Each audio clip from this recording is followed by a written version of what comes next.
grappling super fight for you here tonight.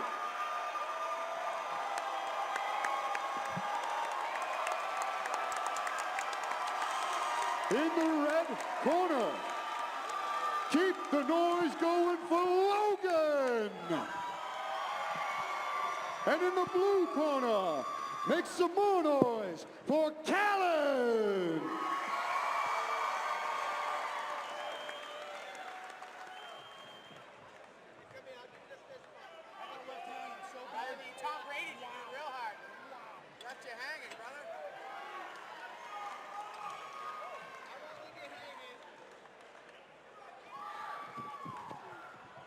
I'm not going to hold it personal that Callan left me hanging there. We can commentate this.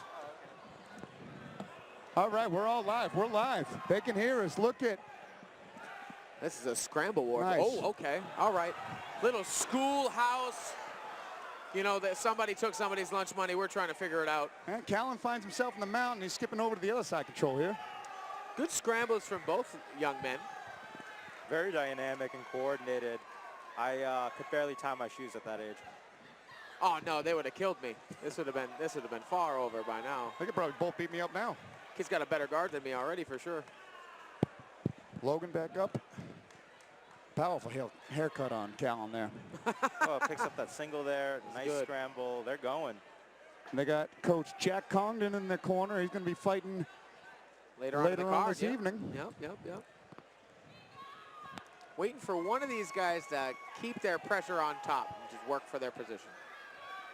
Ooh, good so reversal. Dynamic though. It's like they are. They always have an answer for everything. able to keep the position. Again, if these were grown adults, they'd kill most of the people they know. Good work. It really makes you wonder what the next generation of MMA Oh, it's going to be fighters is crazy. gonna be like. It's going to be absolutely nutty. Closest thing to movies that we've ever seen. Yeah, like the running up the wall Pettis kick will be an everyday occurrence. That'll just be a regular thing. Starts with kids like this right here. Got a good, powerful double leg. Ooh. Nice little clinch throw there. These kids are going at it. Yeah, they're giving us a show. Oh, going for the knee bar there. Oh, there it is. Logan up high, mount now. Logan with the top pressure now, later in this round. Nice sweep from Callan. Both guys do a great job at guard retention, especially for their age. Real good at getting back up. Whoa, nice turn of the corner there. Good job. There you go. Just thinking 10 years, they're going to be gloving up, throwing down in here at some point. That's what we were just saying, you know, and they're going to beat every one of us. They're going to put us all to shame, these two. Had a handful of people in the afternoon card here under the age of 20. Hey, oh, ended up on top there. So these guys are well on their way. Oh. They're both They have a double guillotine. Looks like Logan has the legs bit better, but Callan might have a better bite on the neck.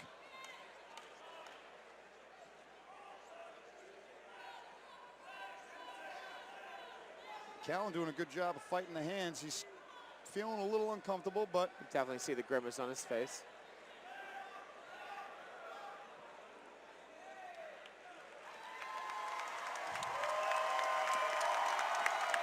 Make it official. That was fun. Good job, guys. Good job. Good job. Came in here and gave it their all in front of all these people. That's a lot.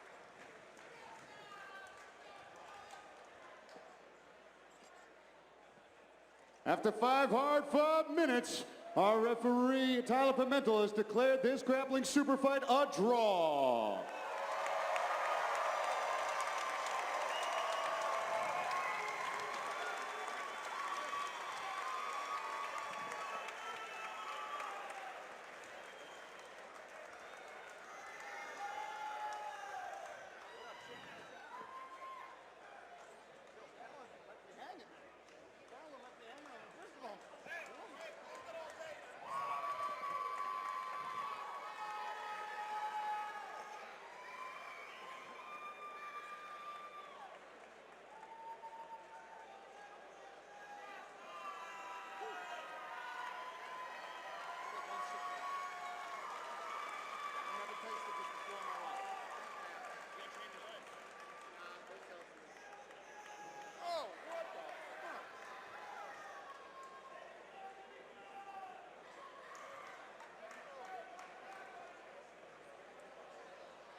Kids these days. We've got one more grappling match before we get started with the fisticuffs and the festivities of the eve. One more representative from Lakeville MMA. And then Loco Lobo's going to come out, and some kid from Daniel Gracie Academy in Plymouth is going to be the foe. So 2 kids that trained at the same school, went in, had a nice competitive matchup. Now this is going to be like a little, I think these guys are going to be older. I think these guys are in high school, if I'm not mistaken. Well, that's more fun. It's really interesting. I feel like with the younger kids, they're both so small that like no one was really able to hold position for so long. They were so dynamic, like who was on top, who was on bottom would change so quickly. It's just really, really interesting to watch. I feel like that's so much more dynamic than adult grappling matches typically are.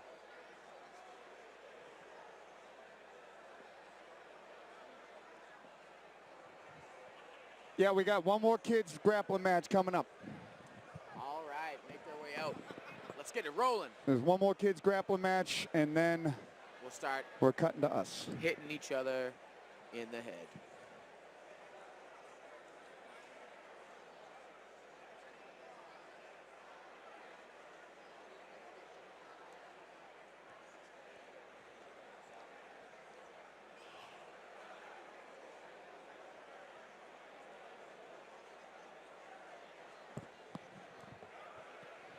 Come on.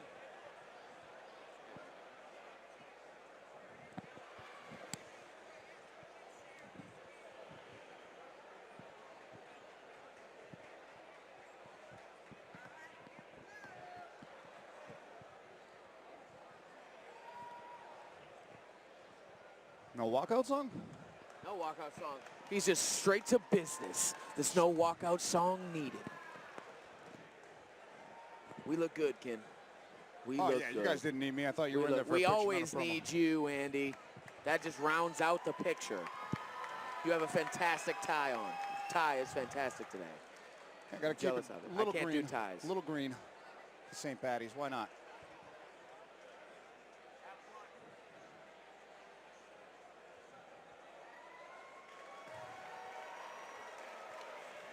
All right, I'm gonna head back in there, gentlemen. Go ahead.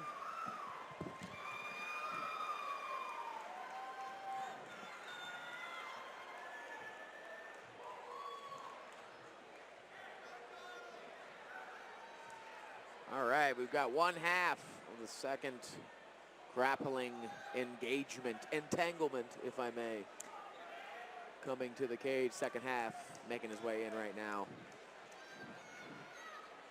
Should be a doozy. These gentlemen are a little older, you know, which is always good to see. It's hard to watch 8-year-olds attack each other so viciously in a cage sometimes.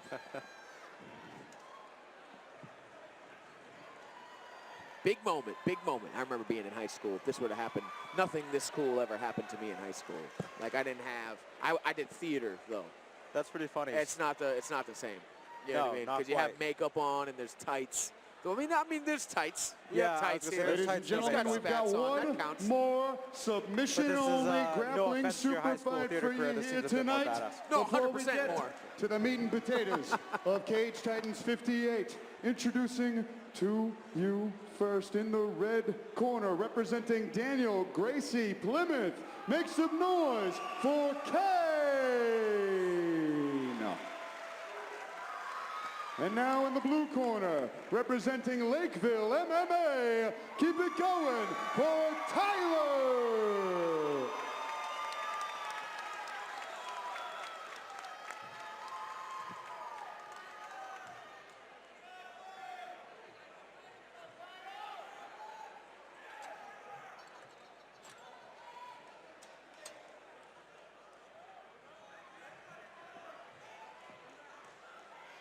Especially at Plymouth Memorial Hall, this is a very large audience for them to be competing in front of.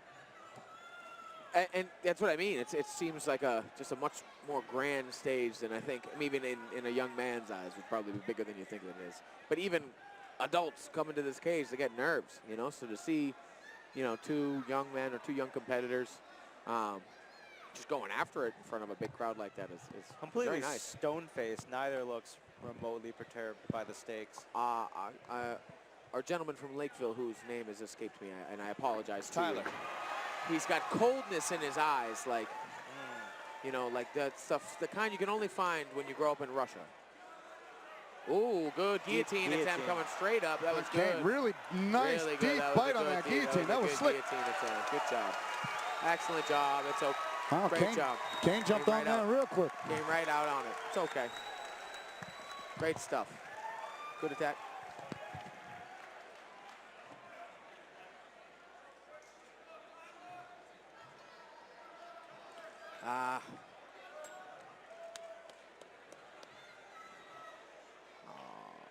Keep it going for these two.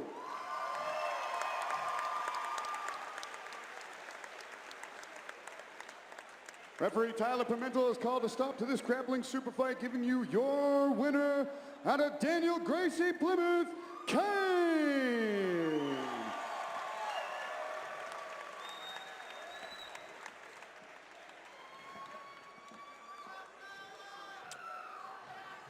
The thrill, the agony.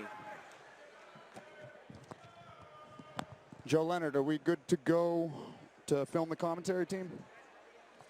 And are we standing up for this, or are we just doing it? We can stand, we can sit, however you like to do it, gentlemen. Whichever works. I'm comfortable sitting. I've been on my feet enough. This is a There it is. All right. We got it. That might have been just kicking into like the live stream.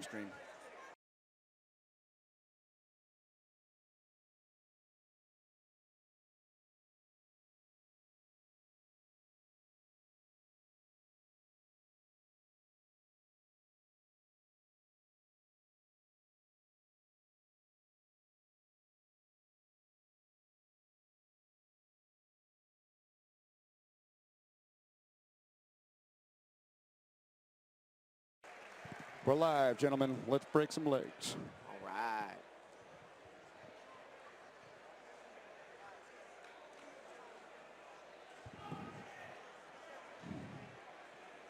Hello, everybody watching on Spectation Sports. We are live from Plymouth Memorial Hall for Cage Titans 58, Part 2.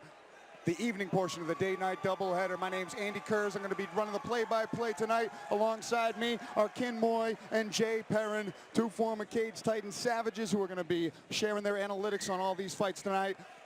Unfortunately, our main event did fall through. Joe Giannetti versus Luigi Vendramini was called off yesterday due to weigh-ins. Giannetti missed weight. Vendramini didn't want to take it, and then Giannetti had some medical problems afterwards. He's here in attendance. He's recovering well, but that fight is unfortunately off. Sliding into the main event spot tonight is our bantamweight championship fight between John Duma and Joe the Party Penafeil, and it is a banger of a matchup, if I don't say so myself. So no sweat off our brow. We still got a killer main event here tonight. Absolutely. And both guys bring a certain tenacity to their fights and every matchup they have. John Duma, great fight IQ, and the Party always comes to play. You know, so he's a dog. He grits his mouthpiece, bites down on it, goes forward, and he makes a show of it. So I'm definitely excited for that matchup. And along the list, we've got a couple more great matchups listed for the rest of the fight. So it's going to be a great night. The beauty of this card, as we were saying in the lead-ups, is that almost any of these fights could have been a main event in and of itself. So even though as fortunate, or rather unfortunate as it is that we lost our main event, we've got a few on deck. Absolutely, and for the first time ever, Cage Titans has an all-professional fight card. So normally we're stacking a lot of the early parts with amateurs making their debuts, but no, everyone has been in there at the amateur ranks. Everybody's been tested as a pro. A couple pro debuts here, but this is going to be one of the crazy, more experienced pound-for-pound lineups that we have had here at Cage Titans, and I couldn't be more honored to call it with you two gentlemen. Ditto, my friend. Ditto, my friend. I'm excited to get this started, obviously. So whenever we get the first guy out here, I'm ready to rock. You know, I've been here all day. You know, I'm ready for it. If you're ready to rock, and I'm ready to rock. Yes, sir. Let's go. All right. Enjoy it all at home, everybody. Here's the intro video, and we're getting going right now. Cage Titans 58 from Plymouth Memorial Hall. Thank you all.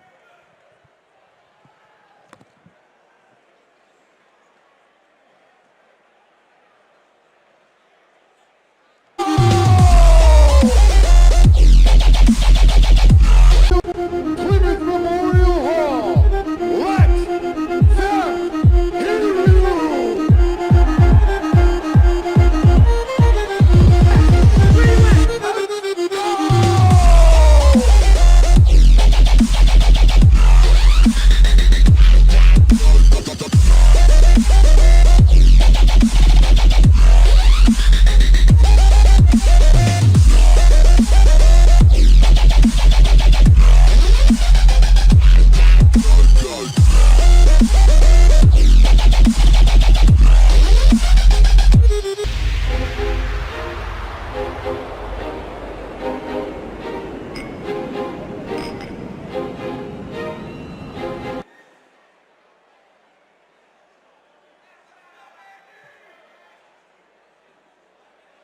Ladies and gentlemen, we are Cage Titans, and this is Cage Titans 58. This event is sanctioned by the Massachusetts State Athletic Commission. Our ringside physicians this evening are Dr. Boris Burgess and Dr. Peter Warner. Our referees this evening are Alan Lau and Kevin McDonald. Our judges this evening are Dave Ginsberg, Michael Mena, and Nick Mahmood. Our timekeeper is Mike Zullo, and our scorer is Joe Apiece. Before we get started tonight, I would ask you all to please rise for tonight's singing of the national anthem.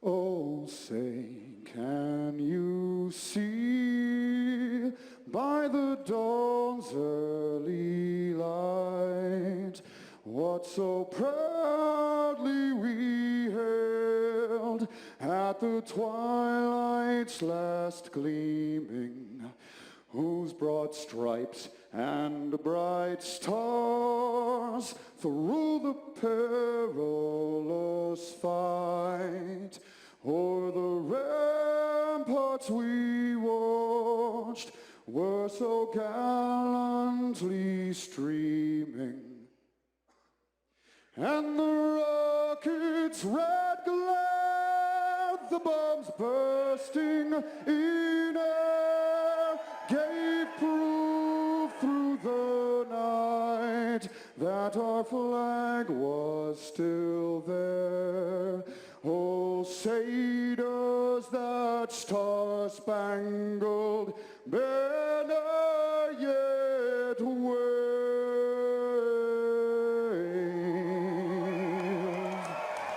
o'er the land of the free and the home of the brave.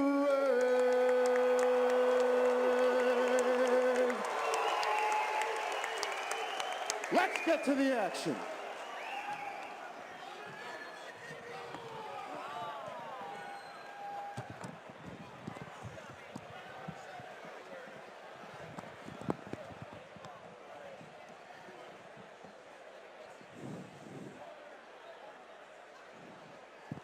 All right, our first fight of the evening. Woo! We got ourselves pretty insane little pro debut coming up here. Joe Poirier versus Cornflakes Rob Fuller. We're taking it to Maddie Levine.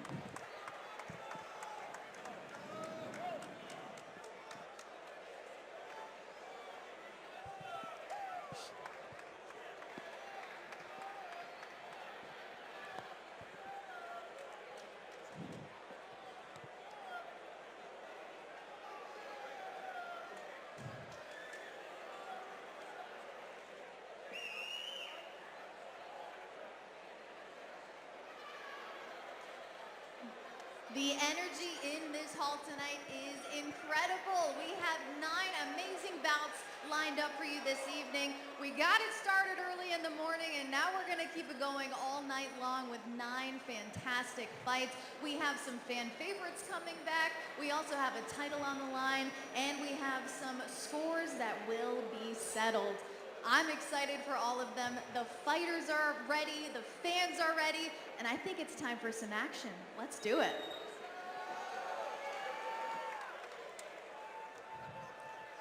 Well done and welcome aboard, Maddie Levine.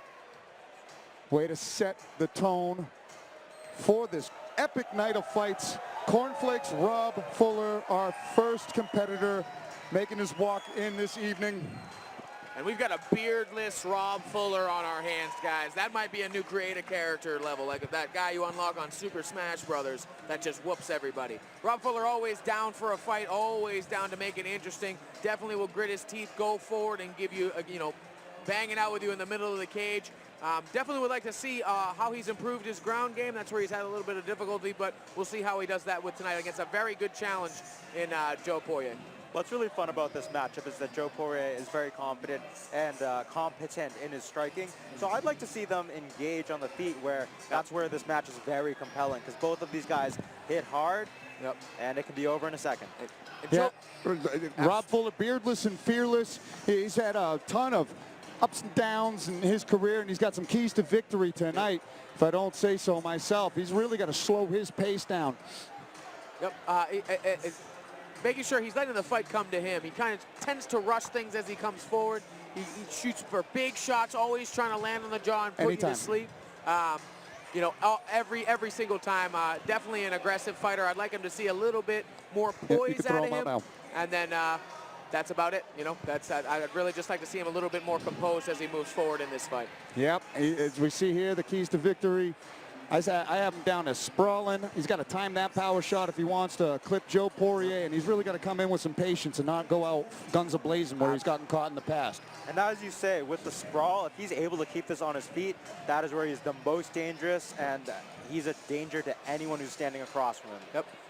Joe Poirier is really going to have to watch him for his power. He does have a big looping right hand, does Rob Fuller. You've seen the highlight reel finish he had of Jacob Akobo back in the day, you know, and in that fight, he was down in that fight. He was losing. He was getting backed up against the cage, threw one Hail Mary pass, and all it did was take one shot to put that guy out. And that's the kind of power he possesses. So if he can keep his calm and put his shots where he wants to put them, there's no reason he can't put Joe Poirier out tonight. Poirier also does like to stand up, so I feel like that plays to Rob's strength, and we'll see how he decides to, you know, use his strategy tonight. And he's coming in with a wonderfully rainbow. I'm not really sure what that is. Looks like an acid trip, but shorts. It's definitely going to get the judges' attention. It's got fur. I mean, it's got it all. It is a fashion nightmare, but we love it.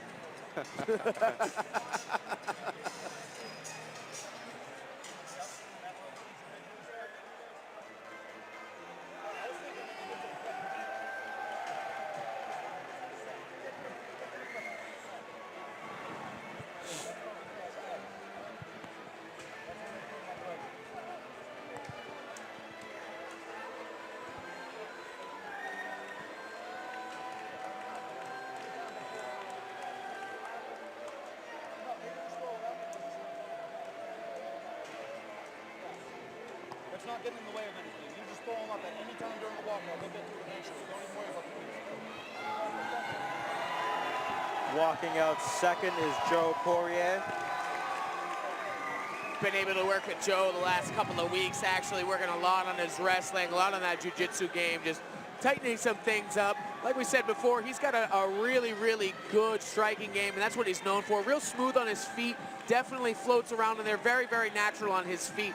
But what people don't realize is that he actually does have a very good jiu-jitsu game. He's very good at catching subs. He's good at transitions. He's technical just about everywhere that he goes. Everything he does is very sound. It's not a lot of fat to his movement, especially on the feet. If he does go to the ground, you can expect him to go for a finish just as fast as he would on the feet. His keys to victory are to keep calm during the flurries, which you know Cornflakes are going to be bringing. He's got to be first, and he's got to find that neck of Rob Fuller, especially when they engage and close in the clinch. Him being taller and his guillotine that he already has shown us, that's going to be key. And, you know, Rob Fuller at the weigh-ins yesterday was claiming and very adamant that guillotine crap isn't going to work on him, but Poirier has a vicious guillotine, if I've ever seen one. So we'll see. Don't count your chickens before they hatch. You know what I mean? We'll see. His key to victory is to sprawl and keep it on the feet. And keep that up Joe there. Poirier definitely wants to find that neck. That is no secret. Definitely a good pro debut matchup for the up-and-comer and Joe. I expect a lot of things from Joe, if I'm honest. I've watched him for a few years now. I do expect him to have a very long and successful career. So we'll see how he starts off, you know, on a good foot. That would be the ideal situation. You mentioned his well-rounded skill set. I think, as we know, he does like to strike, but having that backup, especially against someone with power like Fuller, is going to come in handy. Absolutely, and having that ground skill as well, like you said, it's like a padding. I know that if you take me down, I'm going to be all right, which leaves me to be a little bit more confident in how I'm moving on my feet, to let me throw a little more, because the threat of the takedown really isn't a thing for me. I know that if you get me there, I'll be fine. I'll be able to get back up or start to push you towards what I'd like, you know? So either way, I feel like that definitely helps with him on the feet as well. Very excited for this. And he's in. Joe Poirier yeah. rolls in to make his pro debut as we get our tail of the tape set. For this bantamweight fight, we've got Rob Fuller coming in at 42 years of age to Joe Poirier's 26 years of age. Rob Fuller's 5'8", Joe Poirier is 5'9". 135 for Rob Fuller, 133 for Joe Poirier, and a 67-inch reach for Fuller, 69-inch reach for Poirier. And it's off to Andy. Take it away, brother.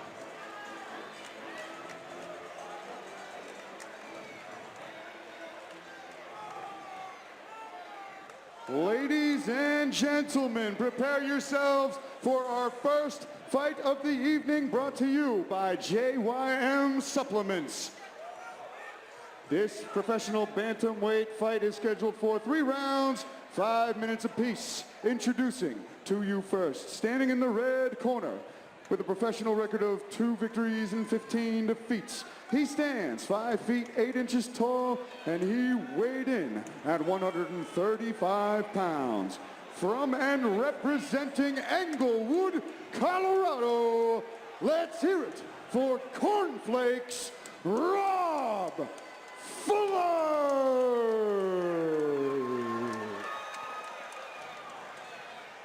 And now, introducing his opponent, standing across from him in the blue corner, standing at 5 feet 9 inches tall and weighing in at 133 pounds. From Carver, Massachusetts, he's representing Lozon MMA, and tonight he makes his professional mixed martial arts debut. Let's hear it for Joe Poirier. When the action begins, our referee in charge of this bantamweight fight is Alan Lau.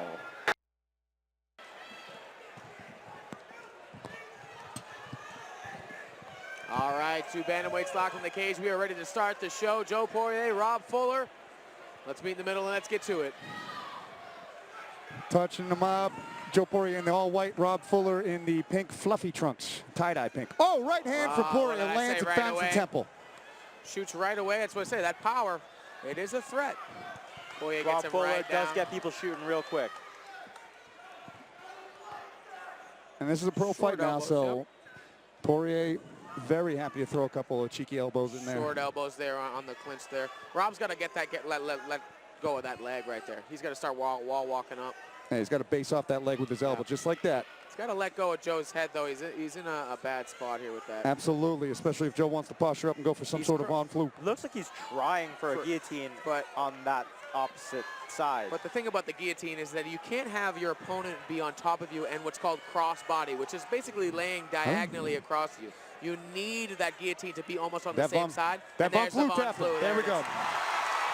Von Flue. So Rob Fuller told Joe Poirier that guillotine wasn't going to work on him. And he tried to guillotine. Tried to guillotine Joe Poirier. Poirier countered it with the Von Flue, St. Preux, whatever you want to call it.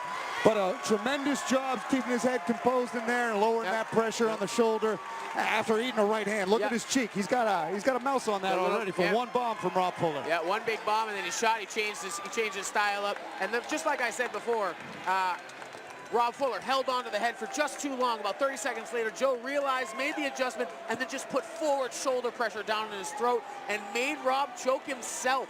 The Von Flue is tricky like that, especially when you're trying to go for guillotines as your opponent goes to the opposite side. So that was a really good read from Joe Poirier. Hate to see it from Rob Fuller, but hopefully he'll be back and we'll see him a little bit better off the ground there. All right. That was a quick one, quick start to the evening. You know, big right hand, like I told you, that big hook really, really stunned Joe for half of a second there. Enough to make him have to shoot, so that was good. Yep. All right. And I think we're gonna make it official.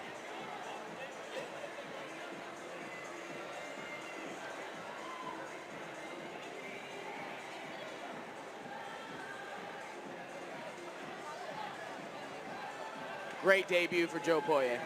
Great debut. Ladies and gentlemen, keep the noise going for these two.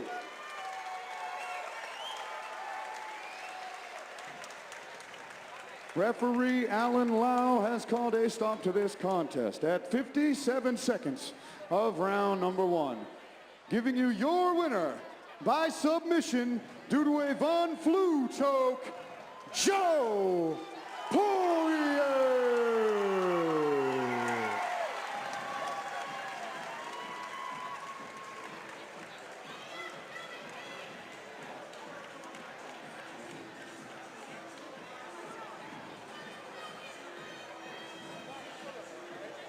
No, Poirier won.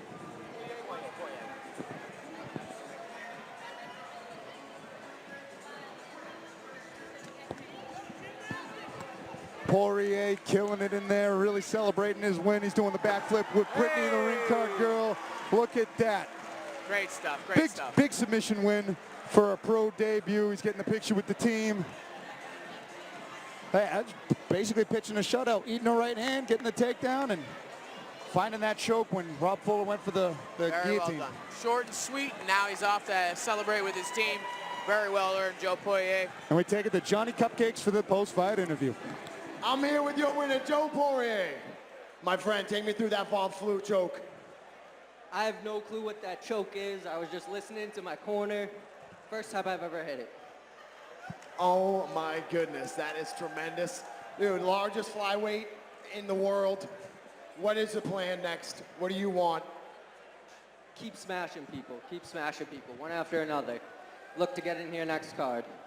Love it, my friend. You got a lot of support here. Give some shout outs, say everything. Talk to your people.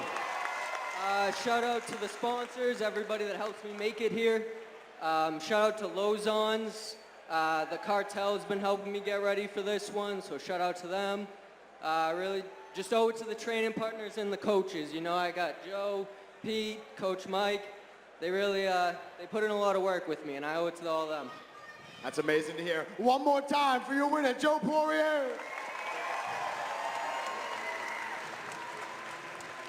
Joe Poirier, our winner, celebrating with his team there. What a way to start it off as we make our way to the next fight of the evening. We've got Jake Hixsonbaugh taking on Jerry Muse, who hit that twister his last time out. And Hixsonbaugh's been dying to make his Cage Titans debut as we await Maddie Levine. Now that is how you start a fight night. Let's keep it going on to bout number 2. The last time we saw Muse, he gifted us with one of the most theatrical walkouts, and he promised that he was gonna top it. I don't know if he can top a twister though. I'm excited to see if he can. His opponent across from the cage has one thing on his mind, and Hixsonbaugh, all he wants is a knockout. That's all he cares about. So Muse promised me that he would try and top his performance. Hixsonbaugh doing the same thing. All I know is don't blink. Let's get to bout number 2. Thank you, Maddie. Prepping us up for this lightweight matchup between two undefeated competitors, both young in their professional careers. We've seen Jerry Muse compete at the amateur level for title belts before, now climbing 2-0 off of a very spectacular twister submission finish over Josh Beauparlant. Both men coming in 2-0 with 2 submissions each. Yep. So this should be quite a battle on the ground should it end up there. You know what, but it always ends up that way. It's always, you got 2 great grapplers and they never throw any grappling at all. They just throw caution to the wind and start hitting each other. Yeah, and I would really love to see the technical madness that Jerry's going to bring, as well as Hixsonbaugh. Jake Hixsonbaugh coming to us from Bone MMA. Jacob Bone, the owner of Bone MMA, going to be fighting later tonight. He's been on the docket a few times. It just hasn't come to fruition. He's got a lot of tools that could really bring him success in this fight. He's the rangier fighter. He's really got to implement that jab and get creative with his jiu-jitsu, I think, here as we look at his keys to victory. He's looking tall, lean, and mean. His keys to victory are establishing the jab and stay rangy, and he's got that sneaky jiu-jitsu up his sleeve. Really, really sneaky stuff, too. Some of the chokes that he's hit throughout his career, they just come out of nowhere. Yep. And he's got the build for it, too. Very long and lean. Long, lean, lanky. He's got long limbs. the sneaky jiu-jitsu, just as a credit to how well he sets up his submissions and how well he sets up his positions. Definitely against Jerry, you're going to be on your P's and Q's on the ground. But just like he says, establish that jab, keep the distance. Being the longer fighter, you never want the shorter fighter to close the distance on you and take away your leverage as well as your power at the end of your punches. So if we're going to stay on the feet, he definitely wants to keep Jerry at his range and not let him get any closer. And as you say, a lot of times good grapplers can cancel each other out. In his amateur career, we have seen great striking from Jerry, but he is giving up some height here. So it will be very intriguing to see how that plays out. And body styles definitely absolutely play a part in how you game plan. You fight a taller fighter differently than you fight a shorter fighter. So it's definitely going to come into play how tall Hixsonbaugh is and how Jerry attacks closing that distance to get to another twister attempt. And if you get 2 in a row, then you're the Hall of Famer. I don't know what to tell you. You're the master of that. We'll call it the Jerry. Well, Jerry is already a Hall of Famer of walkouts, so I'm really curious, above all else, to see what his walkout's going to look like this time. I'm not mad at Jake Hixsonbaugh for walking out to Iron Maiden, though. Neither, man. How can you be? How can you be? Another round of, what is this? What are the bagpipes? Wow, I blanked there. Another round of bagpipes all day today. I'm not sure if that's an Irish dish. It seems Scottish, but it seems to be on par with the weekend this weekend. All right, busting a move. He's the king of the Irish step, is Jerry Muse. He is doing the step. Rain dance even. He's got rhythm. He's got rhythm.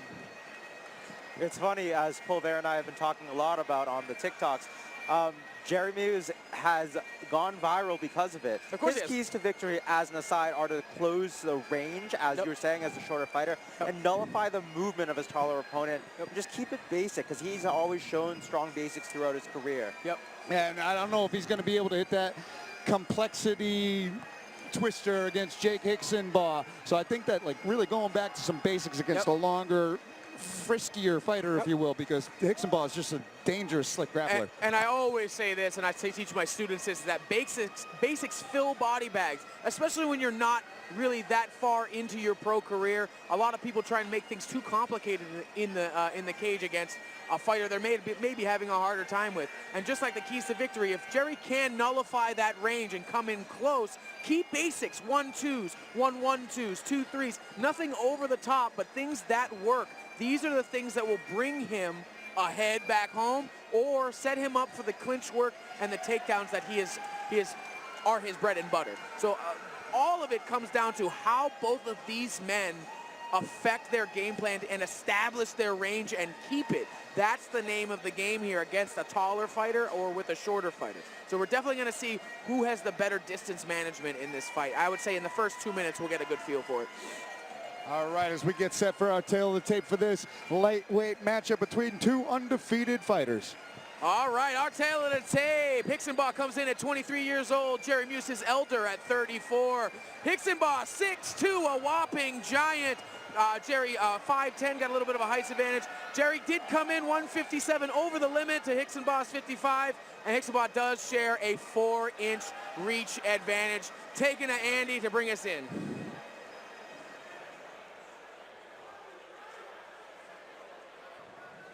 Ladies and gentlemen, prepare yourselves for the next fight of the evening, brought to you by Spectation Sports. A lightweight matchup scheduled for 3 rounds, 5 minutes apiece. Introducing to you first, standing in the red corner, sporting a professional mixed martial arts record of 2 victories with no defeats. He stands 6 feet 2 inches tall, and he weighed in at 155 pounds. From Rochester, New York, he's representing Bone MMA. Let's hear it for Jake Hitman Hixsonbaugh. And now, introducing his opponent, standing across from him in the blue corner, sporting a professional mixed martial arts record of 2 victories with no defeats. He stands 5 feet 10 inches tall, and he came in over at 157 pounds. From Boston, Massachusetts, he's representing Sitkatong. Make some noise for Jerry, Captain America, Muse. And when the action begins, our referee in charge of this lightweight contest is Tommy Santana. Jerry Muse, Red always versus the showman. Red versus blue. These guys moving like Mortal Kombat characters before you get going. Red gloves, red trunks for Jake Hixsonbaugh. Blue gloves, blue trunks for Jerry Muse. Nice Ooh, liver comes kick out right with out the a body gate. kick And another one. immediately. Two of them Ooh, doubled up on a good nice stuff. and a good check hook while he's stuffing that. Getting the Double underhooks. unders. Oh, right back to the ground. Hixsonbaugh taking control right away. Good body kicks right into the body clinch down to the mats right here. Jerry's in guard up against the cage. Good stuff. And it was a nice little left hook as Muse was coming in that Hixsonbaugh landed really clean in there as well. Hixsonbaugh getting right to work and staying busy, tapping him, giving good pressure, trying to make Jerry make mistakes. Those short punches might not do much, but they are making Jerry move. Look at how he's chaining for that And then guillotine. He goes might to have the a bite. guillotine. There it is. Since John Jones hit it with There it is. That was, oh, wait Great again. That was posture on Muse's part. Yes. He was Excellent able job. to make that work and get himself out of danger, but Hixsonbaugh is slick, and he's reaching over and tangling the legs and really nullifying that takedown there. Hits the switch. Almost gets it, but he's on top now. Now Definitely in a better position to control. Hixsonbaugh is doing essentially what he'd like right now. Going for that hanging in guillotine tough. again. And Muse is certainly keeping him honest though, scrambling when he has to, but he's in a little bit of danger now. As Hixsonbaugh's really trying to lean. He passes aside. That was a good point. Hixsonbaugh's really working for this guillotine. Jerry, he can finish it from, oh, there you let go. Oh, I stand Muse corrected. was doing a good job passing to the right side. Hixsonbaugh recognized it and abandoned the attack. Let's see how well Hixsonbaugh works off of his back. See if Jerry can keep him down. Works right back up. That was perfect. Muse has shown really good skill with this grip fighting here. I think that's what kept him safe throughout. Good posture, good grip fighting, basics, as the tail of the tape or the keys to victory indicated would be important here. Jerry seems to be trying to muscle things a little bit more than use his technique at just try and get him to the ground and try and control him. But the problem with that is your energy management. It takes a lot of energy to bring someone down. Even that big slam right there, it took a lot of energy for him to do. And Jerry Muse did miss weight, so I'm not sure how the weight cut came into play, whether that was very taxing on him or what. That all comes down to how he's managing his energy going into the next round. I like the way he's tying up those legs, though. I mean, again, his grips and his basics are working really well for him here. Tricky from Hixsonbaugh. Great job. Good scramble to his feet. He gets on top. What a great reversal. How sneaky was that? That was fantastic. That's what I'm saying. Good setup. This is reminding me of that first grappling match we saw. Here we go. Great stuff. Very hectic, but very, very, very technical. Good stuff. Halfway through the round, and they've been scrambling even more than the eggs I had for breakfast. Wow, you had that one loaded up, huh, didn't you? Come on, dog. You know me by this point. He's got a whole notebook. This is a crazy pace. Yeah, I got an encyclopedia. What's happening? Cup shot? Cup shot. Okay. We can't call our own timeouts, gentlemen. Well, I mean, that's in the rule meeting. It's definitely in the rule meeting, but can't call your own timeouts. you can say I got hit in the nuts, though. For sure. But luckily, Jerry Muse is a merciful man. Yeah. That's why we wear cups. Better to go ding dong than squish. You're correct. This is really interesting because sort of as was indicated earlier, Hixsonbaugh's trickiness versus Muse's basics here. Muse is doing a great job with the grip fighting and posture, and that's making all the difference in keeping him Watch safe the liver so kick far. that's going to come from Hixsonbaugh. He's backing up and doing it. The thing is, Lat drop. Great job from Hixsonbaugh, basing out and getting guard back because he was looking like he was going to be thrown into a really bad position there. Jerry does seem to be the stronger of the two fighters here. Man, that was a great throw, too, from Jerry Muse. Good throw. Again, it comes back to how he's going to recover from that because he's done that a couple of times now. And so that might factor into his gas tank going into the next round. We're about just over the halfway mark of this first round. Good elbows from the bottom. Another one on top from Muse. Another nice right hand. appears to be kind of slowing down from his pace at the beginning, kind of settling in here. Jerry doing a great job on top, peppering, and moving. Peppering and moving, making sure that Jay can only defend one and not the other. And doing a great job with the ground and pound is Jerry Muse, and to his credit, Jake Hixsonbaugh finding avenues to land a couple of sneaky elbows right off from his back. No, you know those. You heard the bone-on-bone impact on some of those too. Absolutely. Good shoulder pressure from Muse here. Yeah, once Muse has established this position here, he's really biting on that He's Kimura. got the Kimura grip. Hixsonbaugh got to be careful not to let him get his foot over. He can't let him get his foot over his head. If that's it, then Jerry's going to be able to jab him. He's straight armed out of it. Way to keep composure from Hixsonbaugh. Excellent job. Great job throwing on the exit from both of the guys. Kick. Yep. That left kick of Hixsonbaugh's is deadly. Here it comes. Ready, coming forward. He's going to come forward with it again. Almost landed on the head that time. Oof. But the Jerry. hands of Muse. Muse hurt. Hixsonbaugh hurt him. bad with that right We got hand. 30 seconds left in the run. Hixsonbaugh gets him down to the ground. He's flat base. Yeah. Jerry doing a great job with his hands. Hixsonbaugh, 23 years old, 2 fights into his pro career, gets baby gazelle legged and finds a double leg takedown to recover. I can't believe how like a composed he freshly was. born giraffe, he finds his way. Good, but you notice those left kicks that Hixsonbaugh is landing are hurting. Look at the rib cage of Jerry when he stands up. He's got welts on those ribs. Yeah, Nice. Just a couple he of them. sat Nice. out to the back. That was very clever. Very clever. Good way to end the round there for Jerry.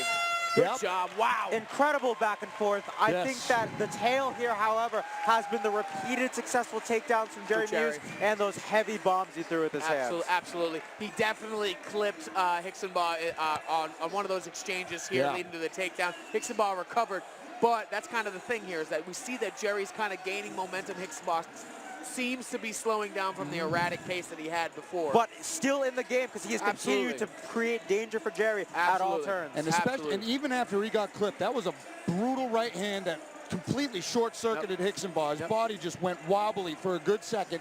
Still was able to maintain the composure, score a takedown, finish the round on top of, it looked like he was going to finish the round on top, but even still, Muse couldn't let the round end without one more little momentum shift with that brilliant little peek out that he had to end on top. So many momentum shifts. Look at that body kick. I would love to see a replay of that back take. It looked almost like octopus guard for a second. Yeah, look at that. Look at him biting on that single after getting put on Queer Street from a right hand. That was a beautiful, beautiful Muse punch. Is up and dancing. All right, round two. Let's see. Breathing deep. Jerry looks pretty fresh. Both men neither looking away from the other. Very intense going into the next one. Here we go. Both men intense, both very dangerous. Incredibly dangerous. A lot of skill from both sides of this fight. A lot of skill, a lot of heart. Hixsonbaugh looks to be recovered. He looks like he's got his legs underneath him more. Watch that left kick coming up. I'd like to see him start to throw some punches in front of that kick and get Jerry's hands up. Make sure his attention's there. Whoa. Nice left hand countered that flying knee attempt. That left kick is there. Oh, hey. That was very nice. Ooh, right in the ribs again. Again, he keeps landing it. He's leaving himself exposed to it, though. Got to give up on that guillotine. He's not setting up that liver kick. He's kind of just throwing it recklessly, and Jerry's starting to get the timing with his hands on the counter to that. What they call naked kicks. Yes. You know what you want? Ooh, Jerry nice elbow over the top. and starts dropping bombs. Good job.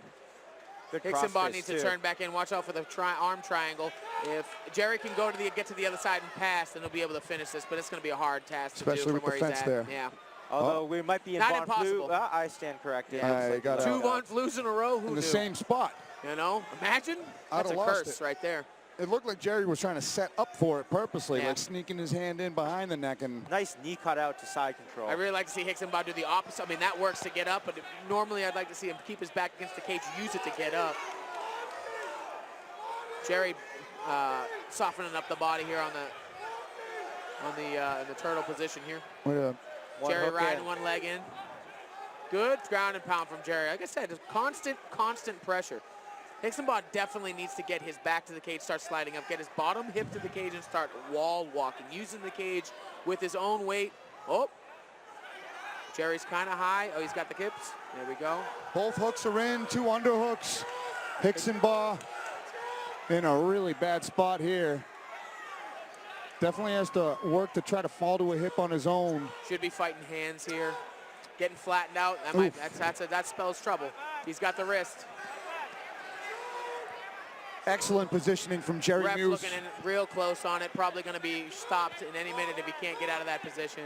If he can't keep moving, it might be stopped. This is a pro fight. Both guys undefeated.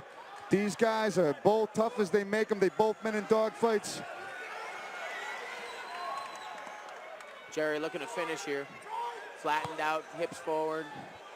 He's trying to get the choke to get his hands under. And the ref calls it off. Calls it. All right. Referee Tommy Santana called it off as Hixsonbaugh was trying to explode and create a scramble. And Jerry Muse, diligent with that ground and pound, and too many unanswered shots, it seems, ended the fight. I think that was a fair stoppage. I mean, Wait, he no. was taking Is damage. it, hold on. No, it's the end of the round. It's the end of the round. It was the end of the round. End of the round. I didn't hear a bell. That's the thing. I think the ref called it Oh, this is... end of the round. No, But I he think it's the waved end it of the off. fight. He waved it off. I thought he waved it off. He did wave He it. waved it off. But I just saw the round 3 come up. Oh, no, okay. I'm confused. Is it over? Okay, I am it seems too. to be over. Seems to be No, over. there's a stool in there. Stool in there. There's a stool in both Yeah, of but them. they're not getting ready. Okay, it is. Okay, it is over. It's over, all I was right. That was some confused by confusing. Yeah. Body language was very For sure. confusing there.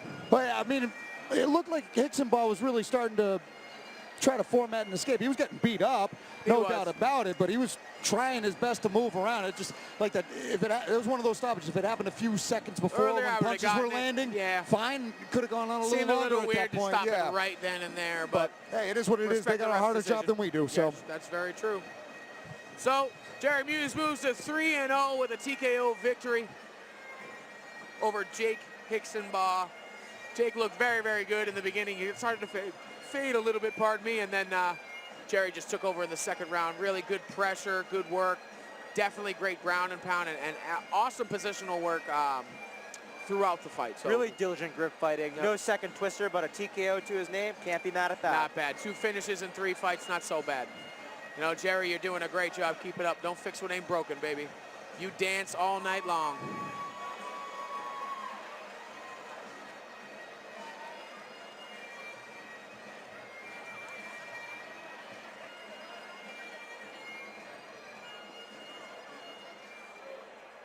Ladies and gentlemen, keep the noise going for these two.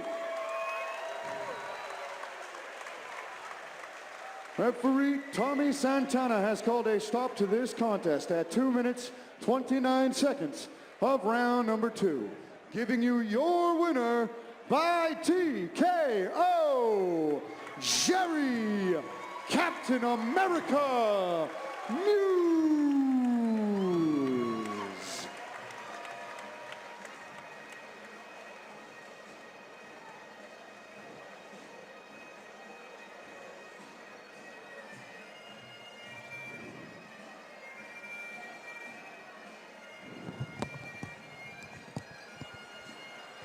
And Jerry Muse did all he had to do. He looked tremendous through 2 rounds, overcame a couple of bits of adversity with Hixsonbaugh, landed some good strikes early on, getting some momentum.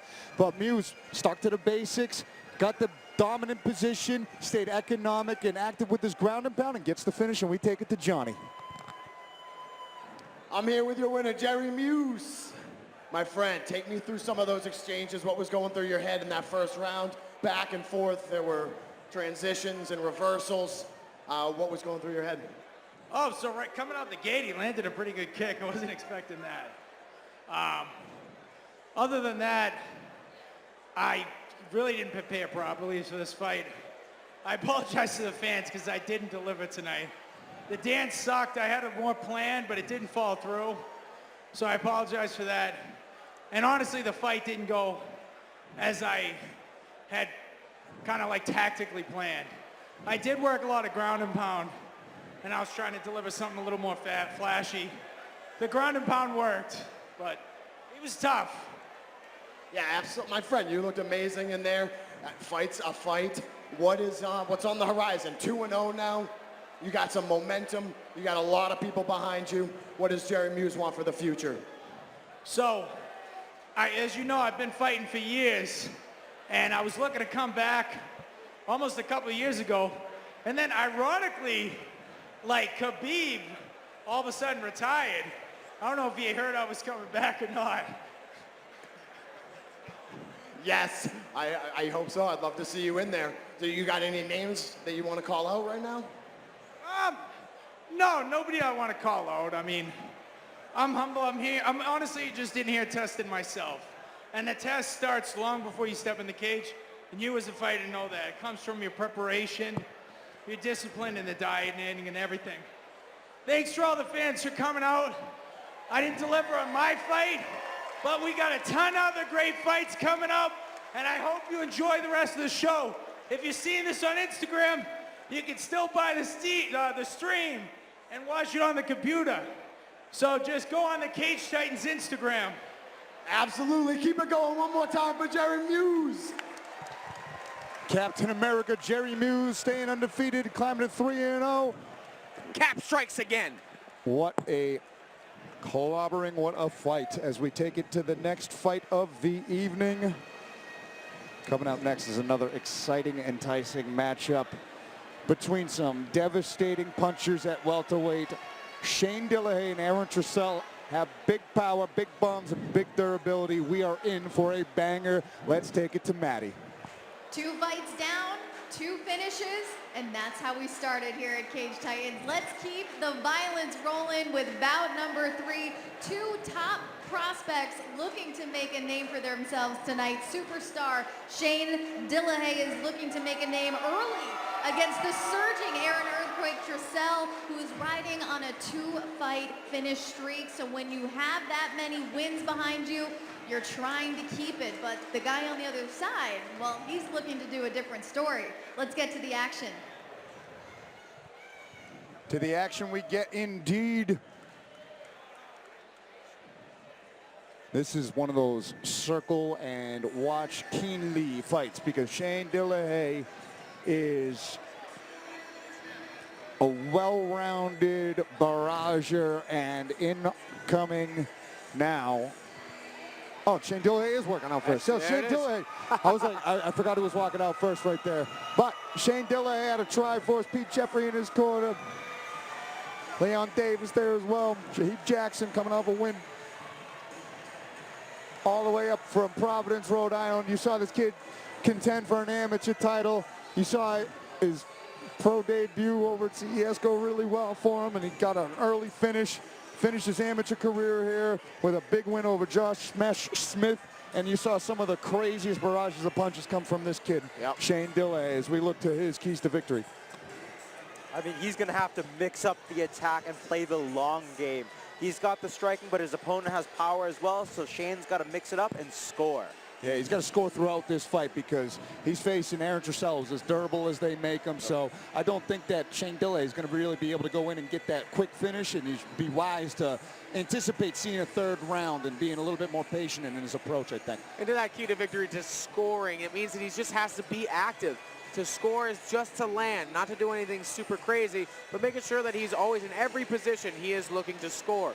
Land punches, land kicks, transition to his takedowns. This is what that means. If he's not active, then Louisiana or Aaron Tercel will be able to get himself more in the game here. So at the end of the game. And because they both have big power, as you say, being tactical, landing those shots, looking to score rather than get the KO immediately is going to lessen the risk of brawling with someone like Aaron Tercel. Absolutely. Speak of the devil, he shall appear. Aaron Tercel is making his way out. The man they call Earthquake, but Louisiana to his friends. Louisiana! This man is as southern as they come. He's got that southern hospitality, but bricks in his fists. Always working hard, always in the gym. Coming off a good TKO victory from in a different promotion. Looked very, very good in his last fight. Definitely looking to make some momentum. Last 2 fights, actually. Last 2 even, you're right. 2-fight win streak. You're right, you're right. And, you know, he just looked very, very good in both of them, especially his most recent fight. And if you know MMA at all, you know it's a what have you done for me lately type of sport. So he's coming off of a big, big victory, trying to build off of that and have an equal type of performance tonight against a really good opponent. You know, there's only 1-0 for Jay Dillahay, but he is a quality opponent as far as skill level. He represents all different types of skills. So definitely a good win should he be able to get it, and good build on that momentum he's already had. And Aaron Tercel, I mean, his last fight against Chris Almastica. He threw a head kick out of nowhere and then was really just teeing off on him with the strikes afterwards. He's going to have to disguise those bombs with a stiff jab throughout and keep it pumping. And if he does hurt Dillahay, Dillahay's durable, he's tough, he's not going to go anywhere soon. Definitely stay patient if you get your opponent hurt in this fight and seek out a proper finish instead of burning yourself out, because both these guys have a gas tank. And that's the big one. Don't rush the finish. And with all that experience, he has much more experience. Even though he is 2-3, that means he has 4 more professional fights than Jay Dillahay. Use that experience. Slow down. Let the fight come to you and do things as they happen. The more you look for something, like a word search, the more you look for a word, the less you'll find it. The same happens with mixed martial arts and fighting. If I look for a finish so hard, I'll look for something too specific, and then I'll forget all of the rest of the weapons that I have. If he can do that, then he'll be able to have a nice, clean performance. Tercel makes his inaugural Cage Titans lap as we take it to the tail of the tape. All right, for this welterweight belt, Shane Dillahay is 27 years old. Aaron Tercel, 2 years his elder, both standing at 5'10", 169 for Shane Dillahay, 170 for Aaron Tercel, 71-inch reach, giving Aaron Tercel a 2-inch reach advantage at 73 over Shane Dillahay. Take it away, Andy.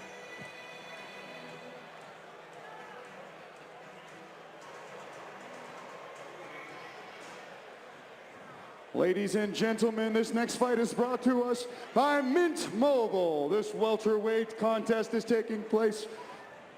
scheduled for 3 rounds, 5 minutes apiece. Introducing to you first, standing in the red corner, holding a professional mixed martial arts record of 1 victory with no defeats. He stands 5 feet 10 inches tall, and he weighed in at 169 pounds.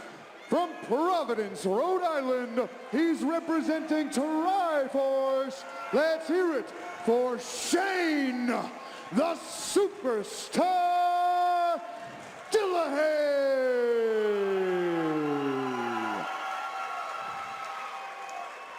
And now, introducing his opponent, standing across from him in the blue corner, holding a professional mixed martial arts record of 2 victories with 3 defeats. He stands 5 feet 10 inches in at 170 pounds. From Boston, Massachusetts, by way of Shreveport, Louisiana, he's representing Sitka.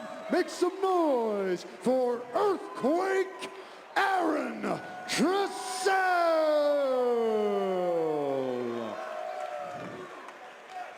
All right. And when the action begins, our referee in charge of this contest is Kevin McDonald. All right, Aaron Tercel in the blue corner, Jay Dillahay in the red corner, sporting the purple, Tercel in the white. Should be a good one. I've got to say, both of these guys are cut as hell. A lot of abs in this cage right now.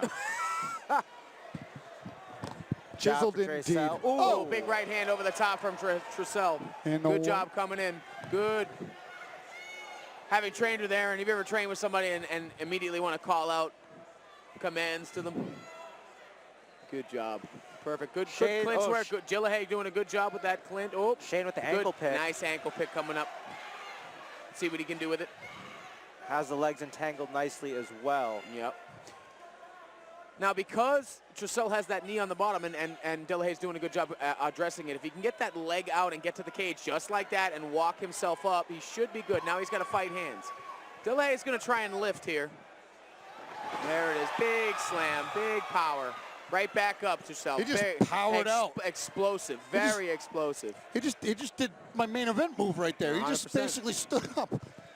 Just stand up. Sneaky knee there by Dillahay. So Aaron Tercel, though he is a striker, not a lot of people know he has a wrestling background, and it shows in the way he's able to just pop back up. Pop right back up. Yep.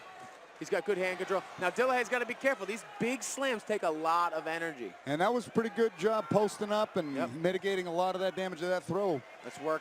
He's going to work his way One up. hooked in. He's got to be careful about. This is dangerous because Aaron does often sacrifice a bit of position in jiu-jitsu with some of these scrambles, and that has been his weakness in the past. Just over a minute and a half now. And Dillahay staying patient here with this advantageous position because it looked like Tercel was landing some bombs early on. That Landed a good shot early. Dillahay. Yep. Dillahay made the right move, great adjustment, and took it to the ground rightfully. It's all done. bit of a stalemate here. This actually favors Dillahay because the momentum is lost where previously Aaron was just standing right up. Knees to the back of the spine there seem a little bit off place. I don't know if there's a legal knee. What is going for weird Butt type stomp. of heel stomp. I've never quite seen that in my 14-year career. Never quite seen a strike like that. In there. You know, I'm just mad I'm not that flexible. I can't do stuff like that. Dillahay very content to hang out here with this He's pretty dominant position, got chip that away. leg ride and a Yeah. nice wrist control underhook going on. Hard to see from where we are right now what the grips are. If Aaron can get his left hand through like a stop sign and get to the other side, then he can underhook and go. It looks like Dillahay's going for that Dagestani handcuff type deal. He's holding that other arm so he can't turn in. Yeah. As long as he controls that extra shoulder. Now, he could underhook here and be fine. See how Dillahay is a little bit too far forward here. You could definitely work that out. This is a really bizarre entanglement. It is. Yeah, and he's sneaking that minutes. second hook in. 2 minutes to go. Very odd position. Ground and pound coming in hot. Tercel looks a bit stuck Tercel's got here. to move. Tercel has got to move. Can't take too many more of those before the ref steps in. Well, the way that Dillahay's got that left hook, he's kind of basing down on his knee and pinning it with his own Be leg. careful as he walks back. Very There you entangled. go. Great job riding the position, getting both hooks in now against Aaron Watch Tercel. the- there it is. Sneaking He's that gotta work his forearm under the hands. chin. It's under the chin. He doesn't quite have it. He might get the tap, though, here. Oh, that looks It really looks like deep, and it's deep. Tercel's going Yeah. with desperation, Yeah. trying to push the elbow off the up. chin. Not working hands up. Dillahay Got out lets of it it. go. Tercel might have got that chin underneath that Just forearm barely, just just at barely. the last millisecond, Just it looked barely. like. It looked like Dillahay. Good job. It's a scramble, There gets it is. the He's top. right back up. Watch the up kicks as he comes up. Oh, Tercel wants him up.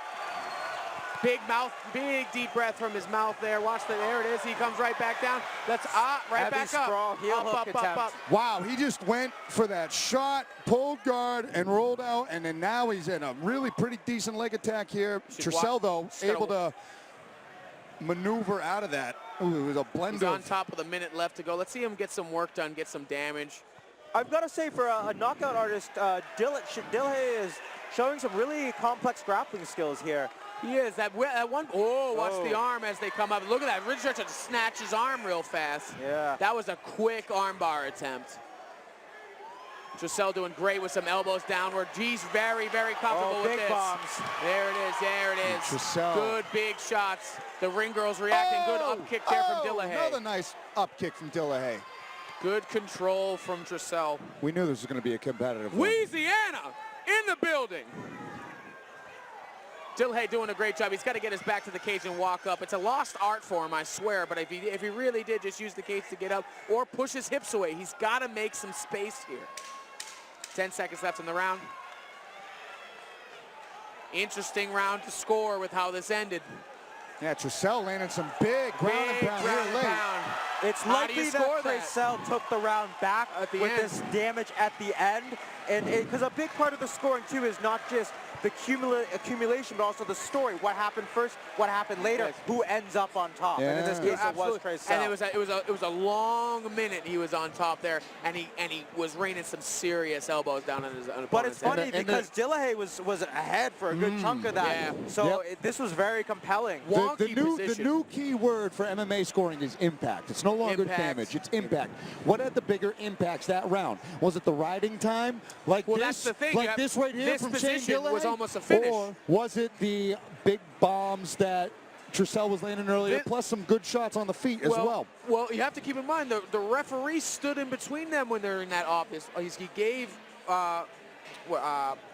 Shane Dillahay. Tercel a warning as they were in that, almost as if he was going to stop it. He didn't give that before, so that might actually play into how that was scored. I think it's subjective to I think you can make an argument for either guy that of round. them. Oh, yeah, it's a close round either way. Because it's not like Dillahay was riding position Hard to be a judge with there. half a guard. He had the back. He had some really compromised shots. He almost Point sunk in cut. that choke. Really tight, Good close thing round. we got two more, Andy. And good We got thing- two more rounds. I ain't judging, but I like that was as Right close back as to it the gets, I center. think. Yeah, I would agree. Ooh, another right hand from Tercel. Dillahay is dipping his head a lot. It's very concerning. I'm looking for an uppercut. See, there we go. Nice shot. Nice. Very hard to take down Tercel. Tercel doing Very a hard. pretty solid job fighting behind that jab. There you go. Oh, he might have That's a stung him. desperation shot right there. Because I think he got stung with that barrage. He might have. I don't know if he hit him there. Really looked like he great did. hips with Tercel. I mean, that's twice now that he was able to sprawl the top. Yeah. Yep. Yes. Yes. Dillahay definitely seems to not be a fan of standing and trading with Tercel. I think that first shot that he took in the first round definitely gave him an inkling of what'll happen if he stays too long in the pocket with him, and he's resorting to his wrestling, but it's making him desperate. He's shooting too far out, and it's being stopped by a brick wall is basically what's And happening. it's like it looks like he's running into a brick wall sometimes because Absolutely. he shoots in and almost immediately sits back Just on his stops. hips. Yep. And now he's Shane just stuck in Dillahay guard. is a powerful He's got to dude. watch out. Oh, armbar attempt. Armbar attempt. He's out. He's out. Ooh. He's out. He's got, Yeah, he's now got he's the, out. Now he's got out. the Yep. elbow Yep. clear. Tercel's got to be careful here. But It's that a was weird lightning- position, but he could somehow. There you go. Lightning fast there you go. attempt from Dillahay, though, There you just go. showcasing. Oh, and Dillahay ends up on top. What a good transition as he came over the back. That was very good to get his arm up and get the underhook. Let's see if Dillahay can get anything done with this. Dillahay seems to be showing a superiority with the grappling once they're on the ground. Tercel has had the advantage with the striking and the wrestling, but this can be anyone's match because they just keep going back and forth. One guy will do the damage. Next thing you know, he's on bottom. Stuck right here is Tercel as he's getting rained down upon. I wholeheartedly agree. I think Tercel's got some sneaky wrestling skills that Dillahay wasn't really ready for because he shot in, and Dillahay's a powerful dude, but there he is pulling guard, and like you said, very experienced in the grappling. He's been able to find ways into these positions without scoring a takedown himself. So yes. Oh, he's going for the Excellently crucifix said. now. Going for a crucifix position. There you go. He's trying to get that elbow under the arm under the knee there. He's going to lose that half guard. He's going to be careful here, unless he's going to go to mount. Tercel's got to be careful he doesn't slide that knee over to mount. Good job turning in there. Now both men off of their backs are doing everything they can to kind of just hold position. There's not a lot of advancing going on here. But this is a good spot for Dillahay. Half guard against the cage, you keep that. I would keep that over mount, honestly. He's in a great spot. Looks like he's going to knee cut and try to. Tercel reaching under, but gets his arm caught and then hit a few times, gives it up. Yeah, it's definitely He's got to watch the mount. He's gonna try and go over the mount here. See the knee as he's cutting the side. yeah, Tercel's got to be careful as he turns away, as he gets flat on his back. The cage is saving him for sure from that mount getting taken. Then again, Dillahay just kind of holding here. We're just at the 2-minute mark. a little bit of a crucifix type deal here. The half guard Setting up the crucifix. Kimura here. Ooh, he might have that bite. That's a really deep got his bite on leg that over. Kimura, but that cage is set, and I think Tercel might be straight arming out. I don't know. I can't see how No, deep that is from here, It's but pretty deep. oh boy, that's right on the back. And it looks But like he doesn't Tercel's have- trying to grab his. He doesn't appear to be grimacing. Doesn't appear to be in danger here. Yeah, He's trying to straight arm bar him. Switching to the straight. I was going to say, Wow. Look at that. way to reverse. Same thing as the last round. Now he's going to get to work with some ground and pound on the top. Good elbows, short elbows as he comes down. Yep. How did he power out of that Kimura? It looked like Dillahay had that locked up all the way around the back. Good stuff. Great way to be patient, way to stay with it. He was in a lot of danger there. He's got to get to work, though. Dillahay has been on top of the majority of this round. He's got to get going. Dillahay seeking a triangle, not quite. Tercel with the hammer fist. And So he's elbow. got to be careful. There we go. Good elbows over the top here. He's got a better position. He can pass if he'd like. Oh, good elbow Big downward shots, there. big Beautiful shots. ground and pound from Tercel going for Tercel. He- Dillahay's just covering that up. might He's be got to it. really move. That might be it, and that's it. Aaron Tercel counter grapples. Tercel. Aaron Tercel.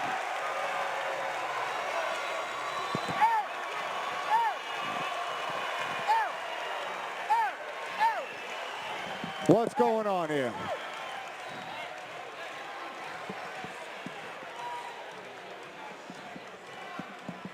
Aaron Tercel barraged the ground and pound.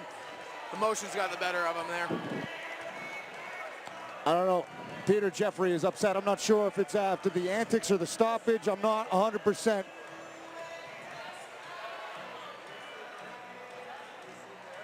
I am not 100% sure what elicited that reaction, but Aaron Tercel with vicious ground and pound towards the end of that round to secure that finish, just raining down elbows after some really competitive grappling exchanges between both of these tried, tested, experienced savages here. It was a great fight, both back and forth. Just seemed like the more damaging shots came from Tercel, and he folded after a good one. That was a good match there. Looks like Andy Cody and Peter Jeffrey are chat things out. I don't know what the bad blood was there between the fighters, but I think it just adrenaline going. Yeah. I think it was just adrenaline going. They're calming Tercel down, I think, still a little bit. Well, regardless of what's going on right now, that was definitely one hell of a fight. We saw incredible skills from both men, incredible 100%. tenacity, really fun, compelling back and forth. And it was interesting because you were wondering, how was this going to go if it got to the judges? But it didn't. It didn't. And, you know, thankfully, makes everyone's life easier. Great fight. Even though it's just a long back and forth for 2 rounds. Couldn't have asked for anything better from either guy. Really a very well competitive fight. Both showed great skills. Yep, for sure.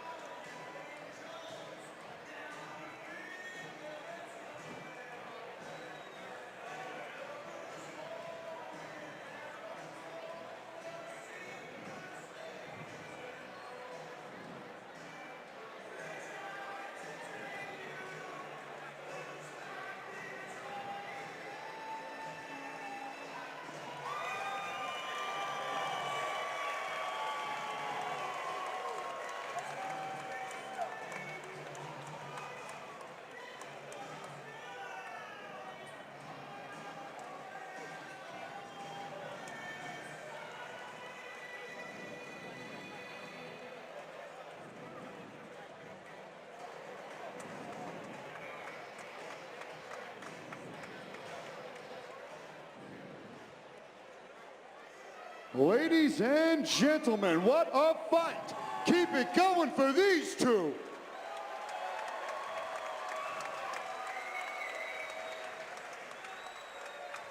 Referee Kevin McDonald has called a stop to this contest at 4 minutes, 18 seconds of round number 2.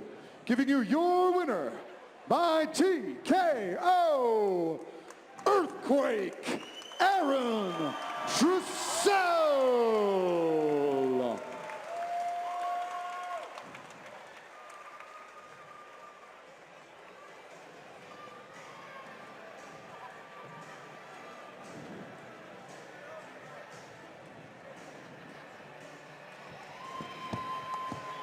Aaron Tercel celebrating, well-deserved, well-due. Andy Cody, Leo Ladea in the corner there.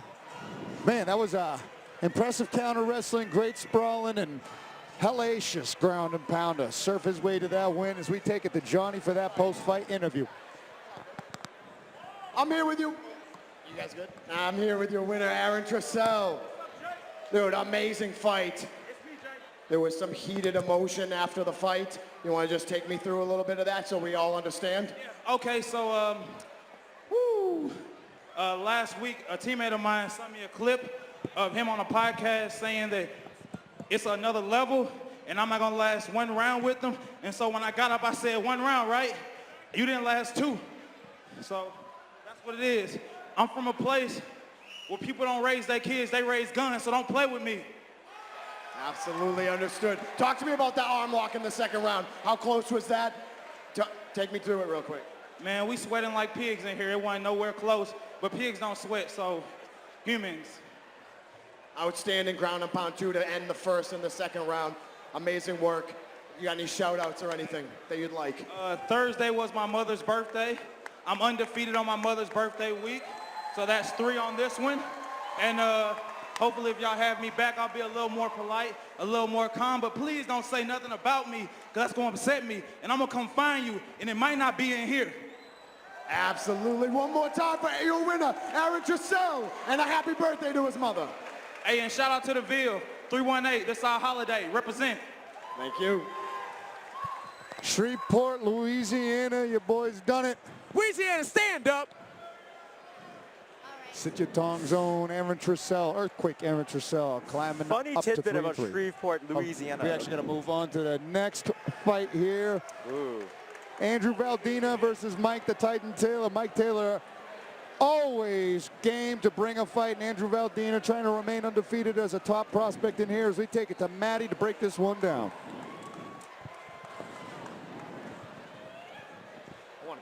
It's been non-stop action tonight here in Plymouth, and the action continues. Now, as you can hear from behind me, every time Andrew Valdina is on the card, he brings Gladiator Nation along with him, and he has plenty of fans, but none bigger than Mom and Dad. So, Mom, how are we feeling? How are the... I'm good. He's ready, so I'm ready. And how does it feel to know that your son has so much support every time he comes out? I love it. I really do. And Dad, how does it feel to know that your son has all this support? And what is it like having a professional fighter as a son? I couldn't stop him from doing it, so he's 100%. He's always ready, 12 hours a day, traveling, training. This is what his life is right now, so. Well, obviously, Andrew has plenty of support, but the guy on the other side, Mike Taylor, looking to have a different ending tonight. So let's see how this plays out. Mom, Dad, you ready? Let's do this. All right, thank you, Maddie Levine. Thank Ma and Pa. And Pa Do, Ma Dukes. Thank you for that wonderful introduction. Valdina parents await their son, but after Mike Taylor does his little dance to the cage, this kid is as loose and free as they get when it comes to walking out to the cage. And he's sitting at 1-5 as a pro, but he's been in there with some of the best people that this region has to offer. And he's given a lot of guys some fights, and people forget about how skilled he is and well-rounded he is when they just take a look at his record on paper. But even Mike when Taylor he has won, he has done damage to his opponent. Everyone. And the thing is, it comes down to fight IQ. That sometimes his losses don't have to do with his talent, but the way that he handles himself inside pressure situations. And that just might be even on the worst half of it. But his skill level is there. He can give you trouble. And he's one of these guys that if you look at his record and then you just write him off, you're going to end up with looking up at the ceiling at a certain point. And if you've seen those fights that he lost, any of these moments, if they had gone a slightly different way, would have been a different result entirely. Absolutely. He's definitely got avenues to win this fight. He's definitely going to start slower against Andrew Valdina and not rush it. And I think he's got to really stick to his skills. Instead of rushing out, stick and move, evade and counter, play on the back foot. And if it starts to get hairy in there, you've got a wrestling background, use it. Why not? He always tries to go in and scrap, and it's been entertaining, but getting in the win column against an undefeated prospect like Andrew Valdina, he's going to have to mix things up and use all facets of his skills and expect to take this very deep into the fight. And just as much, he's got to use his wrestling defensively, because while Valdina has a lot of KOs to his name, in his amateur career, he's been implementing his offensive wrestling a lot as a pro. Very well. And having worked with Andrew Valdina, I know that he is a very fast shot. Speak of the devil, he shall appear. Here comes Andrew Valdina. The Lozon crew in full force.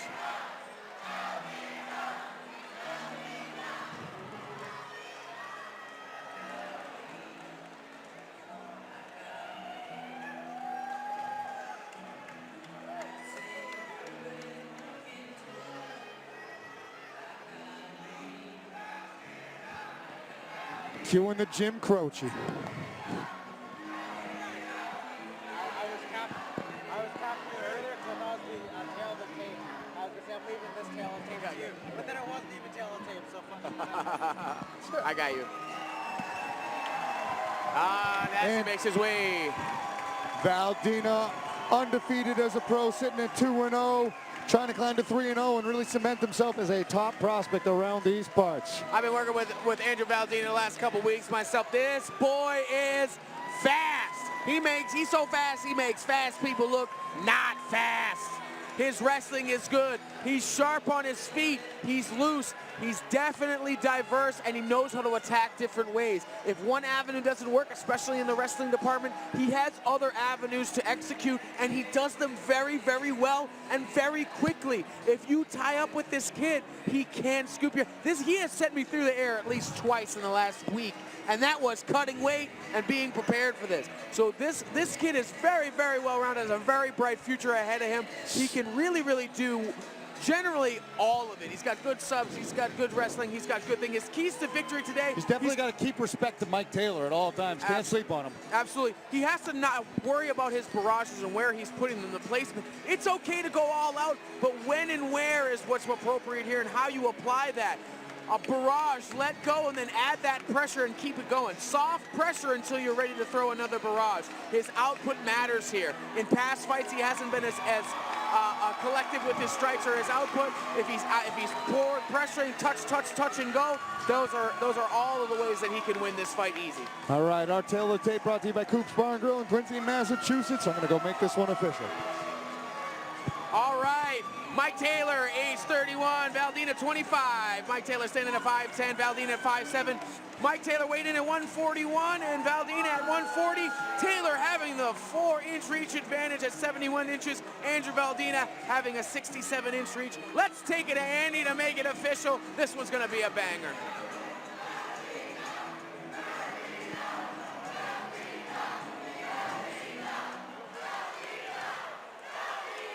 Ladies and gentlemen, big thank you to JYM Supplements for sponsoring this catchweight professional fight scheduled for 3 rounds, 5 minutes apiece. Introducing to you first, in the red corner, holding a professional mixed martial arts record of 1-5. He stands 5 feet 10 inches tall, and he weighed in at 141 pounds. From Cortland, New York, he's representing Brojo. Make some noise for Mike the Titan Taylor.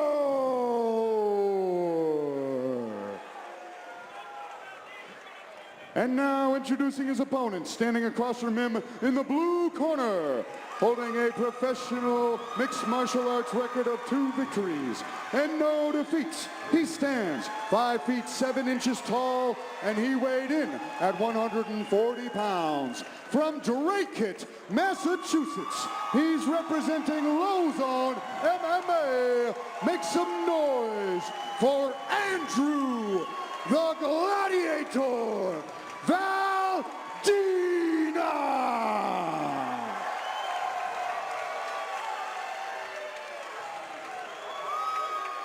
When the action begins, our referee in charge of this contest is Alan Lau.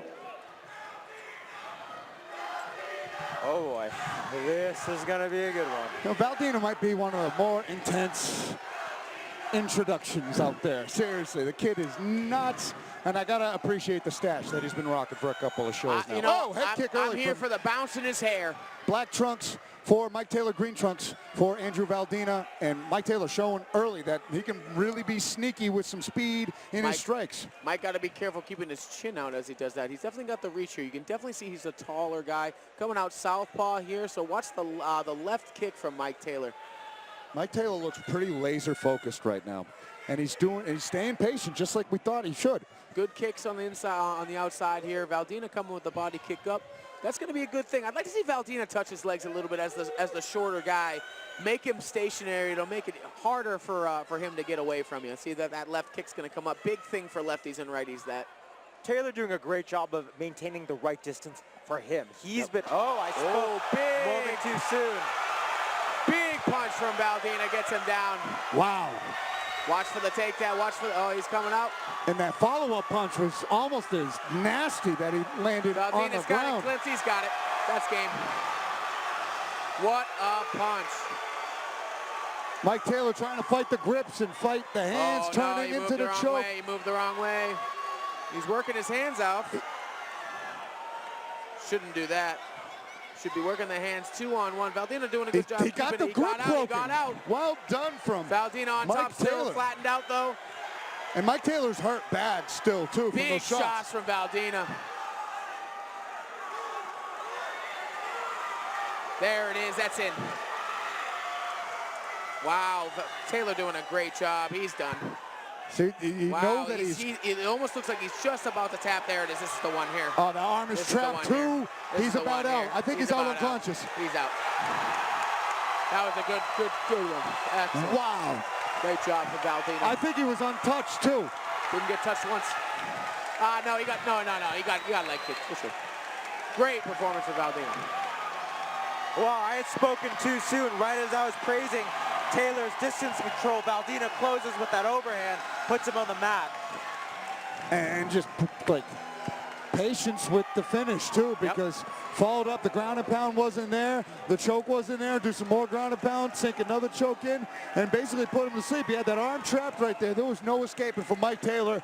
Beautiful job mixing up all of his weaponry to get that early finish for Andrew the Gladiator Valdina. Hard shots from Valdina the whole way through, kept him dizzy, got him dazed, kept him that way. Really tenacious with the finish, sweeping back and forth with his hands to get the choke under his chin. Great finish. Much intensity there. Yep.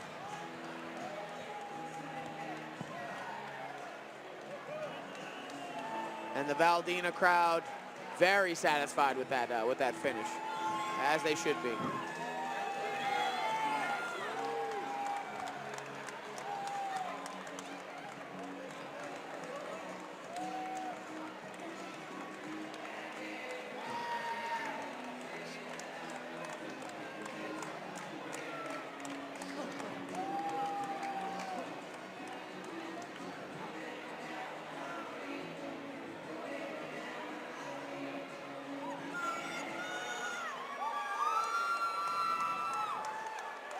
Ladies and gentlemen, keep the noise going for these two.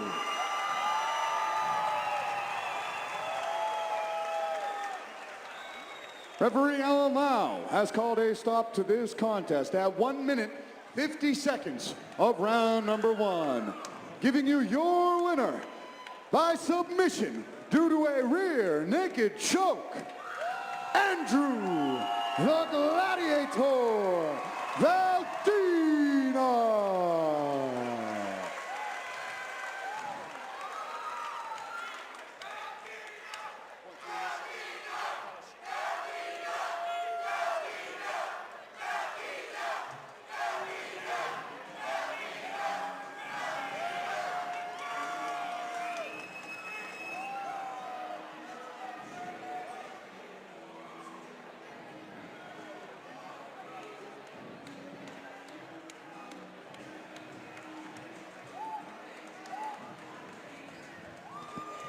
Connor Matthews, Pete Luciani, Tyler Menard, Joe Lozon all getting their picture with their teammate Andrew Valdina after the big win, as we're going to take the cupcakes for the interview in just a second once he corrals them back on in.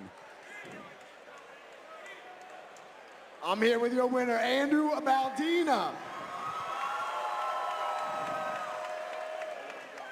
Bro, that angle that you cut before that big left hand, dude, talk to me about that. That was just brilliant. Hey, man. Obviously, I always say it every time, I got to give shout out to Mike Taylor, my opponent, man. These guys, they come and they don't back down from anybody. I'm a really big up-and-coming guy right now, and these guys say yes every time, so please, please give one more hand for Mike Taylor.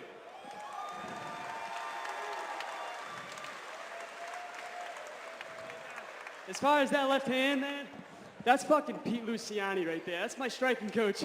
He showed me how to get that angle. We practice it every fucking day. And it just showed, man. I'm so like thankful for my team. They prepared me perfectly. I'm thankful for everybody here that came here, and they keep coming every single fight.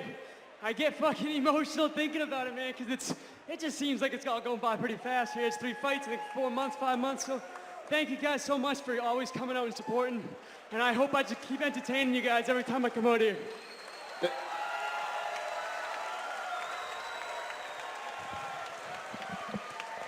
A perfect 3-0, 3 finishes. What's next? Do you have any names that you want? Title shots that you want to call for? Tell me what you want. What do you see? You know what, man? As an amateur, I did a lot of mental mistakes saying I want the belt this, I want the belt that. But as I just saw a video, man, I follow truly. I'm not chasing belts, I'm chasing skulls. Whoever's next, man, I'm coming for the head. I'm taking it clean off like I just did 3 times in a row. Let's Gladiator season every fucking month. Let's go. Let's go. Keep it going for Andrew the Gladiator Valdina. Amazing.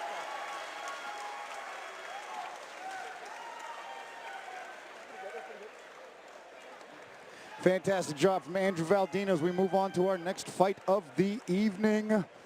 Moving things right along here. This one is as competitive as it gets on this docket right here. A lightweight matchup between Jacob, the Jaguar Bone, and VIP Ali Zabian. Big title implications, big climbs up the rankings. On the line for this fight, we take it to Maddie Levine.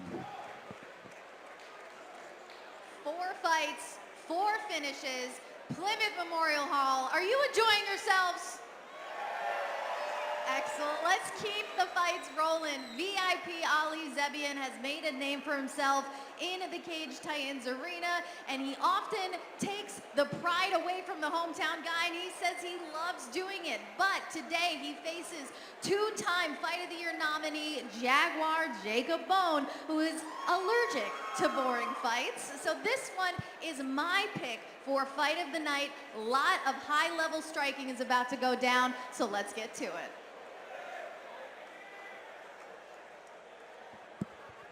Thank you, Maddie Levine. It's been quite a nice addition to the broadcast, if I don't say so myself, setting up these fights, giving a little extra tidbit of information. And Maddie's a breath of fresh air. Great to have her on the crew. She's going to do a great job. She's already killing it. Love to have her around. Here we go, baby. And I love this fight. I've loved this matchup since it was made, and I've had it circled for a couple months at this point. Jacob, the Jaguar Bone, you know you're getting a scrap when you see him enter the cage. A veteran of 21 fights, 11-10, taking on all comers, all experience. He's got some huge notable wins. He has a win over Dan Dubuque, who was a former lightweight champion, and even in his losses, he's garnered fame and accolades. He's fought in this building twice, both times for Fight of the Year candidacy against legends Joe Giannetti and Peter Barra, respectively. And it's funny because while Maddie aptly mentions that we are going to be in for a treat with the striking, both of these men have spectacular grappling backgrounds. Jacob Bone, a Brazilian Jiu-Jitsu black belt with really crafty ground game, as we saw from his students earlier from Bone MMA. And his opponent is a stellar wrestler. So I think that while we are definitely going to see some bombs thrown, I would not be surprised if we get treated to some enticing grappling displays as well. Jacob Bone having 11-10, which means he's got over 20 professional fights. And I can't tell you how invaluable that amount of experience is. He's been in there with the likes of the toughest people this region of the country and the country has to offer. Ali's definitely got himself a test. He's got all that experience to go up against here with Jacob. I'd really love to see how he comes out of this one. Jacob's going to bring all that experience forward. And just like Ken said, I wouldn't be surprised if we see some good grappling in this one. I think Jacob Bone's going to be doing a lot of moving backwards in this fight, as he has in fights before, but he's got to keep the output going while he is doing that dance along the perimeter. And I think a big weapon for him is going to be keeping the leg kicks pumping throughout this fight, no matter how long it goes. Don't abandon the low attack and volume. He's going to need some volume combinations to rack up points and hope to hurt the very durable and very pressure-heavy Ali Zabian. Absolutely, and easier said than done, but if he's able to do all of those things, it should be a good night for him. Let's see what Ali Zabian has to say about that when he comes out. I already see him in the far back pacing. Oh, he's excited as they get to make his way out here. He's been dying and clamoring to make that return back to Cage Titans. He's been on a run fighting for the PFL on a 5-fight win streak right now. His last appearance here, he won a split decision over Peter Barrett in one of the crazier fights of 2020. And VIP is back in action in Plymouth Memorial Hall tonight. Wow, I had to take off my headset and start headbanging to the music he came out to. What a great pick. This guy is all intensity all the time. Big smile on his face. It's actually kind of terrifying when you watch him do it. But he comes in here, he is explosive, he is powerful, and he's got a good skill set. He's always here to entertain. This guy has literally just come up a 5-fight win streak against some of the best people in the world. The PFL holds some of the best people in the world as far as the upper echelon of fight sports goes. He's coming back down to Cage Titans with that huge stage experience, and I wonder how it'll translate, because some people, they get they have an easier time with the smaller cage as they come back. Some people are so used to the lights that it actually... Speaking of the small cage, his keys to victory is that close range pressure, using the size of this cage to keep Bones back against the wall. He's got the wrestling, and he's going to add ground and pound to that, but he's got to use his jabs to find that big shot, whether that's with his hands or shooting for the legs. Much agreed as we take it to the tail of the tape for this featured lightweight fight at Cage Titans 58. We've got the tail of the tape for this lightweight bout. 34 years of age is Jacob Bone to Ali Zabian's 29. 6 feet tall for Jacob Bone with quite the height advantage over the 5'6" Ali Zabian. 154 for Jacob Bone, 153 for Ali. 72-inch reach, which is a 3-inch reach advantage over the 69-inch reach of Ali Zabian. And take it away, Andy.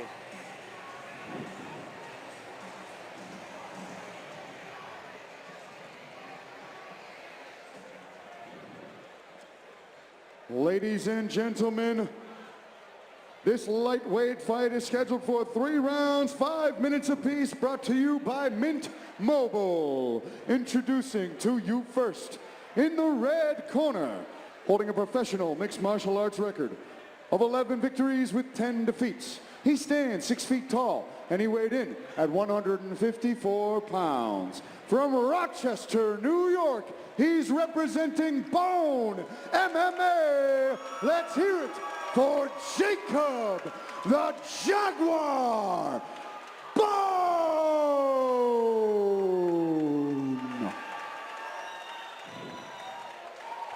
And now, introducing his opponent, standing across from him in the blue corner, holding a professional mixed martial arts record of 9 victories with 2 defeats. He stands 5 feet 6 inches tall, and he weighed in at 153 pounds. From Westfield, Massachusetts, he's representing Underground MMA.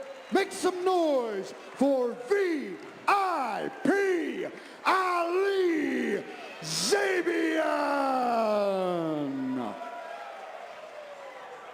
When the action begins, our referee in charge of this lightweight contest is Tommy Santana. A funny little tidbit is that Ali Zabian used to fight at 135. He was much trimmer back in the day. That's terrifying to me. Yeah, this guy is built like a tank. He gives me throwbacks to like the old days of like 5'6" lightweights. Yeah, oh yeah. Sean Shed, like Layson, yeah, Frankie Edgar when he was suckling. Yes, these guys. He's a dense lightweight. And look at the size of his legs compared to Jacob Bone. Moving good around side to side. He's not trying to stay in front of the powerhouse and let him, because he knows that if you keep in front of him, Zabian can absolutely land some big bombs here. So he's doing really great with his lateral movement. I would like him to move towards the opposite side. He's moving towards Ali's power hand, which is probably not advisable. That big overhand over the top. We've seen some good ones tonight. I like how Bone's moving, changing, dipping his levels. Ate that leg kick pretty good. Footwork right there, yep. He's L-stepping. He's got to be careful there, yep. That's what I mean. There you go. Good as he backs out. Yeah, saw him coming and was able to get out of range of that. Both guys showing each other a lot of respect for the opponent's power, neither committing too far in for fear of being countered. That was a nice left hook from Bone.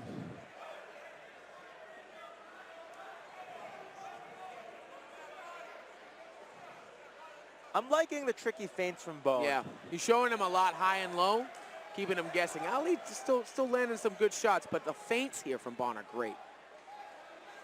Ooh, connects as he comes in. That 3-2 long. Got to keep his hands down, his hands up while he comes in with those kicks. Countered those kicks nicely, did Ali. It's like he's just pawing. There's no intention behind anything that Bone is throwing with his hands right now. It's just kind of trying to feel it out. Set that head kick up though, because he's gone for that twice, hasn't landed, but that second time was pretty close. Nice left hook. That one hurt from Ali. Ali landed a good one too. Flipped him. Both landed left hooks at the same time. It looked like Ali got the better of it. Ooh, nice inside. Ooh, good right hand, left hand right there from Bone. Snapped his head back a little bit. Good chopping. Oh! That 3-2 gets him. Big right hand from Zabian, but Bone, we know he's as tough as they make him.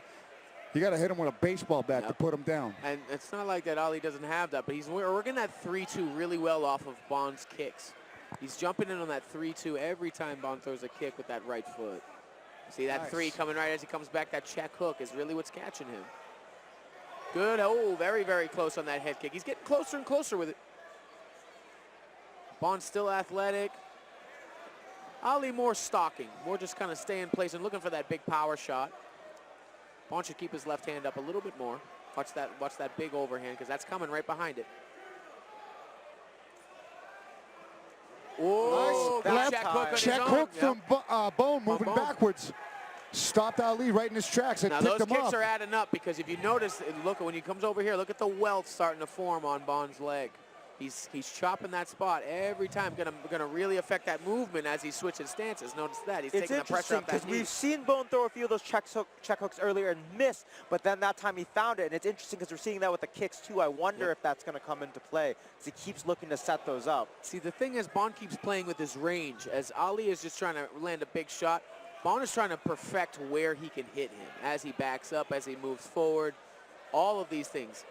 And just staying just out of range of that big power of his. That's a really good point. I wonder if that sort of investment in the long term is going to pay off, because in the short term, Ali's been landing more, but it seems like, as you're saying, Bone has started to get a bit of a better read. He evaded those punches that time, and he's started to land some counters. Yep, and I think maybe the game plan, the idea might be, we're going to try and turn this up in the later rounds. Ali's a power puncher. Nice that was a right good hand. right hand.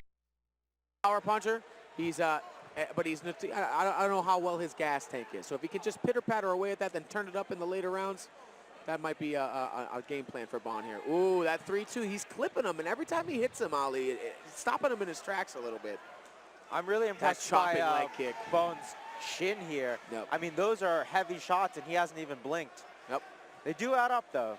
Those leg kicks, I think, look at that. Look at the bruising on the side of Bond's knee here. He's got to be careful, because Ali, every one of those is chopping. It'll start to affect your movement, how well you can bounce on those feet. Well, that's another good one. There's chopping, you don't hear them. And ladies and gentlemen at home, if you're watching, leg kicks, if you don't hear them, that's when they hurt. The ones you can't hear are the ones that dig deep into the muscle and make it hard to put forward pressure onto it. And that's what Ali's doing a great job of. Good catches the kick, right out of range. Great job, good footwork from Bond, really. Ali doing a great job, still very much in it. Good striking match so far, real even. As you say, I wonder if Bone is playing the long game. I Seems would like he's say playing with it a little bit. that Ali is the one who is connecting more in this round, for sure. But Bone was definitely more active. You can see Bone calculating, setting up the leg kick, setting up that high kick, using those feints, landed some really good strikes of his own as well. Stopped Ali in his tracks with some backwards check hooks of his own. Both guys showing a lot of respect for each other. Both guys landing comparable offense to each other. Kind of pacing out and playing out the way we thought. Ali doing the pressure and Bone on the outsides. Anybody's fight going into round two. I would say that Ali definitely landed more of the shots, but I do think that Bone, as he's starting to find his range and find those counters, I feel like it may pay off more in round two and three. Yep. Take the first round, kind of take the boxer's approach, kind of see what they have to give you, and then second, third round, we turn it up. We start to implement our game plan a little bit harder. I'd like to see what the Bond camp has over here. And but as good you rounds. say, Ali has gone the distance before, but just looking at his frame, it takes up a lot of oxygen. Thank you. To hold up that kind of muscle and on your body takes a lot of energy. And to throw heat with every shot. Bombs with every shot. So they might be banking into the fact that Ali might fade in the second and third round, which is not a bad idea. Nice inside leg kick to start Round the second two round. underway. Ali Zabian in the black. Jacob Ooh, Bone in the shoots red. Good job, Kin. Nice call. Working those double underhooks. Now, Bond might not be trying to finish here. He might just be trying to get Ali's arms tired. Take a little bit of that power away from him on the strikes. Getting sneaky there. Short uppercut by Ali. So Ali is powerful. It's going to be hard to just drag him to the ground. Ooh, that uppercut just missed. That left high head kick's getting closer and closer. It's been close all fight. Yeah. Inching and inching there. Ooh, Good timing on that good shot. Gets him down. Ooh. Oh, what an exchange. Wow, that was very good. Yeah, Way great. to hold on to the neck and keep going. And great job finding that instep Yep. and completing that sweep. Ali had that was a good time takedown too. That was just a great adjustment from Jacob. Right off the kick, and like the way he caught the kick, Bone just kind of used that to Use the instep momentum and, of falling. Yep. this is extra compelling because where Bones got the grappling advantage is in the jiu-jitsu. Whereas Zabian's got the wrestling. He's going for arm in here. Is he going for a Darce? No. He's trying to connect his hands. Yeah, he was going for that arm in, but he's still got a good spot to chain a couple of those kinds of attacks together. And this is where, because he's attacking the front headlock and possibly could get behind him, this is where he can counteract Ali's wrestling, though he seems content to dig into those guys. But I'm curious how he's going to progress from here, because I'd imagine he's not going to stay here and do this Ali's forever. not doing much to improve his own position as well. So it's not broke, don't fix it. I'm just going to keep going until you decide to make a mistake. And something tells me that's kind of what Jacob's looking for him to do. What Bond wants him to do is to kind of make a mistake as he's puttering him with those knees. To the credit of our conversation earlier, this is definitely going to weigh on his cardio. Oh, 100%. He's just laying on him. He's just letting him carry him. And to that point you just made, is that I'm not going to advance position if I'm just making you carry my weight. Because the third round, when we do end up standing up, now I can start to open up. That's when that head kick lands. Ali looks like he's trying to break the grip there. Good hand fighting. He's not doing much with it. Just kind of holding it. He's got to get it away and start. There we go. Get it around his head. Now watch the 10-finger guillotine. I think that's what he's worried about here as he stands up. Those knees are adding up, though. It's going to be hard to put pressure on that leg. The ref had sort of inclined to, or he had sort of indicated that he might stand them up soon. So I wonder. I don't know why, because Bones getting some really good body work here, and he's in a pretty advantaged position. I think that's why they've stayed there this long to begin with.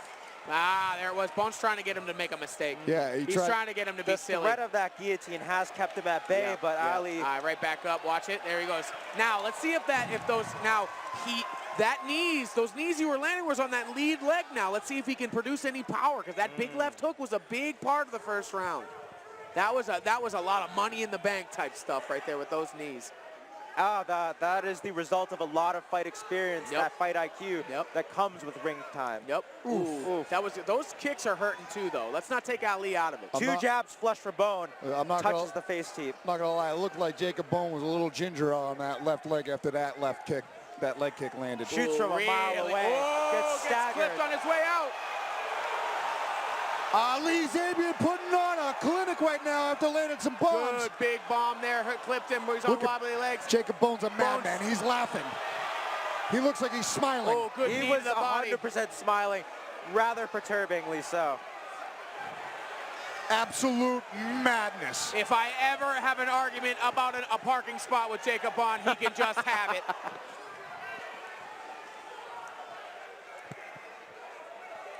Ali Zabian landing that some hook, huge that dip to power. that hook over. He's doing that every single jab. You'll notice that Ali will dip, come under the jab, and then come back over the top with that big hook, and then come with the two as he backs up.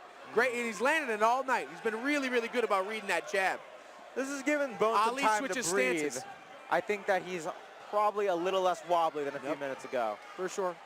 Oh, he got cracked bad. We got 30 seconds left in this round. Great fight. Great fight so far. Very technical. Bond's got a great game plan. Ooh. The thing that's keeping Ali in this is those moments where he's touching him and hurting him. I like the game plan of Bone to deteriorate Zabian's cardio and his explosiveness, but that getting rocked by that punch was a big moment. Really mars that game plan, because that's giving him. Big shot. Step back left hand from Ate Ali. it like cereal. Speaking of cereal, I want to know what cereal Jacob Bone had for breakfast this morning that's keeping him up after those bombs. Cinnamon Toast Crunch. Let's not be silly. Well, it's gonna be a now or never moment, because while he definitely has taken a lot out of the tank of Ali Zabian, getting rocked there is gonna cost him that round. Now, say something, Joe. But does it with the takedown and the control time here, plus the damage. Watch that right hand. That was a good right hand coming off. Off the takedown, off the exit, and then staying with it, and Bone was... Another round you're unsure of because of this moment. You know, I don't know if I'm unsure about that. I think Ali definitely had the more impactful... things to consider as well as, again, the story. If, for instance, I'm beating you up in the beginning of the round, but then you rock me towards the end of the round, you've stolen the round from the sequence of events is very important.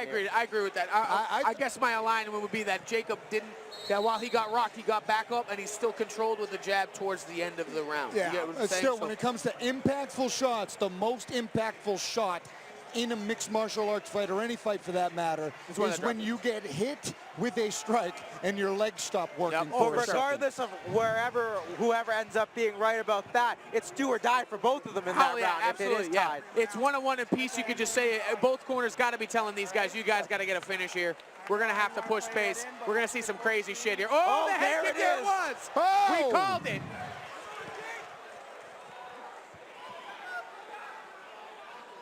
Guys, I have a surprise for us.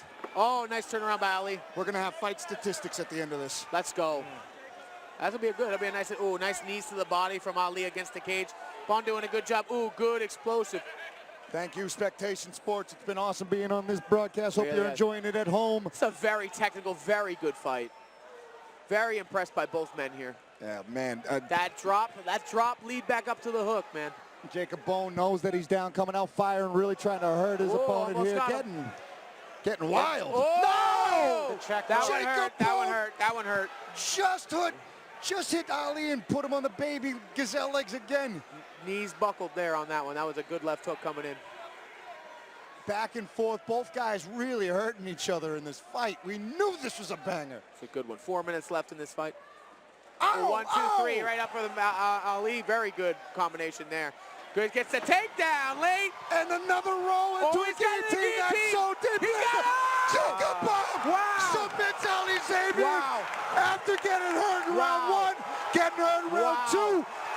What a comeback. And that was the second time Ali Zabian gets in on the hips, shoots in for a big takedown. He goes for that barrel roll, gets the instep. This time he bites on that guillotine. Arman cinches it up. Glorious submission. And we saw him do that in the first round too with the same type of sequence. He let the roll come over the top, grab the grip, and then just cranked it. Got that elbow real high. Ended the streak of Ali Zabian, who had crazy moments in that fight, showing why he is still one of the top contenders. But Bone extending his win streak to 2. What a fight. Bone's patience has paid off in the same way it had with the left check hook in the beginning. He eventually found it. That head kick he found it, and then that guillotine he attempted in the first round came back to finish the fight in the third. He set that head kick up all fight, and it landed. Ali got a little bit desperate because of it. Made a shot, a good shot even, and he just rolled with it. Look at that timing. Good shot, comes in, and he's lets the momentum go. He's even coming here. Oh my goodness, fantastic. Look at the rollover. Ali goes to really turn the corner on that takedown, and Jacob Bone just kind of floats. He floats from a perpendicular side, rolls his hips, lands right into that arm guillotine, sinks up. Deep guillotine. Stats, yes. Let's see the stats if they're up there. Let's see the fight stats. Wow, look at that. Round 1, round 2, round 3. 117 total strikes landed. 59 total strikes landed for Zabian in the first round. Let's see total strikes in general. We got one. Overall, everything looks great. Let's see. 59, 42, and the 33-4 strikes. Zabian landed a pretty high percentage, 30 and 50% of their strikes. Very, very good fight overall. Crazy match. Real back and forth. You can even tell by the numbers here. Unbelievable fight. That exceeded the hype. I am blown away. That was a great fight. Couldn't be happier. Good job to both men. You know, only one man can come out the winner here, obviously, but Ali put up a great performance. He got caught in the end of a barn burner of a fight. Neither of these men have anything to put their head down about. Congratulations, Jacob Bone. Let's send it to Andy to make it official.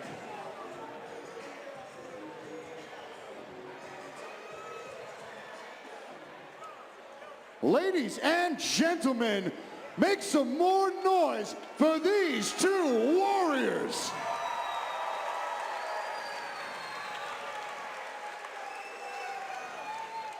Referee Tommy Santana has called a stop to this contest at 1 minute, 15 seconds of round number 3, giving you your winner by submission due to a guillotine choke, Jacob the Jaguar Bone.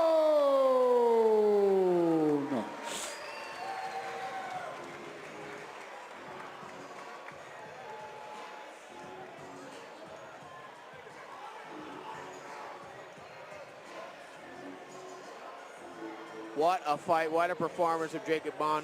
Really showing that professional experience shining through. Great game plan, great execution, stayed patient, stayed in the fight even though he was gravely hurt at one point, smiled his way through it, came back, got the victory. That's a good performance. He should be very proud of that. Very, very proud of that. What, fight of the night, comeback of the night, submission of the night. This, Jacob Bone putting forth really competitive matchups like he has against Peter Barrett and Joe Giannetti to finally get a win here against another local. Sure, it's got to feel great. Great moment for him, and another classic, instant classic fight as we take it to Johnny for the post-fight interview. I am here with your winner, Jacob the Jaguar Bone. My friend, just a traditional Jacob Bone fight. Give some, take some. Dude, amazing stuff. You were chasing that Armin guillotine in the first round, and then in the second round, it came through. Talk to me about it. I knew my jiu-jitsu was just on a different level than his. I knew he had some good wrestling. Like I said, it was basic, but I kind of felt like I was going to catch him on one of those takedowns before this fight, you know. Shooting in like that, scooped it up, you know. Striking was good. Man, what can you say? He's banging that leg kick, single strikes. I mean, I should have put it together a little better, but it's getting there. I had to do what I had to do. Absolutely. He hit you with a couple of big shots. He was throwing bombs. Were you hurt at all during that? My leg was sore. Yeah, she was sore. A few of the punches, too, rocked me. So you're good. I put on a poker face. Dude, you looked amazing. I saw your tattoos. You got Humble Warrior on each of your arms here. Humble Warrior. What is it like? I mean, that you prove that here tonight. You prove it every time you're in the cage. Just talk to me. Talk to your people and your family. I know you got a great team behind you and a lot of people that show you love. Well, it meant so much, everybody coming out for this fight, me and Jake Hixsonbaugh, the second fight of the night. He a tough fight, but a tough opponent, and that's all we do is take tough fights, you know. And but I really appreciate everybody coming out here tonight. A big, huge crowd over here. Everybody in the front row, too. It meant a lot. And I was cruising in here, me, Jake, Grady, Anthony. We came in here with two of my other students, Dan Masidi and his son, Sonny. And it just was a cool feeling being on this first pro card with one of my fighters. It was his third pro fight. And, you know, we had Orelvis during the day card, too. We trained with him out of Synthesis. And, you know, we just got that ball rolling. And I was like, you know, that's right. He's a gorilla, the Cuban gorilla. He's a fucking beast, but. Dude, 34 years old. You're knocking off huge prospects like Ali Zabian. You might have some rematches that you want around here. Dude, talk to me about the future for you. Well, I already said I would fight anyone, everyone like I do. So if anybody's complaining that somebody won't fight him, you know I will. So whenever, wherever, I love cage titans, so line them up, baby. Let's go. You know we're going to have you back. One more time for your winner, Jacob Bone. Man. Early pick for fight of the year, sub of the year, comeback of the year, Jacob the Jaguar Bone, as durable, tough, and classy as they make them. Huge win over Ali VIP Zabian. Great fight. Moving on. Our next fight of the evening, there's a hurricane of brewing. Jay Ellis taking this fight on short notice again as Jack Congdon had an opponent fall out this week. And here he is trying to remain undefeated as a pro as we take it to Maddie.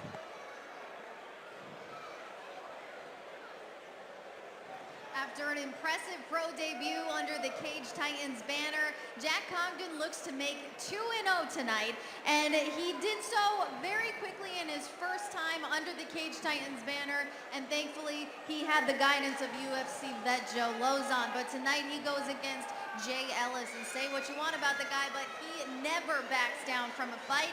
So we have two gentlemen coming up next that are ready to bring you war.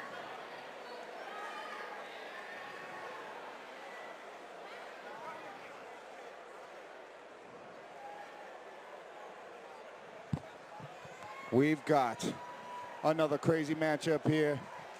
Hey, Jay Ellis, he's no stranger to this cage. Nope. A veteran of over 100 fights. He is dangerous and has some really insane wins. Daniel Strauss, Rodrigo Almeida. He's someone that if you don't respect or take lightly and look at his record on paper, he's going to surprise you and catch you. Just ask the 17 or so people who have fallen victim to a Jay Ellis finish. He's got a crazy 2-minute, 3-minute flurry in him. I've yet to see him get out of a second round, win, lose, or draw. And here he is taking on another top prospect in Jack Congdon out of Lakeville MMA.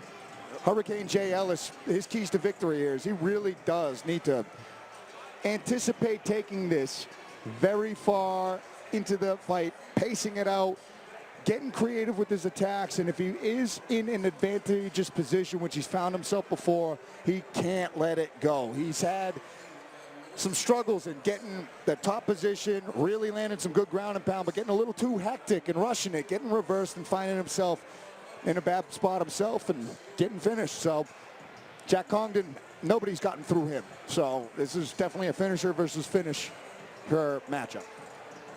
Absolutely, and what's interesting too is Jack Congdon has finished all of his opponents with his vicious striking, and a lot of times Jay Ellis's defeats have come from being taken down or in grappling exchanges, so it's very likely that Congdon will fight Ellis on his strongest terms. And Jay Ellis told me that he's really been putting some dedicated time into a significant fight camp this time, training at Red Schaefer MMA out in Milwaukee, Wisconsin, something that he hasn't really done in the past. What's going on? I can't hear you, Joe. Is there something wrong? An equipment issue? An equipment issue for Jay? All right, I guess we have an equipment issue. Hang now. Little technical difficulties. Gotcha. All right, we've got a couple of nails that got to get trimmed for Jay Perrin real quick. It should be. Jay Perrin, Jay Ellis. I'm sorry, Jay Ellis. I trim my nails. Thank you very much. Jay Perrin's nails. I'm a biter. Look, Jay Perrin has the most beautiful fingernails I've ever seen. That's not true. Peter Barrett paints his, and they're much better. There we go. I was just trying to make something up on the fly. I appreciate you. You know what I mean. But I have nice nails. I appreciate that. But Jay Ellis, the short notice king, in the cage now, coming in. This man is Captain Save a Card if he needs to. If you want to call somebody anybody on short notice to get in there and fight with just about anybody. Yeah, Jay Ellis is the guy. Yes, short notice indeed. 6-day notice. He takes the call. Chris Berberick fell ill or fell out due to an injury and wasn't able to make the trip from Alaska. So in comes Hurricane Jay Ellis to save the day once again, because say what you will about his 102 losses, that guy shows up to fight and saves fight cards, gives someone an opponent, and definitely tries to hurt them for a few minutes before he loses his gas tank. But that's enough. There we're talking about Jack Congdon, the former undefeated amateur champ, has since gone pro, undefeated as a pro, 1-0. All finishes, submissions, ground and pound, knockouts, you name it. He's as well-rounded as they get, and a dangerous, very large, fully framed welterweight.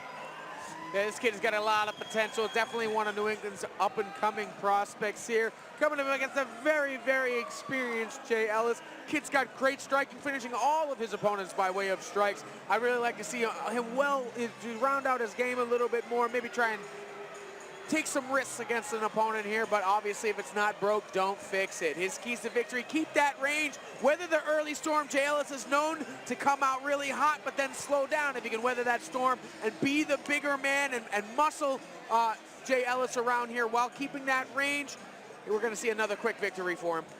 Name the artist. Name the artist. But who wrote it? Oh! It's interesting, though. I actually think that both of these guys are physical specimens and pretty large. I'd actually like to. I'm excited to see the tail of the tape and see the comparison. I would as well. I feel like I want to see the reach on both of these guys, to be honest. And Jack Congdon, I think, has got like a 75-inch reach. He's got quite a wingspan right there as he enters the cage, circles around, shows respect to Jay Ellis for taking this fight on short notice. I wouldn't want to fight Jack Congdon, but Jay Ellis doesn't care. Anybody, anytime, anywhere, as we take it to the tail of the tape for this welterweight matchup. All right. Our tail of the tape today. Jay Ellis standing at 38 years old. Jack Congdon's 25. Jay Ellis standing at 5 feet 9 inches tall. To Congdon 6'2", got a 3-inch height advantage, or a 4-inch height advantage, pardon me. 164 for Jay Ellis coming in on short notice, and 1'7" for Jack Congdon. We have a 3-inch reach advantage for Jack. Let's take it to Andy to take it away. Let's go. Ladies and gentlemen, prepare yourselves for the next fight of the evening, a professional welterweight matchup scheduled for 3 rounds, 5 minutes apiece, brought to you by JYM Supplements. Introducing to you first, in the red corner, this veteran of over 100 fights holds a record of 16 wins with 102 losses. He stands 5 feet 9 inches tall, and he weighed in at 164 pounds. From Milwaukee, Wisconsin, by way of the Bronx, New York, representing Red Schaefer MMA, let's hear it for Hurricane J. Ellis.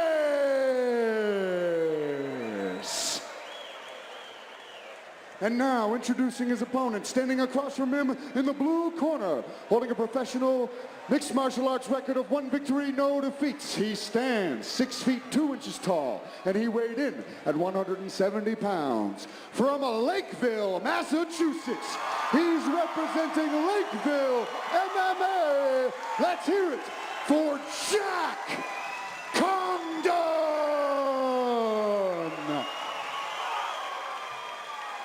When the action begins, our referee in charge of this welterweight contest is Kevin McDonald.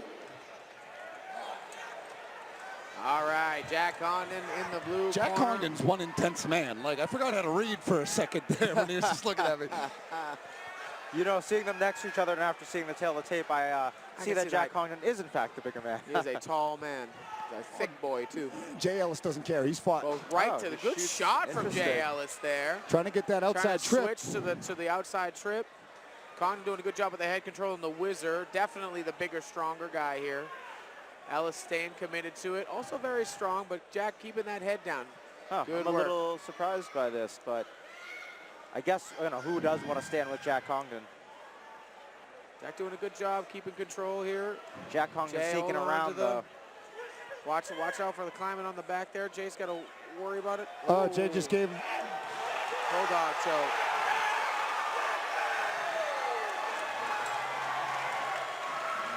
Jack Congdon able to slip that choke in off the single leg attempt from Jay Ellis. It's a sneaky choke he landed in there. Able to get that standing choke. Jay Ellis going in for the shot. Tried to stay diligent with it for a bit, but Jack Congdon being just able to keep that balance, ride the cage, force Jay into a very dire mistake and sink up that choke. Not even with the hooks in, kind of just crept that arm up around and just fully cinched it in, no hooks, standing. And a quick tap from Jay Ellis.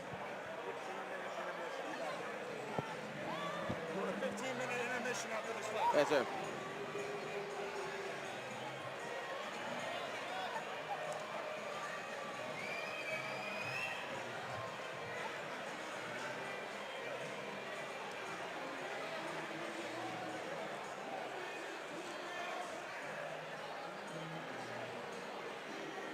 All right, here we are to make it official, Andy. Ladies and gentlemen, keep the noise going for these two.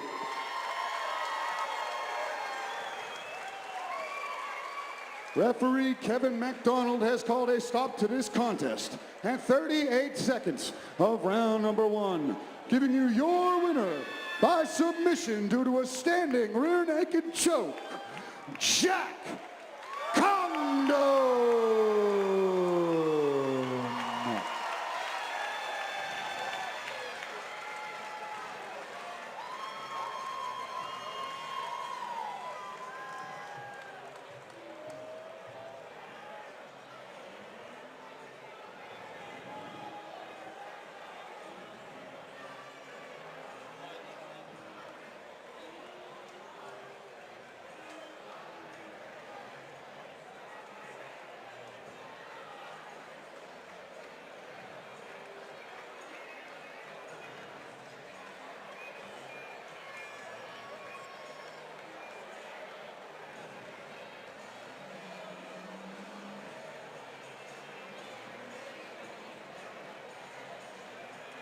I'm here with your winner, Jack Congdon. My friend, talk to your people here. You got an army behind you, so much support, great team. Shout out. MMA, where you at? Lakeville MMA, let's go. Yeah, very thankful for, first off, I have to say, respect and thanks to Jay Ellis.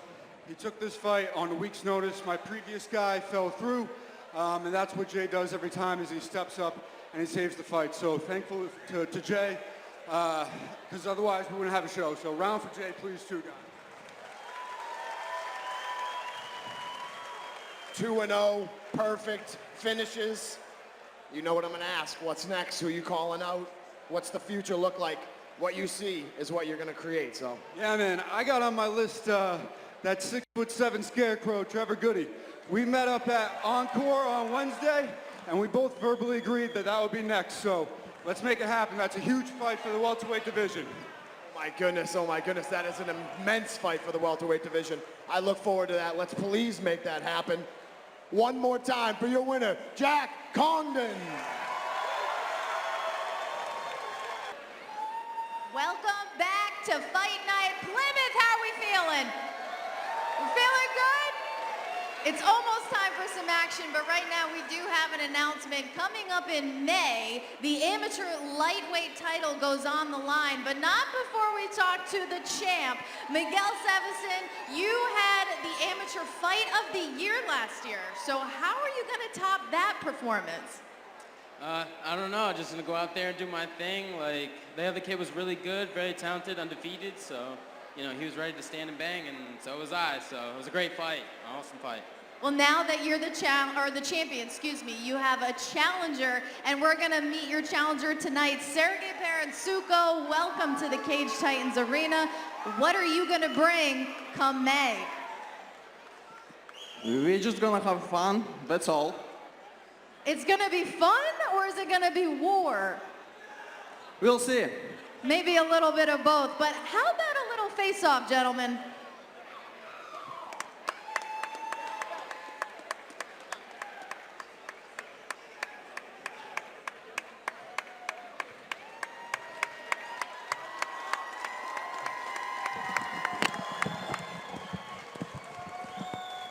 Oh, it's going to be a fun little matchup here.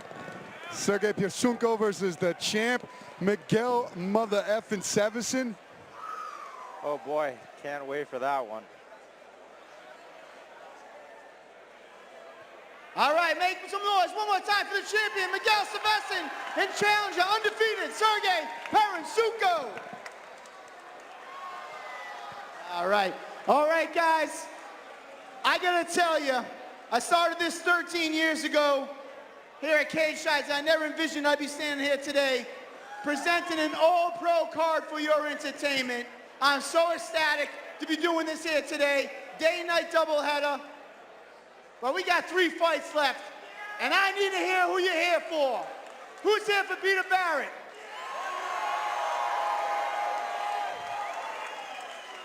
He's got a challenger in a strong adversity in Mo Al-Kanani. Who's here to see Mo dethrone Pete here at Memorial Hall?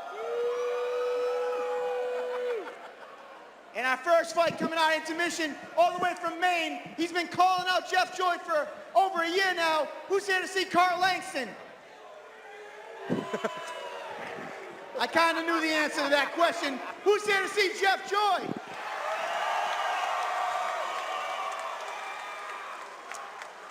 And in the main event, the party returns to Plymouth.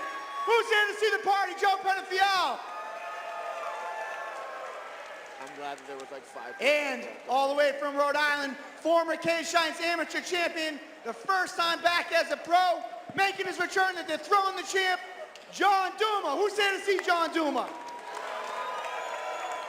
All right, guys, I cannot thank you enough from the bottom of my heart for all the support you give these fighters. They put themselves through so much for you guys tonight. So let's hear it for all these guys today and tonight. And let's get to the action. Let's go. I don't know where my microphone is. Great words. I think that Mike Poirier has it.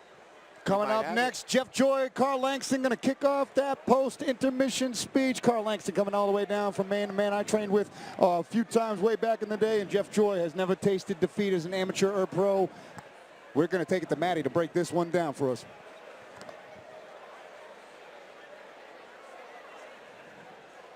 It has been an amazing night of action, and the action continues. Thank you so much for being with us tonight. Saturday night is all about fight night. So let's keep the wars coming. Carl Langston, Jeff Joy, up right now.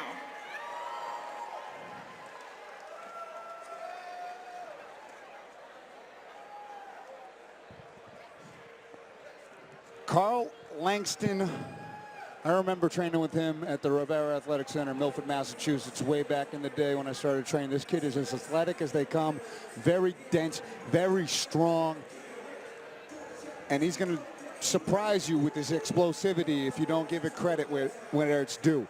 Suffered some losses throughout his career. He gets caught in some submissions, but if he slows the pace down, he has the skill set and the athleticism to deal with anybody at this weight class. He's a gigantic bantamweight, is Carl Langston. Very big. This guy's been around for quite a while. I believe me and him were amateurs at the same time. At a certain point, we fought on the same card.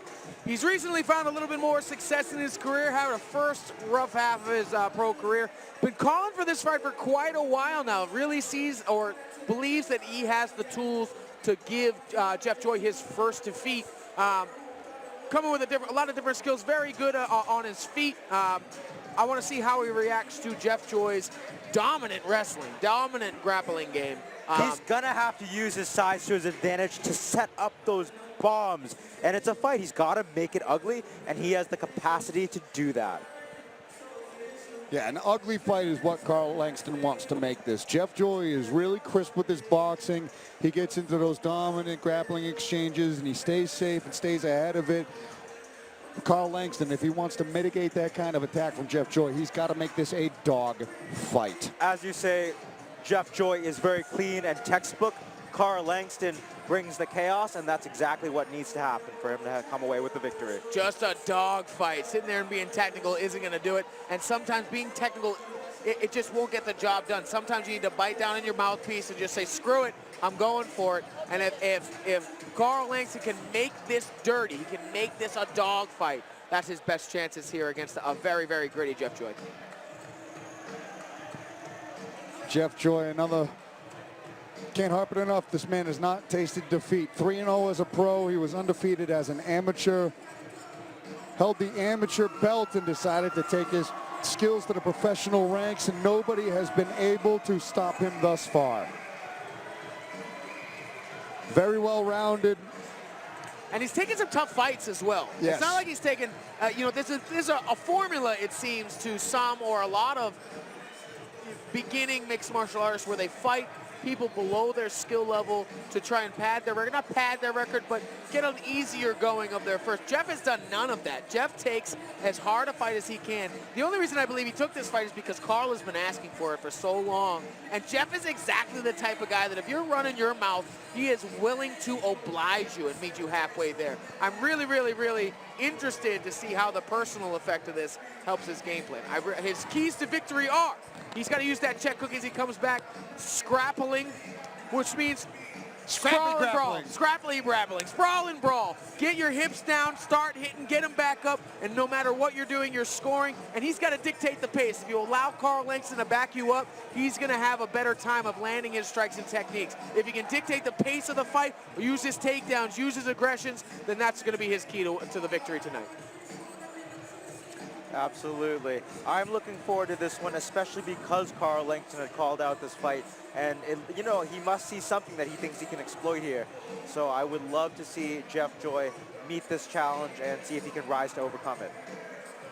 Definitely interesting. Definitely want to see if Carl is up for the challenge. This is a big win. Should he win this, that is a big win for him in his career, even turning it around, even with the record he's got. Absolutely. That'll put him back on the map and back into contention for big opportunities. Giving Jeff Joy his first loss would be a propulsion for anybody's career. And Jeff Joy, even after his amateur career, he had some of the more tough, amateur fights I've seen endured through an amateur career, which has certainly paid dividends in his professional career as he enters the cage. Very familiar territory. He has spent his entire career in this building as we take it to the tail of the tape for this bantamweight matchup. For this bantamweight fight, we've got Carl Langston coming in at 34 years of age. 2 years the elder of Jeff Joy, who is 32. Carl is 5'9" to Jeff Joy's 5'6", giving him a 3-inch height advantage. Carl was 134. Jeff Joy came in at 136, and they both have similar reach. Carl Langston with a 68-inch reach to Jeff Joy's 67-inch reach. Take it away, Andy. Ladies and gentlemen, prepare yourselves for the next fight of the evening. A bantamweight matchup scheduled for 3 rounds, 5 minutes apiece, brought to you by Mint Mobile. Introducing to you first, standing in the red corner with a professional mixed martial arts record of 2 victories with 8 defeats. He stands 5 feet 9 inches tall, and he weighed in at 134 pounds. From Portland, Maine, he's representing Clifford's Taekwondo. Let's hear it for Carl Langston.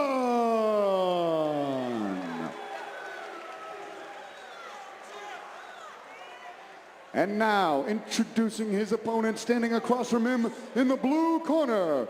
This undefeated professional fighter holds a record of 3 victories with no defeats. He stands 5 feet 6 inches tall, and he weighed in at 136 pounds.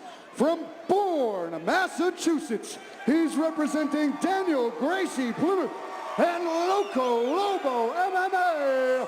Let's hear it for Jeff Joy! The Jeff Joy crowd in heavy attendance tonight. When the action begins, our referee in charge of this contest is Tommy Santana. All right, our third man in the cage ready for action. Jeff Joy in the blue. Carl Langston in the red corner. Already started the stare down, and they're off.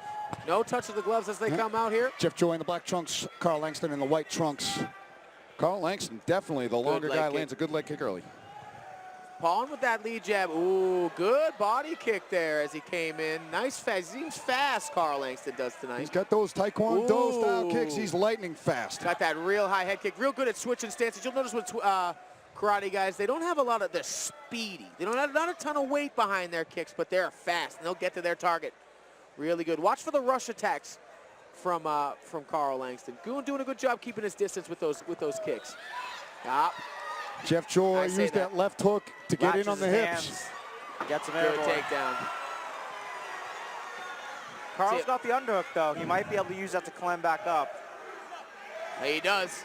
He does. Good job from Carl to get back up there. Got the front headlock there from Jeff, pardon me.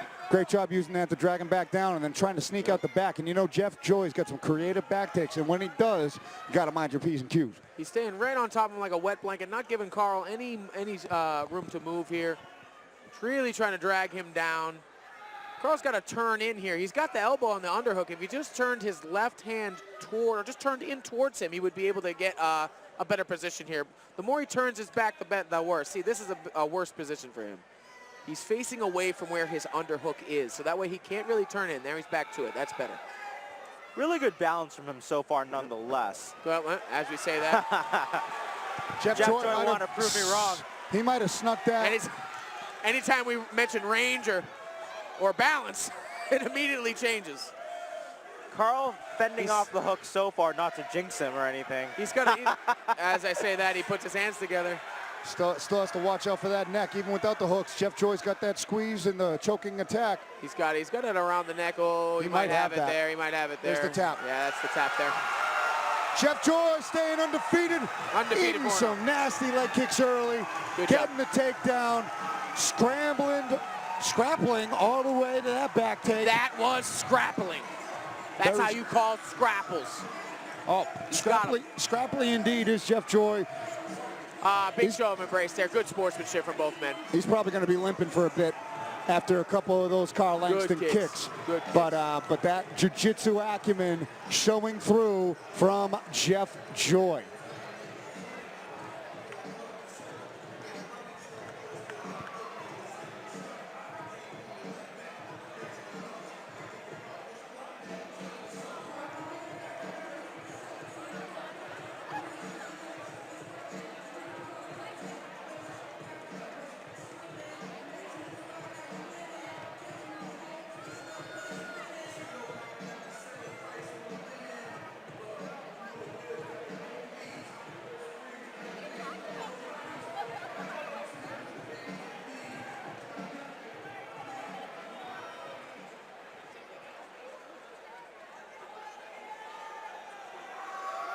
Ladies and gentlemen, keep it going for these two.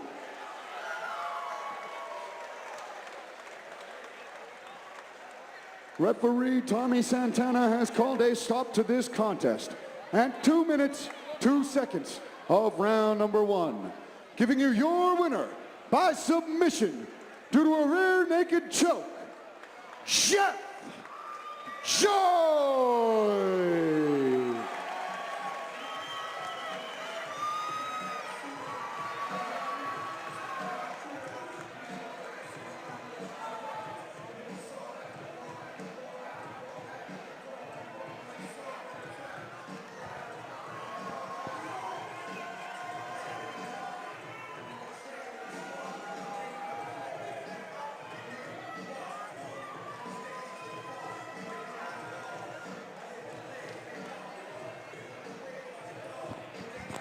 Staying undefeated, record unblemished still. All finishes in his pro career still as well. Josh Belanger, Sergey Pashunko, Jared Natgras, Carlos Vespasiano, and the legend himself, Loco Lobo, in the photo group for the victorious Jeff Joy. As we take it to Johnny Cupcakes Campbell for the official post-fight interview. I'm here with your winner, Jeff Joy. Jeff, 4-0. You're a creature of habit. All rear naked chokes. Talk to me about your submission game. It's just on another level, my friend. Cut, man. Yeah, man, much love to, actually, man, I'm gonna take it all the way back. Where's Big Mike Bromberg? Mike Bromberg's in here somewhere. That was one of my first jiu-jitsu coaches. Did a lot with him. Moved on to Loco in the Daniel Gracie organization. You know what I mean? My bad, I'll take it, because I keep fucking looking all around. So after that, went to Daniel Gracie. Nothing but love for the Daniel Gracie organization over there. They're fucking awesome. Got something up there. Boom, all right, I'm messing you up. But not to take up everybody's time or anything like that, I definitely want to give a shout out to my sponsors. Obviously, my #1 Daniel Gracie organization out in Philly, back here. My coaches, I couldn't do it without Josh, and my training partners. Me and Josh spend a lot of time. Also, my pad holder, Nick Lopes. We go back, way back. So much, much appreciated for all the people that spend time with me and help me develop my game. With the sponsors, Gracie Enterprises has took care of all my financial needs. He's a construction company out of Falmouth, so go check him out, Gracie Enterprises. And then 3 mainly important things before I go that I wanted to say. This dub was for my brother. You know, it saddens me I lost another brother, but that shit was for him. Rest in peace, Chris Joy. That's my fucking heart right there. You know what I'm saying? So that shit was for him. And then also, my cousin and my uncles are up there, and March 18th is a special day for us because I lost my auntie to a rare form of blood cancer, and her husband's up there, and we feel her. And to everybody on the other side that has been sending me messages all day, I see it, baby. 11-11, all is one. I love you. Keep it going for your winner, Jeff Joy.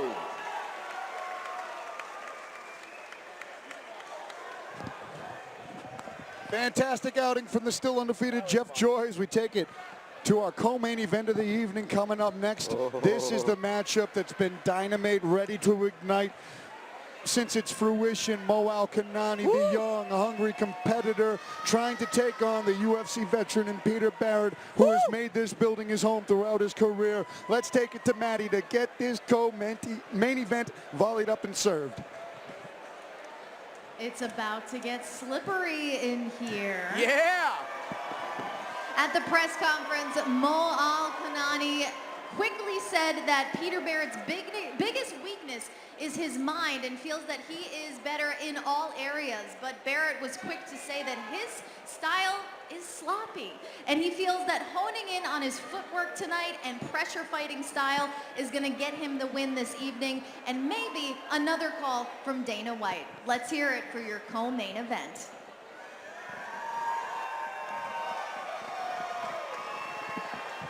Oh, this one's gonna be spicy.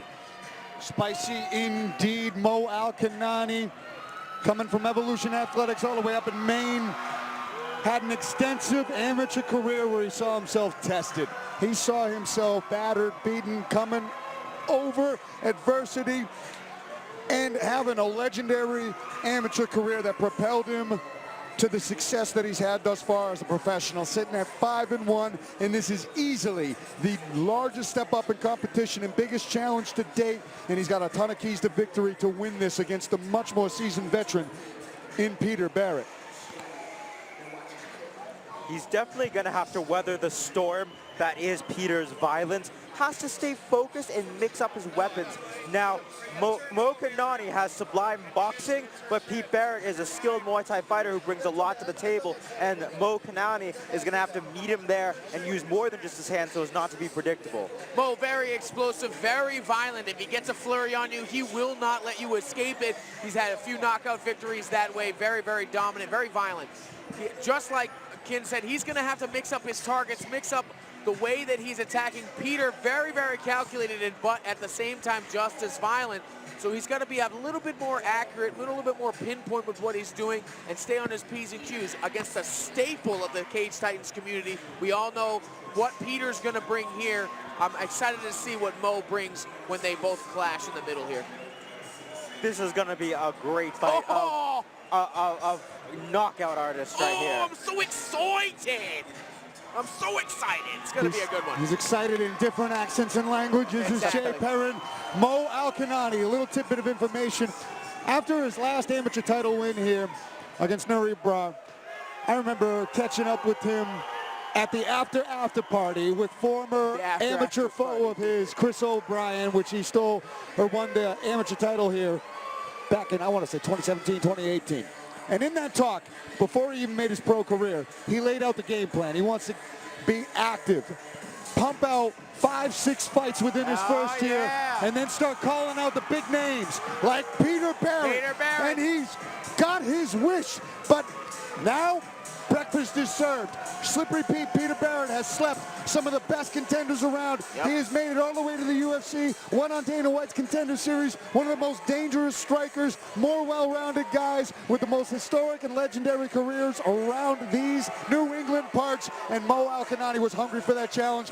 Peter Barrett, nearly dismissive of the young foe, really expects to come in and steamroll, but make no mistake about it, that is a very high fight IQ fighter who respects his opponent and is ready for all things. This is a banger of a fight as we look at Pete's keys to victory.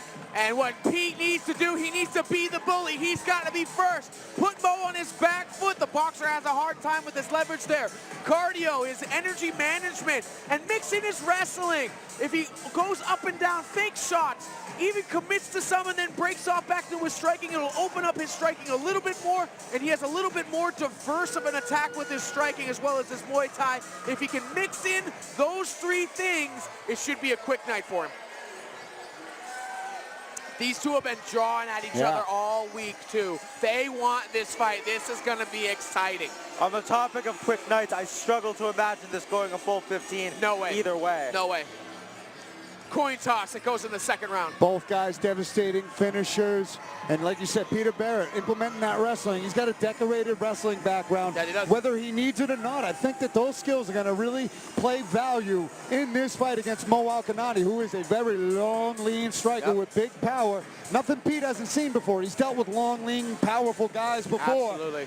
I see this a bit of as a boxer versus Muay Thai guy, to be honest, because Alkanani's boxing is sublime, but Peter brings a variety of dangerous strikes. But don't sleep on Mo Alkanani's leg kicks. Just ask Chris O'Brien. Yep, absolutely. Training at Evolution, I'm sure he's picked up some Muay Thai, because that's a lot of what they do up there. Just a little bit. He might have picked it up, you know? He might have picked it up. It's just crazy to see Mo lay out the plan and find this big name this early in his pro career. And Peter Barrett accepting the challenge, coming in, looking to hold on to that torch. that Mo Alkanani's trying to take from him. I'm not gonna and lie. I can't wait to get this one set as you take it to the tail of the tape, gentlemen. Let's get to a tail of the tape. Mo Alkanani, 27 years old, to 36-year-old, and Peter Barrett, his elder. Mo Alkanani comes in at 6'1", Peter at 5'10". They both weighed in at 155 pounds. Mo has the reach advantage at 74 inches to Peter Barrett's 72, and he is in the cage to get it official. I am hyped. Let's get after it.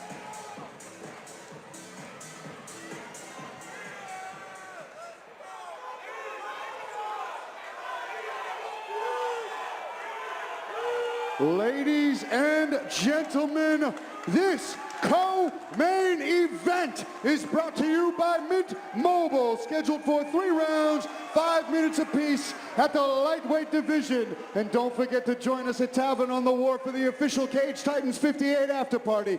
Immediately after these next 2 fights, this co-main event is going to be insane. Introducing to you first, standing in the red corner, holding a professional mixed martial arts record of 5 victories and 1 defeat. He stands 6 feet 1 inch tall, and he weighed in at 155 pounds. From Saco, Maine, by way of Baghdad, Iraq, he's representing Evolution Athletics. Make some noise for Mo Alkanani.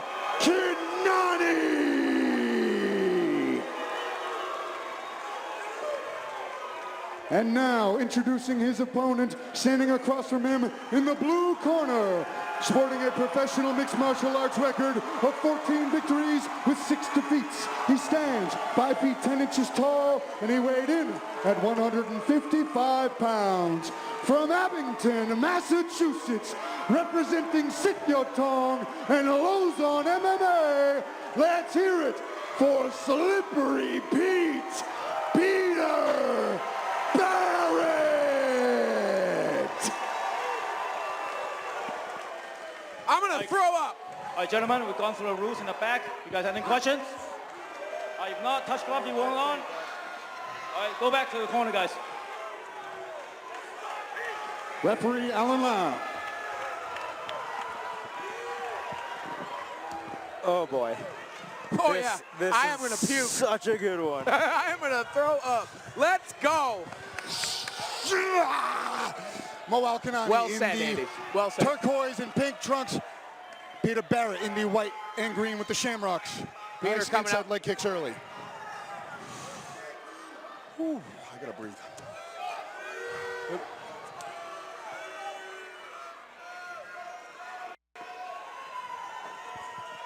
Body kick early from Mo.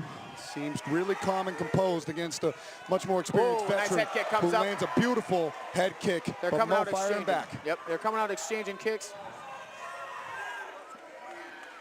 Mo out on his feet. Nice head kick. Knee lands there. Just grazed it. Good kicks by Peter, keeping him at good kick range. Mo really likes to level change a Nice lot head kick from coming his up. boxing, which made him duck into that knee earlier. Yep. Just something to watch out for. Though he is throwing some nice kicks, I see that up and down being a potential danger. The way that Pete the Southpaw throws those body kicks, they can become head kicks. Slight low blow, not much timeout. Mo definitely inadvertent on that. So we're right at away. a nut shot apiece. Oh, Ooh. big right hand. Just Nice. misses for Mo. Both Nice landed. left hand. Mo ate one to land one in that exchange.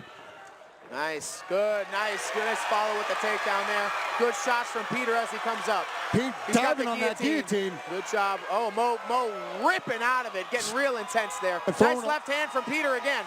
Nice knee up the middle. Saw the sweat roll off of Mo's head after that knee. Ooh, nice body kick. Right to the elbows, though. Pete's putting on a pace and throwing He is. everything into these Mo shots. takes the shot, trying to close the distance on those kicks. It's a good idea. Good head position from Mo here. Good clinching.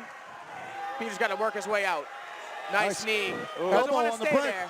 Mo might have hurt Pete with that elbow. Nice knee from Mo, who's landing a barrage, but Pete recovers, bounces off. He's fine. Back to it. Calm, cool, Ooh. collected is Peter. Coming out the gate there. Yeah, Pete It's a might have good been flurry. Pete might have been rolling with that, but that was a really clean elbow on the break from Mo. Nice kicks to the body from both guys. Nice Good teep teeps. to the chest. Nice teep. Oh, a desperation shot there. That was from far away. He keeps big coming deep close breath with these from knees. Mo. Big deep breath from Mo. Mo trying to like dip his head, fake a shot, and throw a right hand, He's just trying grazed. to trick him with his eyes. They're both doing a good job pushing forward. And Mo's landing some good punches in these exchanges. Ooh, nice knee. another knee lands as he dips his head. Got to be. Oh, He can can he's on his back heels that here. right hand that on one the hurt. break really wobbled Mo. There it is. Nice left hand there it is. follow up. Peter's got to be careful about the big hook coming. There it was. Mo trying to dig to the body. Oh, another one. Peter might have it. Good clinch, trying to keep control. Oh, Pete's good work. Pete's on top of him. Pete's a technician with those knees, man. Good hook from Mo there. Good exchanges from both men here. Yeah, Peter's got to keep his hands up as he comes back. That is a danger for him. That's how he got hurt a couple times. And Mo seems to have his legs back around him a little bit more now. But he was staggered there. I think this is a tiring pace.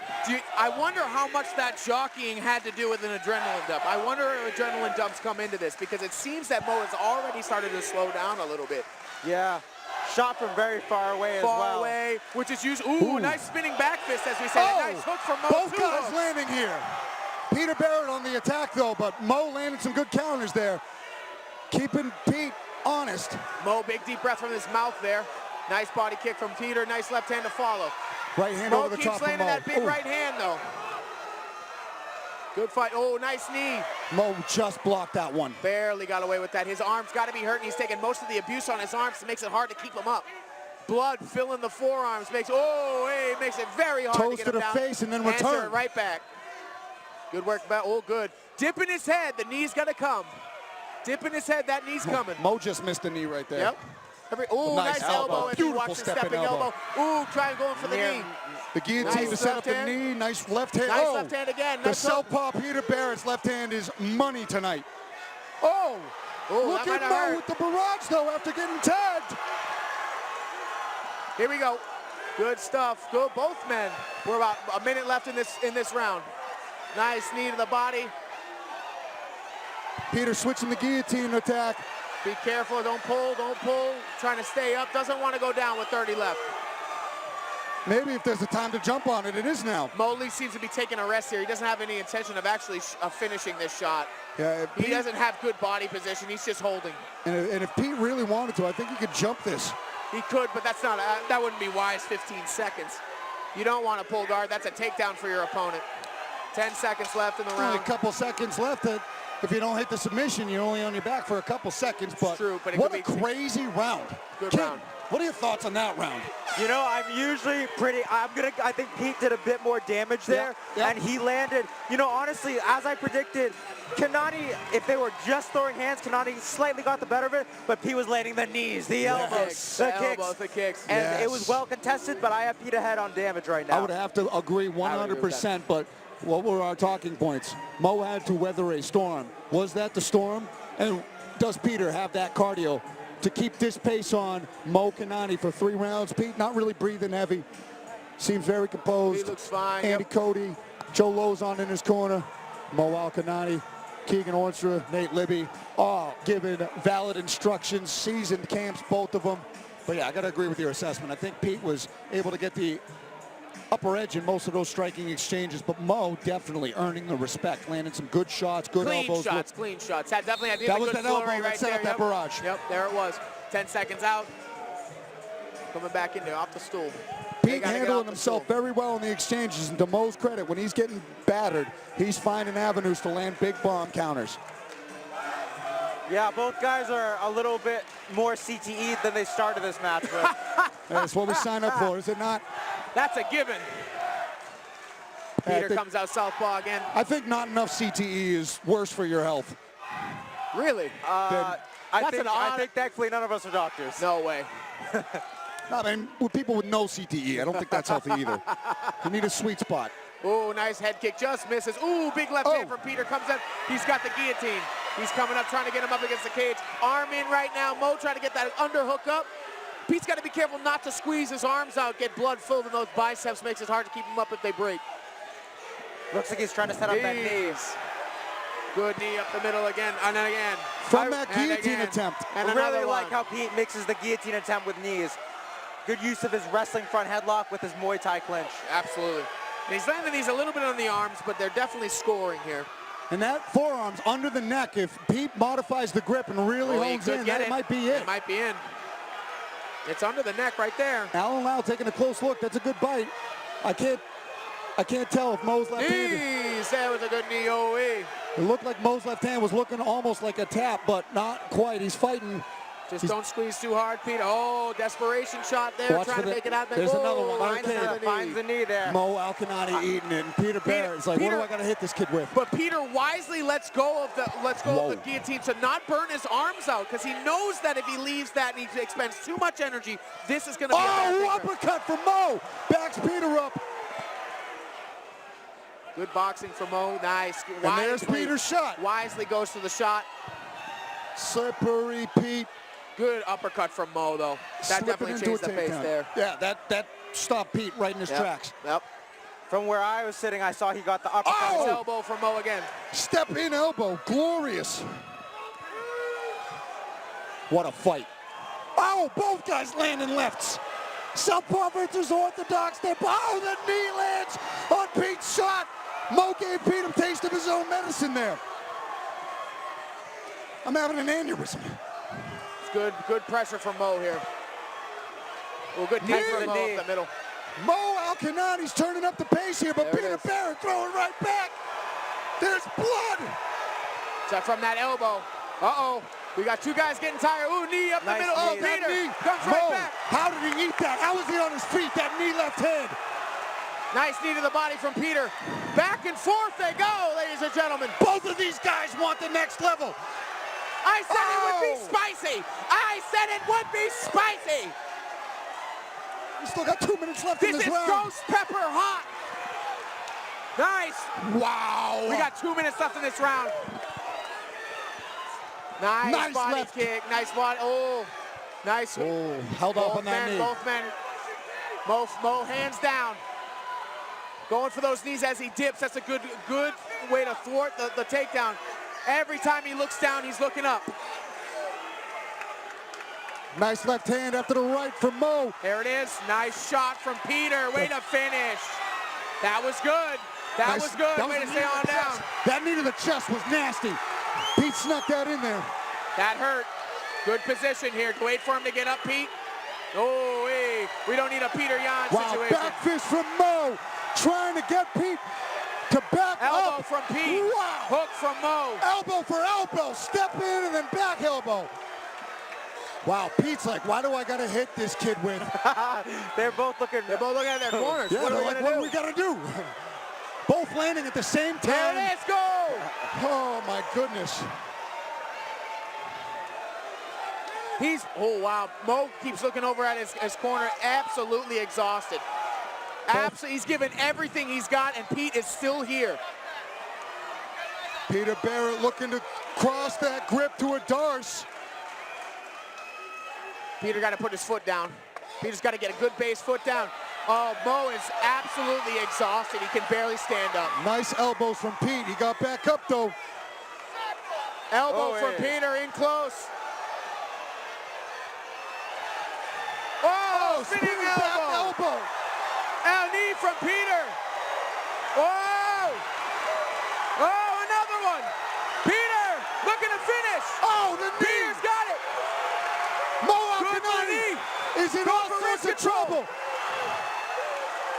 16 seconds, can he make it? Mo Alcanati fighting to get saved by the bell here. 10 seconds left in the round.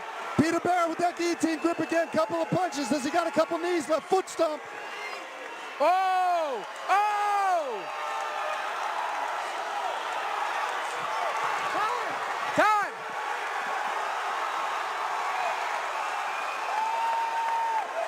Who's got the bell, dude? Pay the fucking attention. Who's got the bell? All right, there's a discrepancy. Technical difficulties with the air horn. Hold on. The air horn misfired. The air horn misfired. That is crazy. Air horn misfired. We're going to have to get that's the end of the round. Yeah. That round got extended a couple extra seconds. I don't know how that happened, but the air horn just had a major malfunction. Tim Moy, thoughts on that hectic round? That's crazy. Well, I mean, definitely, again, it was very much the same where they both dealt damage, but Peter Barrett, especially towards the end, peeled away with the lead, mixing up the knees, the elbows, the Muay Thai, where Mo was a little sharp with the boxing. Peter was dealing damage with those knees, especially towards the end of the round. At the end of that round, Mo looked like he had absolutely nothing left to give. He could barely stand up. Peter still is looking very close to that as well, but how much more does Peter have in the tank? Because these guys have hit each other with everything they can, and they're still here, absolutely exhausted. And Mo had to weather a couple extra seconds of punishment there before everybody around the cage was like, the round is over, the round is over, because the air horn decided to... Great fight, whatever. here we go, here we go. But third air and final horn or round, somebody wasn't paying attention. For this instant classic. Peter's looking a little bit more poised to go for the next round. Mo Alcanani don't care, though. He's ready to go, too. He's exhausted. Both guys are battered and bloodied and beaten. Neither broken. Both hungry for that UFC contract.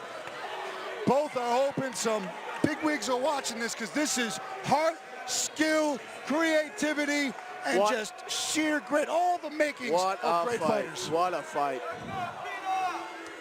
Peter Barrett and Mo Alcanani, thank you in advance. Hell yeah. There you go. Get that out of there, ref. Another one, too. Two Q-tips stuck in the gauge there. It happens. Third and final round between these two animalistic competitors. Wow, nice kick to the body from Mo. Nice left hand. Mo pumping that jab. Nice kick from Peter there as he comes in. Good jab from the southpaw stance from Mo. Ooh, 1-2 from Peter.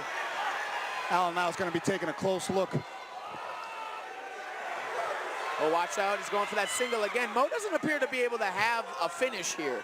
I'm not sure if he really continues to go back to that. I feel like it's not that he doesn't know, it's just that Pete is thwarting it with the threat of the guillotine. The head on the outside there is really hard to finish unless you're very quick. You get caught in this position quite a bit. When you shoot for an a single leg, your head should be on the inside. It helps you finish the attack more. It looks if like not, you're up for guillotines. Looks like Pete's got a really nasty cut on the side of his nose where it connects to his face. Oh, good left hand. That one wobbled him. Nice right. Mo is hitting with everything. Right hand to counter the kick for Mo. Another right hand on the counter from Mo Alcanani. Nice. Peter with a nice combination. 4 punches coming in from Peter there. Little back fists. He's trying to finish this. We have 3.5 minutes left to go in this barn burner of a fight. The barn is burned. Oh yeah, they're outside. The fire in the barn is extended to the fire. California's gone. This fight is madness. Kanani breaks away with some fists. Nice right hand from Kanani. You know, Kanani said, if I can't beat both of them landed Barrett at this stage of my career, what am I pursuing anyways? Win, lose, or draw, whoever's in this fight. You got, like, hats off. Oh, nice 1-2 from Kanani. Oh, right nice hand knees up the middle. Knee. Good. Ooh, nice elbows. Elbows and knees from Peter all day. Mo is still firing. Knee up the middle. Another one. Mo is ducking, still swinging. Mo, I can't believe what is keeping him from him. Knees up the middle. Alan Lau looking very, very close at the action here. Ooh, a big knee there. Another elbow. Alan Lau getting in there. He might be it. This might be it. Mo lands a right. Mo's firing back just enough. Peter keeping going with the knees. That's another one. And Peter wins it. I can't disagree with that stoppage whatsoever. Mo Alcanani weathered as much punishment as any human can possibly take. Peter Barrett putting on a clinical barrage of knees, elbows, punches. Mo firing back every single moment he can. I'm emotional after this fight. Both Both guys just leaving Great everything in there, non-stop, bell to bell, bad blood, good blood, whatever. These guys have blood of absolute warriors, and they left it all in there for everyone at Plymouth Memorial Hall and watching on Spectation Sports tonight. Thank you, Mo Alkanani. Thank you, Slippery Pete, Peter Barrett. Wow, that's probably one of the greatest cage fights I've ever watched. I'm not gonna lie. That was amazing. That far exceeded the hype. And there was a lot of hype behind it, rightfully so. Wow. Over 100, 200 strikes thrown in the first round from both men. Over 100 strikes thrown in the second round from both men. Both men landing over 120 punches in the first round. That is output, ladies and gentlemen. That is a war. Even landing as much as they did in the third round, pardon me, was amazing. To be able to have that kind of output requires you dig deep and down into the stomach and your soul to pull that out. That was an amazing fight. Both of these guys showed incredible skill, composure, heart, everything you could ever want from a fight or a fighter. They both laid it all out there and gave us one hell of a show. And Mo, I know he said, you know what Andy had said prior, he said that if he can't beat Peter at this stage of his career, then what's he doing? But he absolutely has nothing to hang his head about here. He did a great job against a Cage Titan staple. Poor sportsmanship, I guess, prevails there. But Peter Barrett with the victory. He did great.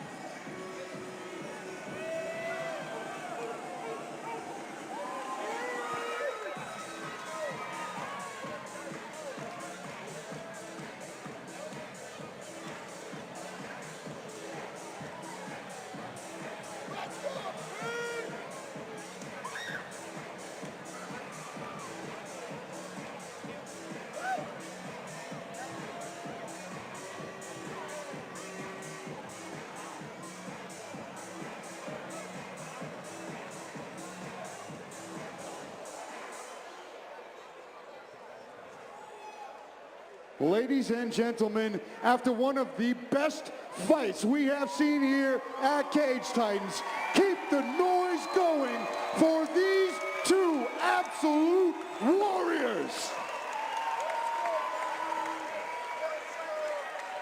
Referee Alan Lau has called a stop to this contest at 2 minutes, 53 seconds of round number 3, giving you your winner by TKO, Slippery Pete, Peter Barrett.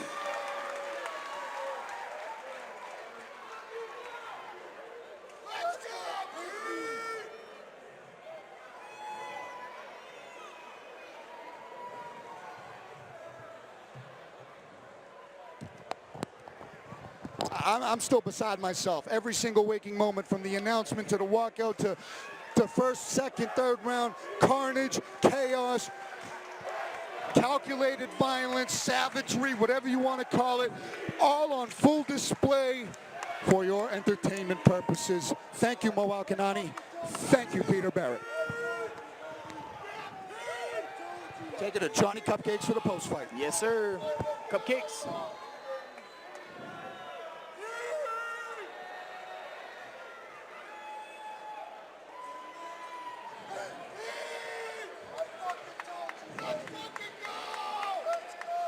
I'm here with your winner, Slippery Pete Barrett. My friend, 15th pro win. That is easily one of the greatest fights that's ever graced this cage here. What's going through your head in some of those exchanges, wild exchanges that were happening? You know, I was just having a good old time, man. I was a little sloppier today than normal. But that's cool. I still pulled out on top. I'm a dog. I got the dog in me. I know how to fucking fight. Obviously, my game plan was a little slicker than that. I had too much fun trading blows with him. You know, we talked a lot of shit coming into the fight. But, I don't know, he's probably upstairs. It was really just to sell this fight. I knew he was going to bring it. I wanted to make sure the fans were as excited as I was. And I'm just trying to light that fire under my ass. The more shit I talk, the harder I have to fight. So I was just making sure I showed up. Absolutely, dude. You absolutely showed up. What's it? Make the call. What do you, I know what you want, but what do you see? The fucking UFC, baby. Send me back. Send me back. Send me back. Let's call Dana. I know he's in London, but fuck around. Let's go. Find out. Dana White knows he'll be getting violence from Slippery Pete. Keep it going for your winner, Slippery Pete. But one more. Hey, real quick. I know most of you guys love me and a good portion of y'all hate me too. But real quick, I'm having a son in August. The second generation of highly calculated violence is in the fucking building tonight. And I got engaged, so round of applause for my fiance.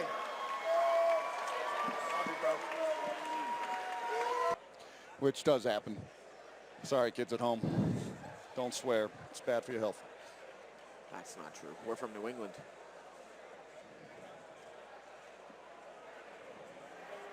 All right, first to the cage. The challenger, John Duma. I got goosebumps already, and I just stopped sweating from the co-main event. I just want to get to the end already, you know? I want to see who wins. Maybe that's just my bias. I don't know. Maybe that's just my own interest. There's so many calculations that go in, especially when you have two competitors that are so evenly matched and evenly skilled as these guys. This fight could go any million different avenues. Both guys so decorated in their own respects. Very different styles of boxing, wrestling, and jiu-jitsu all combined. They're going to clash in here tonight. John Duma hitting the prep point. Leon Davis in his corner. Dion Rubio, who made his commentary debut here earlier on the daytime card, also in his corner. Coach Vic Fagnan and Peter Jeffrey, as always, leading the Triforce crew from Rhode Island. This main event is absolutely stacked. The keys to victory here for John Duma are as follows. Yeah, I definitely thought he should work the body in this fight. If you've seen Penafeil get kicked in the face and laugh it off, where you did see him hurt was when Bruno Jacare hit that toe kick to the body. So I think it would be very wise for John Duma to change levels and work the body of Joe Penafeil. And if his wrestling doesn't work, you know Penafeil is going to implement some wrestling. So you got to have the right hips to counter that wrestling attack of Penafeil. And if you get to the ground, go for submissions. Trust in it, because he's notoriously found ways to clutch submissions out of thin air, get finishes, has John Duma, and I think that could be a very valuable skill set against the party tonight. And if nothing else, he needs to attack them to keep the party off balance, not let him get the ground and pound started. Mixing his boxing, changing the levels, it'll definitely help him pay dividends. And we've seen Party control the pace with top pressure. The champ is here. If you're not threatening with submission attempts. But the champ is here rocking the Ecuadorian flag and the Irish hat for St. Paddy's Day weekend. A man of many cultures, a man of the world, as he would say, Joe Penafeil. He's a man, all right. He's got to be one of the most interesting characters I think I've met in this fight game. He's an interesting cat, that's for sure. Definitely a showman. Knows how to make it entertaining from walkout to, well, you know, the fight. Very loud in his approach here. Complete contrast to the stoicism that John Duma brings to the table, and I'm a fan of both styles with all of my heart. Well said. It's funny because they are so similar in their well-roundedness and their skill and their acumen, yet so opposite in their approach and how they use those skills and put them together in the fight game. And it's like Joe Penafeil has been chirping this whole fight, as he so often does. John Duma doesn't say boo. It's been his teammates that are coming to his aid, because John Duma doesn't talk. He lets the fists do the talking. That's what he said he wanted to do. That's what he's ready to do here. And I think with all the chirping here, they both really do respect each other, and we're going to be in for a very highly technical fight. One of my things that I'm most impressed with Joe Penafeil is the off timing of his strikes. He sets up with little feints, little angles, and you don't even think a punch is coming, and then all of a sudden a fist is flying up from a weird angled uppercut or whatnot. He doesn't really piece together too much volume, though, throughout his fights, and I think he's going to have to. Going on a world tour. He's going to go around and talk to everybody. You got to go into the cage. And now he's getting rounded up. I don't know if you know, but you have to actually have a fight you're supposed to go to. It's weird that you did that, but word. Yeah, he's partying. That's just what it is. It's not the first time, probably won't be the last time that the party parties before a fight.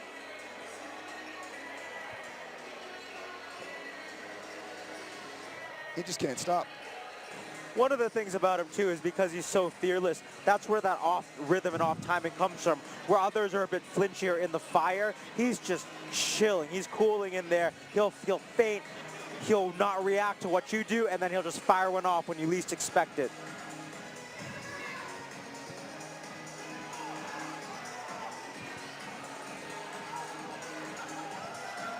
Joe Penafeil taking his steps to the cage. The officials better get right in between these two and not let anything get going before the fight starts. As we take it to the tail of the tape for this main event bantamweight title fight one more time. Our tail of the tape, John Duma, 26, the younger of the 35-year-old Joe Penafeil. Standing 5'7" is Duma, 5'8" is Penafeil, 135 for Duma, and 134 for the champion. Duma coming in with a 1-inch reach at 69 inches, and Joe Penafeil has a 68-inch reach. We are ready for our main event. The bantamweight title is on the line. Let's give it to Andy to take it away. Our main event.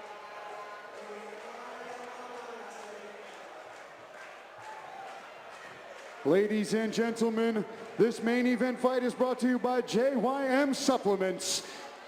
And we remind you to join us all at Tavern on the Wharf, directly across the street of the back of the building we're all in, for the official Cage Titans 58 after party. And now, our referee Kevin McDonald is ready. Our judges sitting cage side are ready. These two fighters are waiting for you.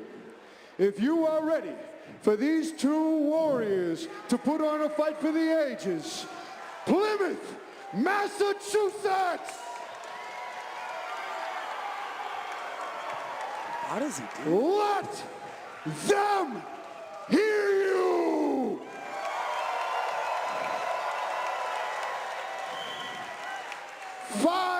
Five-minute rounds for the undisputed Cage Titans Professional Bantamweight Championship. Introducing to you first, standing in the red corner, holding a professional mixed martial arts record of 7 victories with 3 defeats. He stands 5 feet 7 inches tall, and he weighed in at 135 pounds. From Pawtucket, Rhode Island, by way of Wyckoff, New Jersey, he's representing Triforce.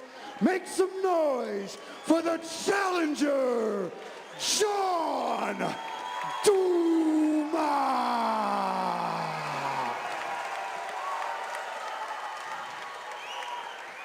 And now, introducing his opponent, standing across from him in the blue corner, holding a professional mixed martial arts record of 10 victories and 5 defeats. He stands 5 feet 8 inches tall, and he weighed in at 134 pounds. From Orlando, Florida, by way of Ecuador, he's representing Fusion XL, and he is the reigning, defending Cage Titans Professional Bantamweight Champion. I give you Joe the Party Penafeil.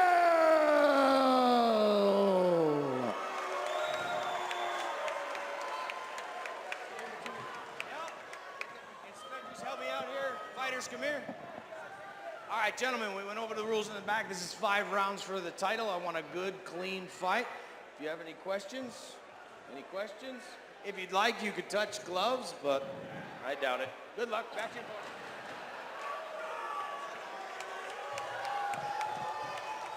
John Duma in the red corner, Joe Penafeil in the blue. I'm excited for this one. Big implications for who comes next after this one. All right. Joe Penafeil, the reigning defending champ in the white trunks. John Duma, the challenger in the black trunks. Joe Penafeil coming out with a crane kick right out the gate. Good body kick. Body teep. Another. A little feint with the hands. Looked like he flipped him off and threw a liver kick. Nice right hand. Duma's lightning fast, man. Already starting with those rear kicks as Penafeil. Really working that out. Trying to move his feet. Penafeil likes to switch his stance a lot, which can make it harder to read. Especially for takedowns as well. It's hard to take somebody down who switches stances like that because it's hard to get a read on their hips. It's a very good tactic. Duma's wanted this fight for a long time. He's been asking for it. Every time I cross paths with him, Yeah. nice left hand from Penafeil. I know. Lands another one. Might have hurt. I know how that feels. Well, you've been busy. That I have. Duma with a Penafeil nice left tries hand. to clinch up. Penafeil's actually landing some good left hands and hooks coming in. Yeah, both guys are landing. There's the bloody nose from John Duma. Nice uppercut from Penafeil. He fell Duma against with a the left cage. hand on the break. Nice left hand. Nice right hand, right back. That staggered Penafeil for a brief second, but he laughed it off, and they're both smiling at each other now. Both these guys do love to fight. All chirping beside, they're going to have fun in there with each other. Nice uppercut from Duma. Staying on the cage. Keeping pressure. Good 1-2. Duma Here he putting the comes. pace on him now. Here he comes. Good. Duma needs to be careful. Good job rolling and shelling with those shots from Penafeil. It was good defense. Nice 1-2. Nice calf kick from Penafeil, though. Nice jab jab. as he comes in. Duma remains very disciplined, not falling for any of the juking and jiving of Penafeil, and just continues to land those straight punches Nice left and those hooks around the guard. Duma bleeding out the nose already. Small gust of wind happens. That happens to him. He bleeds more than a Diaz. Ooh, Penafeil with a nice left hand there. Yep. He's landing that left hand pretty well. Oh, nice jab. Good jabs from both men. Yep. Nice right hand Nice, after good hand. baiting that jab. Boxing clinic he's putting on him. Duma's landing some real heavy hands as of late. I missed that kick. Sitting down on his punches. Ooh, nice. Ooh, mouth guard comes out. Lead uppercut to right hand combo. Put the mouthpiece out of the mouth. Joe, you can talk all you want, but you're getting punched in the face. You should stop.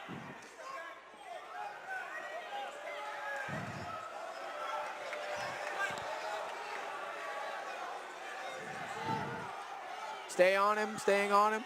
Good. Ooh, nice hook, right nice hand. hook. Nice, another one. Penafeil on the counter. Another one. He might have Another hurt Duma one. with that last hurt. one. Nice knee Nice from knee to the body. Penafeil. Waiting for the shot coming from Duma. Penafeil lands a barrage of 2 minutes. straights and has him pressed against the fence right now. Duma turns it around. Good switch. Nice elbow. Nice elbow off the break. from Duma. Both guys landing some big shots. Nice right hand from Penafeil. That uppercut is so well disguised. He throws it from his ankle. What's the knee? Ooh, nice. Ooh, nice elbow. Uppercut elbow combo from Duma. Beautiful off the break from Duma.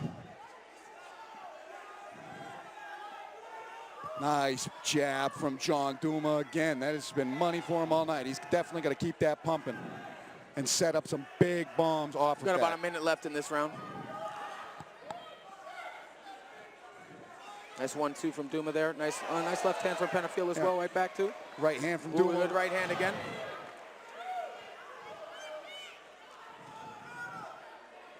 Surprised there hasn't been a shot yet. Nice knee.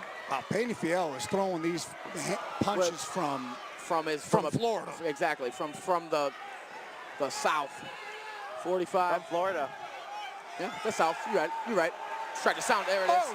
Nice flurry from Duma. And Duma landing a couple of really tight Nice elbow shots. from Penafeil as he breaks. Good dirty boxing. I love it. Excellent I love dirty it. boxing.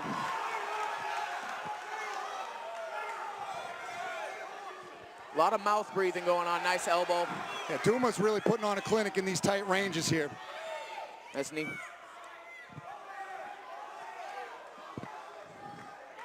Nice knee uppercut. That uppercut's working.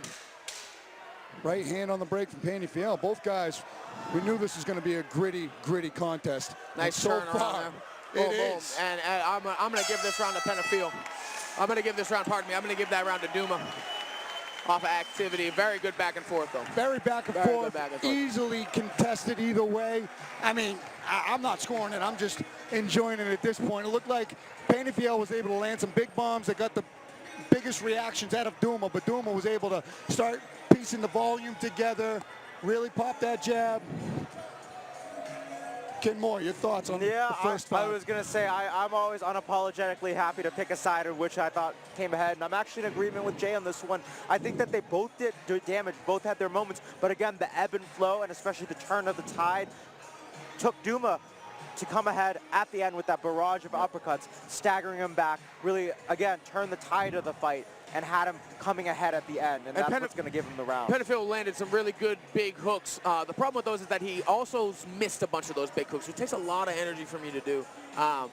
Really swinging from a heel. It's kind of off balance, but landing. So I do believe he is more accurate than I thought he would be, but he's definitely landed some good shots here. So it's definitely back and forth, and he's definitely staggered Duma at least once. It's closely contested, and they've both hurt each other. That's for sure. Yep, I think you can make a case for either one in that round. Both guys, you know, and what we were talking about earlier as they were walking out, both having success with their own respective differences in styles with the striking. Duma with the crisp punches, the jabs, and Party with the weird angle shifts and weird trajectory of where his punches come from. I would say the biggest difference has been that Duma's been mentally unflappable and doesn't fall for any of the Party's antics.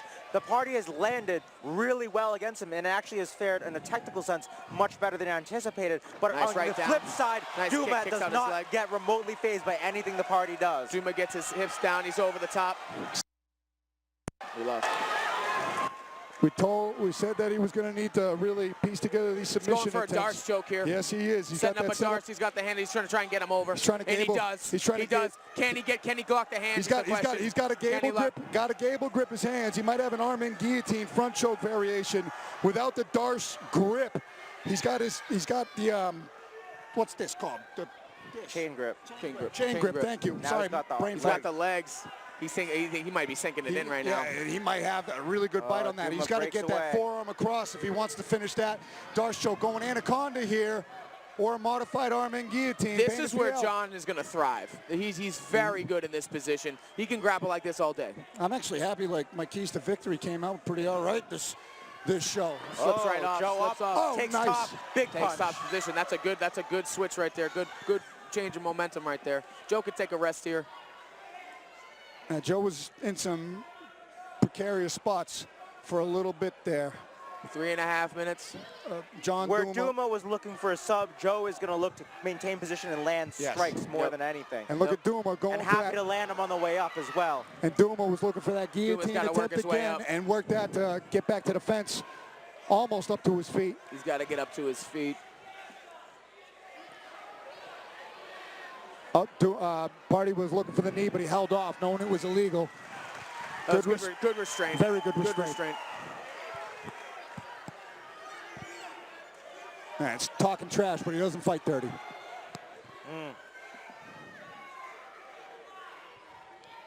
Now Duma with his back up against the cage. Penafeil. Just about hitting a halfway point in this round. Nice elbow from Penafeil there. Oh, nice uppercut from Duma. From Duma. Kick to the chest. They're both bloodied up here. Nice hook from Duma. Nice 1-2 afterwards. Nice body hook. The liver. That liver shot. There it is. Nice 3. Here it is. I think that body is there for him all day, too. There we go.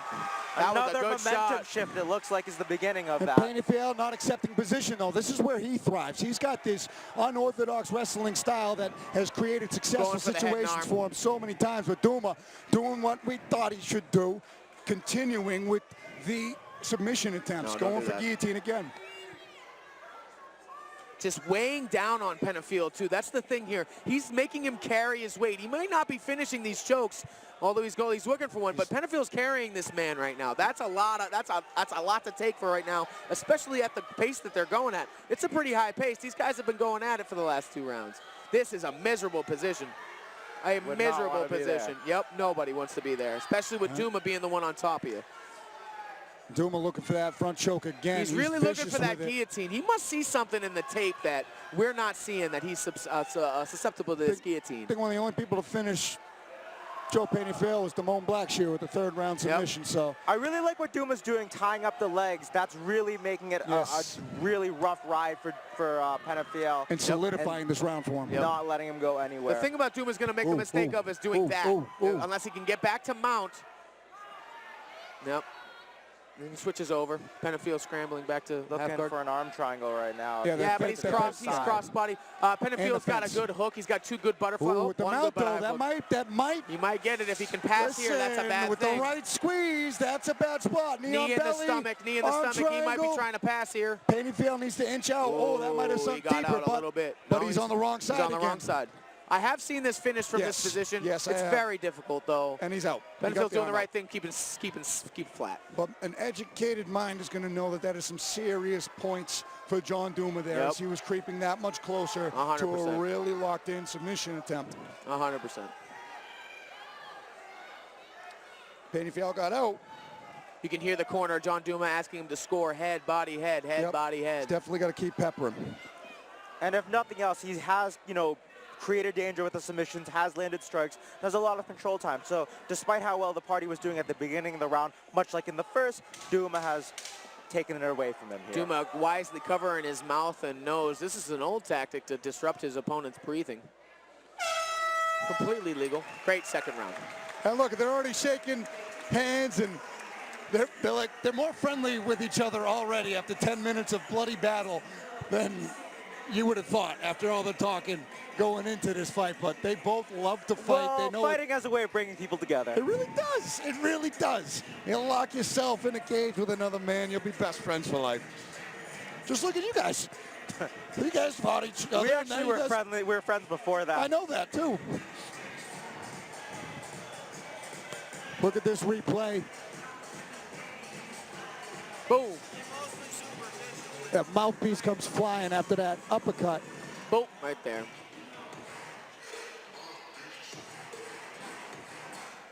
Penafeil, if he wants to stay in this fight, he's going to have to keep it from getting onto the ground. He's clearly outmatched there. He's going to have to keep this on the feet the best that he can. Both men, look, they're wearing it. Both men wearing it. Duma more so, but when doesn't he? Well, these are two high-level, top-of-the-weight class competitors, so it's not surprising that they're both doling out a lot of damage and can both take it as well.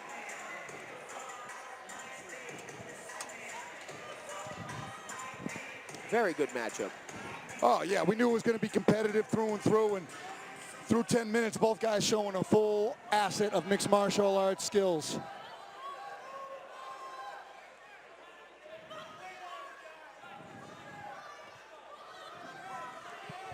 Nice 1-1-2 there. Nice left hand from Penafeil. Penafeil should, yeah, he's just going to touch here. He's going to try and save his energy best he can.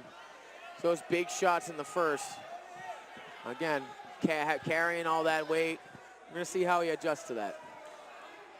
He's got good right hand. He's very good about bringing that over the top of Duma's jab. Penafeil does a good job of adapting, and I think if I were his corner, I would want to see him landing those shots, but maybe not staying for them. Look at him, he just got popped right in the mouth. As John Duma beautifully countered a kick from Penafeil, and he goes and makes a joke of it. I don't get it. It's because it hurt. You wanted to make sure everybody knew it didn't. Sometimes I believe that is the case, but not with this crazy Floridian.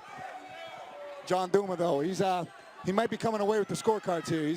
He's starting to really land a lot more He's output. pulling away, and Joe's activity has gone way down.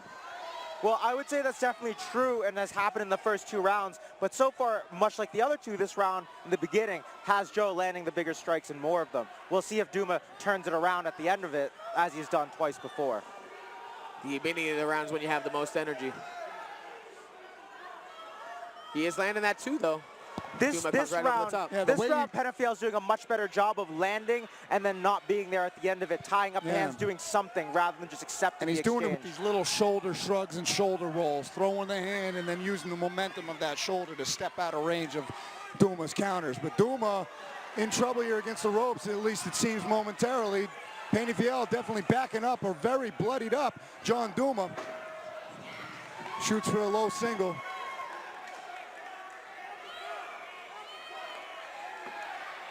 Wow, Duma really putting on a clinic of uppercuts here. Penafeil, beautiful left hand. Swinging from his heels again. At distance, Penafeil typically gets the better of it. It's when they stay in and Duma finds the time to set up that he starts to peel away in the striking. Because he is a lot cleaner and more textbook, but it's that offbeat timing from afar. Big cut opens up from Penafeil. I think I had in the elbow as they came in. Big Penafeil.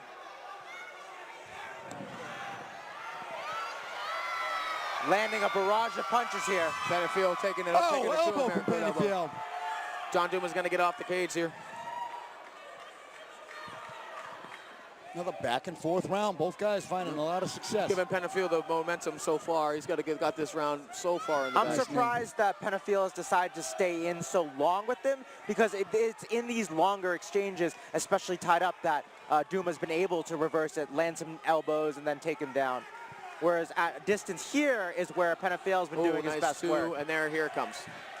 Nice switch of the hips from Joe Penafeil to stop that takedown. Little Aikido action there.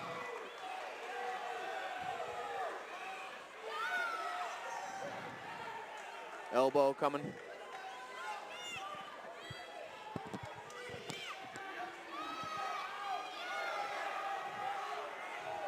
Penafeil has done a lot of damage in this round and has continued to stay ahead of it. Yep, I'm going to say he's taking this round so far, given nothing spectacular happens in the next minute. It's another Penafeil drops his mouth guard out. Whoa, big elbow. Another nice elbow again. He's got to do it again.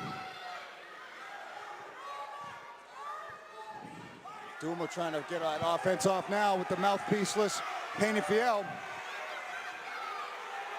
Nice knee to the body. Right in the breadbasket. Whiffed on that punch. Oh, Penafeil trying to get an extra second in a breathe. Oh, hands on the hips. That's how you know. Duma noticed that right away. Look at the intensity in his eyes as he's starting this barrage here. Oh, he senses something. Smelling blood. Remember, he's a dog, though, is Penafeil. He'll stay there until you put him out. Good bite on that. Nice hip over. Wow, good that reversal. counter from Penafeil. His hips and the rest of the Wizard, even better hips. That was crazy. Yes. Because Duma was deep on that bite on that single. Feet on the hips from Duma. I'm going to be very curious to see who recovers better after this round. Because Duma took a lot of damage, but it's Penafeil who is resting mid-round with his hands on his knees.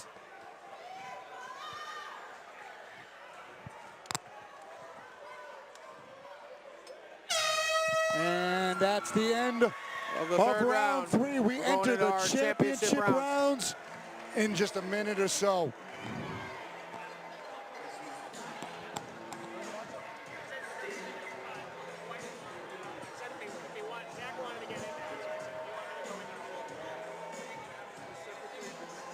Penafeil in his corner, Zach Searle and Joe Giannetti in his corner. Coach Vic and Pete Jeffrey in the corner for John Duma. What kind of adjustments do you think both of these guys need to make as we look over some of these highlights? John's got to shoot. John's got to shoot off of his takedowns a little bit more, off of his punches a little bit more, especially as he's closing the distance. He can't stay in these tall clinch wars with Penafeil. That's not where he's getting the best of it. Penafeil found his best work at range, and it was actually, though he did do damage in these clinch battles, that was where Duma had the biggest turnarounds in the previous rounds and then almost did in this round. So if I were Penafeil, I would just keep it at range. And as Jay said, Duma, once he got it to the ground, showed superiority there, so he should be looking to mix in more shots with his striking and get back to those long 1-2s. There was those straight jabs early on, which turned the tide initially for Duma. He really started to land those double jab crosses on him. 2 more rounds. We're in the championship rounds now. See how both men recovered over the last round. 10 minutes or less. Duma bleeding out the nose, and every time he exhales, he's got that spatter. And it's just so typical of a Duma fight party. His new white Cage Titans Wicked Muay Thai shorts are just covered in blood at this point. I feel like they need to replicate that design, the blood stain, the after party shorts. Josh Agloff, you hear that? Blood-stained Muay Thai shorts. I'm in. Good. I think one of them is going to spit coming with blood the leg kicks is interesting. on my shirt. I just Definitely feel it changing coming. it up. He's trying to get. Nice right hand from Duma. Ooh. That's left hand. Oh, that that one might left have hurt. hand really that hurt one might have hurt. Ooh, that one hurt too.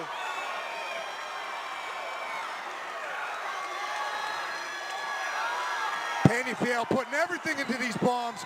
Duma still standing. What do we say about the durability of this kid? Unreal. And now he's trying to throw back and get Penafeil to back off here. 1 minute into this round, can Penafeil keep this pace up for 4 more minutes? If he doesn't, put Duma away. Nice uppercut from Duma. Oh! Looked like a slip. Oh! That might have been, but he got landed on too. Nice body shot from Duma.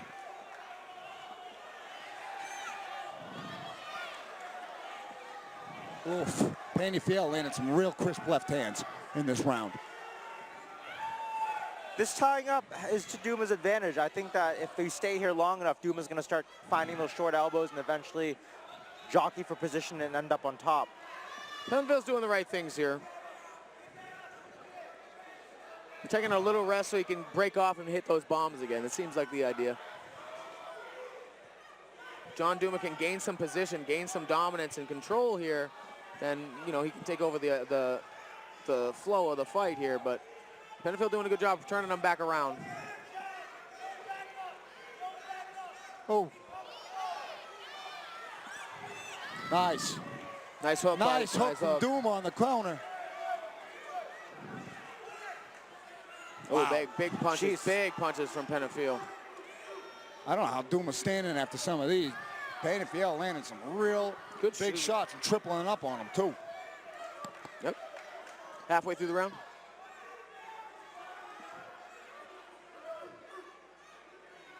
Duma looking to set up an arm drag.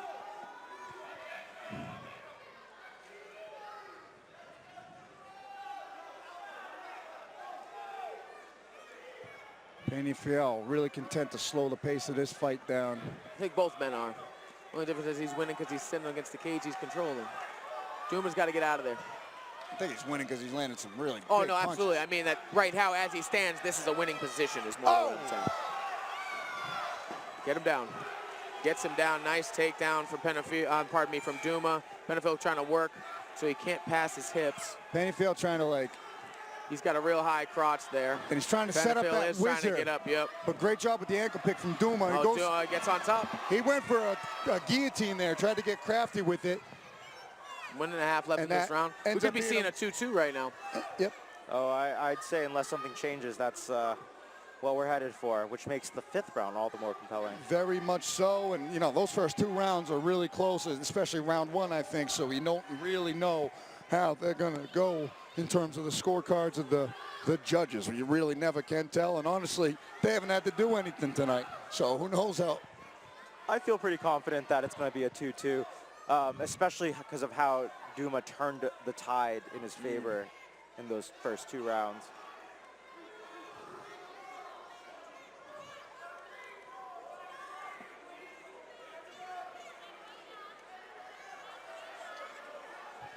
Penafeil really just kind of holding the position here, not really posturing up to land big shots.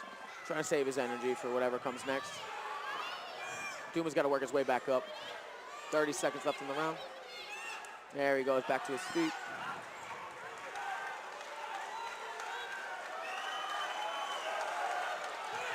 This crowd is going electric from the stand-up from John Duma, who gets another left hand to the face from Penafeil, landing some counters though was Duma. There. Nice both hook landing left men. hooks. Right hand from Duma.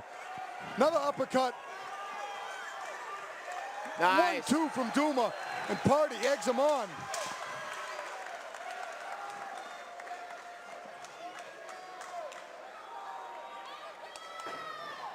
Penafeil with the drag down from the underhook and an elbow to punctuate the round.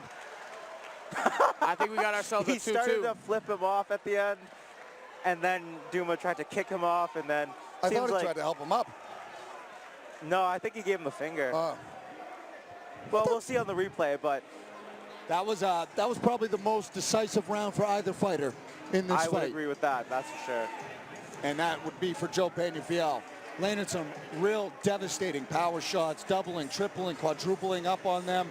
Big takedown and an elbow to punctuate it to steal the round. We got some highlights coming up right here. Break these down here. Oh, yeah. Penafeil taking over the later rounds so far right now. It's really all going to come down to this. I would say that we gave the earlier rounds to Duma, and the later ones, Penafeil has definitely come on a lot stronger. We're going to see who's got it, who's got the heart, who's got the grit, who won one round. Coach Vic giving a motivational speech to his fighter and John Duma. You know he's got nothing but heart, and it's all ready to be on display right now. It all has to come out. And Joe Party Penafeil putting on a performance like he so often does, mixing things up, keeping it interesting, showcasing toughness and a chin. Oh, he did flip him off. Yep, you're right, on the replay right there.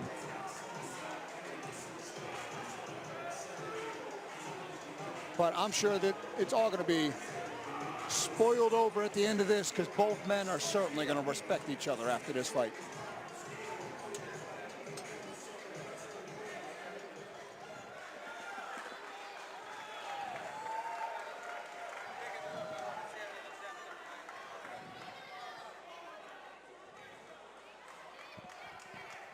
Another classic fight here, Cage Titans 58. We've been spoiled this evening, but John Duma and Joe Penafeil putting on 20-plus minutes of barn burner action here to close off Cage Titans 58. Oh! Nice right hand. Nice jab from Duma and a right hand behind. I like seeing the jabs from Duma. He had so much success early on with those straights. And when it gets wild and wingy, that's where the party is very experienced in that type of brawl. Nice left hand from Duma. Right hand lead hook for Penafeil there. Oh, Duma landed a really good check hook there, but Party putting on quite a barrage. Big volume from Penafeil. Duma really wobbled on his feet here.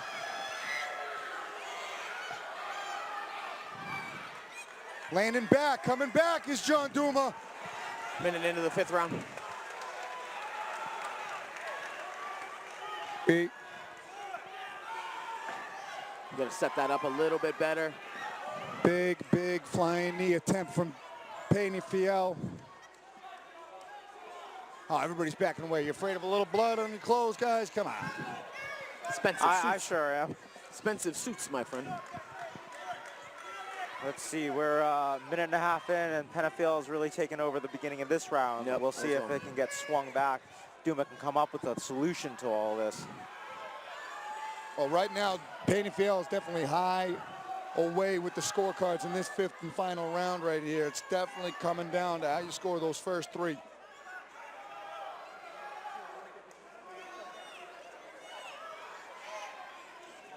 Let's go, nice knee, nice knee to the body there.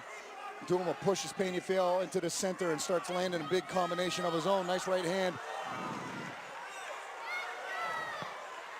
Can Duma finish it? Can he finish it? He's going to lift him up. Lackluster hands. He's going to lift him up.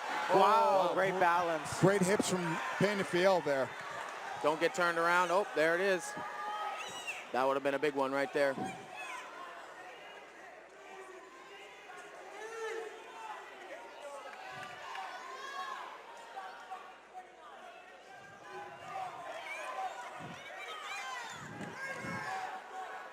Two minutes left to go in the round.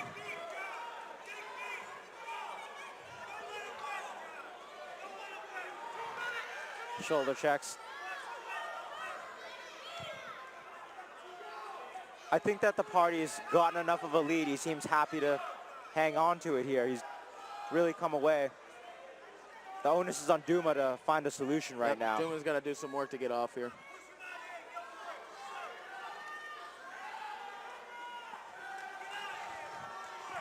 Just under 2 minutes to go. Duma really might need something big to happen here. He might need a finish in this fight. Penafeil, I don't know where those angles came from, but he landed a weird kick and Superman punch, and Duma taking the center of the cage. Big moments about to come in this last minute and a half. Oh, nice left uppercut from Duma there.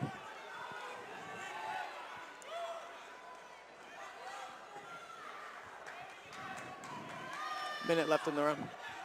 Minute left in the event. And who knows how they're going to score this. I'm going to enjoy watching the tallies here.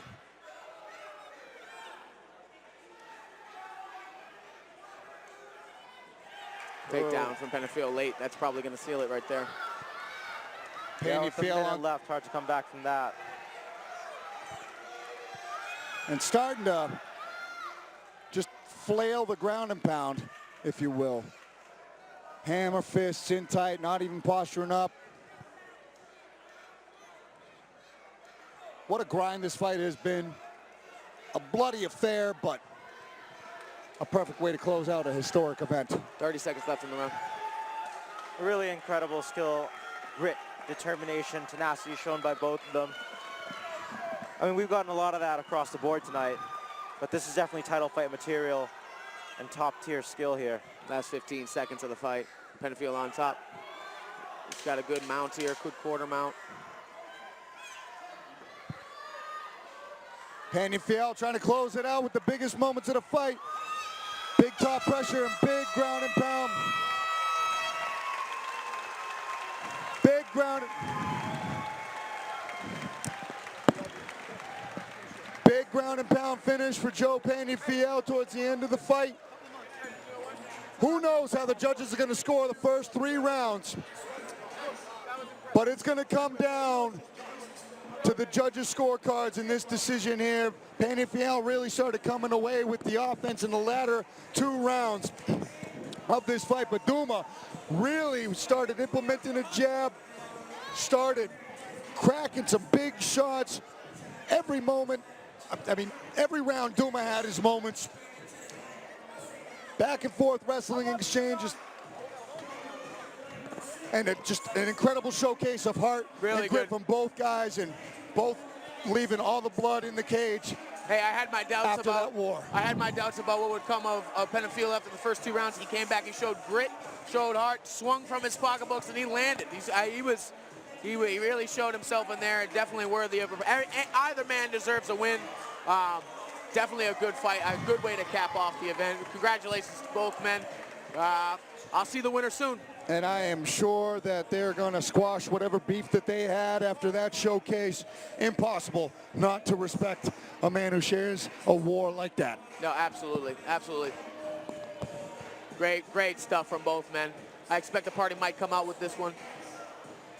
You never know. You never know how judges score things.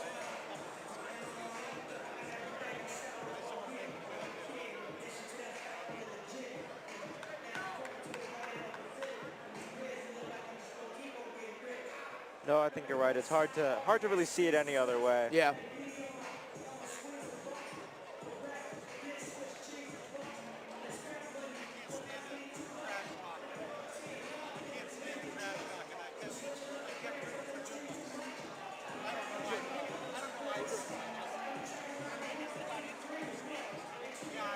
Wow, look at this strike total.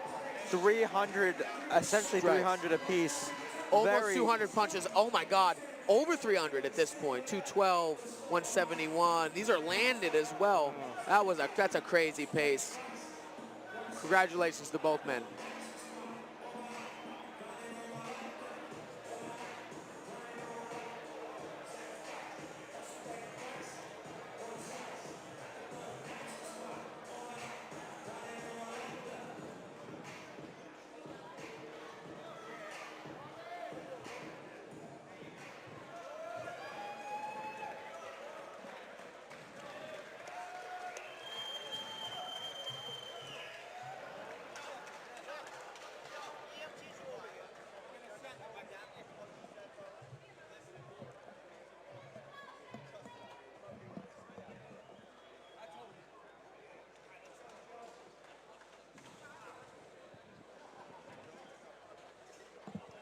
Ladies and gentlemen, how about that for a main event?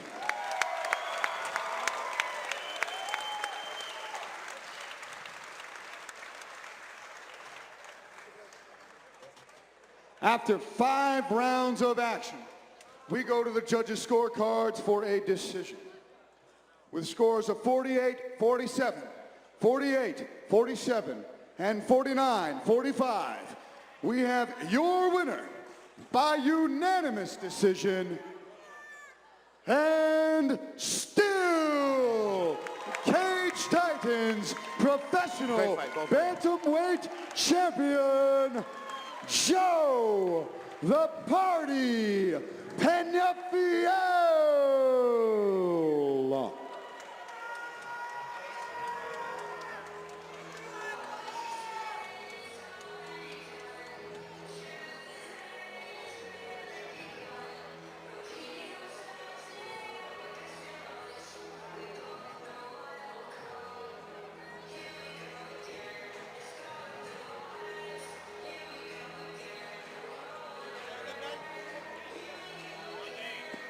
Tavern on the Wharf for the after party right across the back of the building. We'll see you there.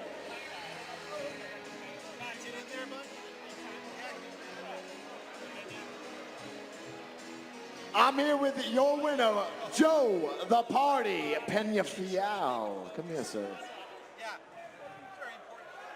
Sir, what are you thinking when you're hitting him? Are you surprised that he had any functioning brain cells left to keep moving? John Duma is a fucking badass. Triforce MMA, New England Cartel, Massachusetts, put your fucking hands together. Give John and me a big clap, come on. We do this all for you guys and the opportunity to follow our dreams. Here at Cage Titans, we are Cage Titans and we are the people. We're Massachusetts, Connecticut, everybody, Rhode Island, we are our family. Sometimes we gotta get bloody. You guys know how family gets sometimes. And this is that time of the barbecue where two uncles fight each other. John's a badass, all respect to him. Fuck Leon, I'm kidding. But yeah, I love everybody here. The party continues. The party's the best. Undefeated in New England. Come get me. This is my house. Mi casa, baby. I love everybody. Later on, maybe we'll get to fight some other people. But right now, I'm going to take a break until Poirier calls me back. So you guys better be ready. The party will be back soon. Be there or be square. One more time, let's hear it for your winner, Joe the Party Penafeil, your champ.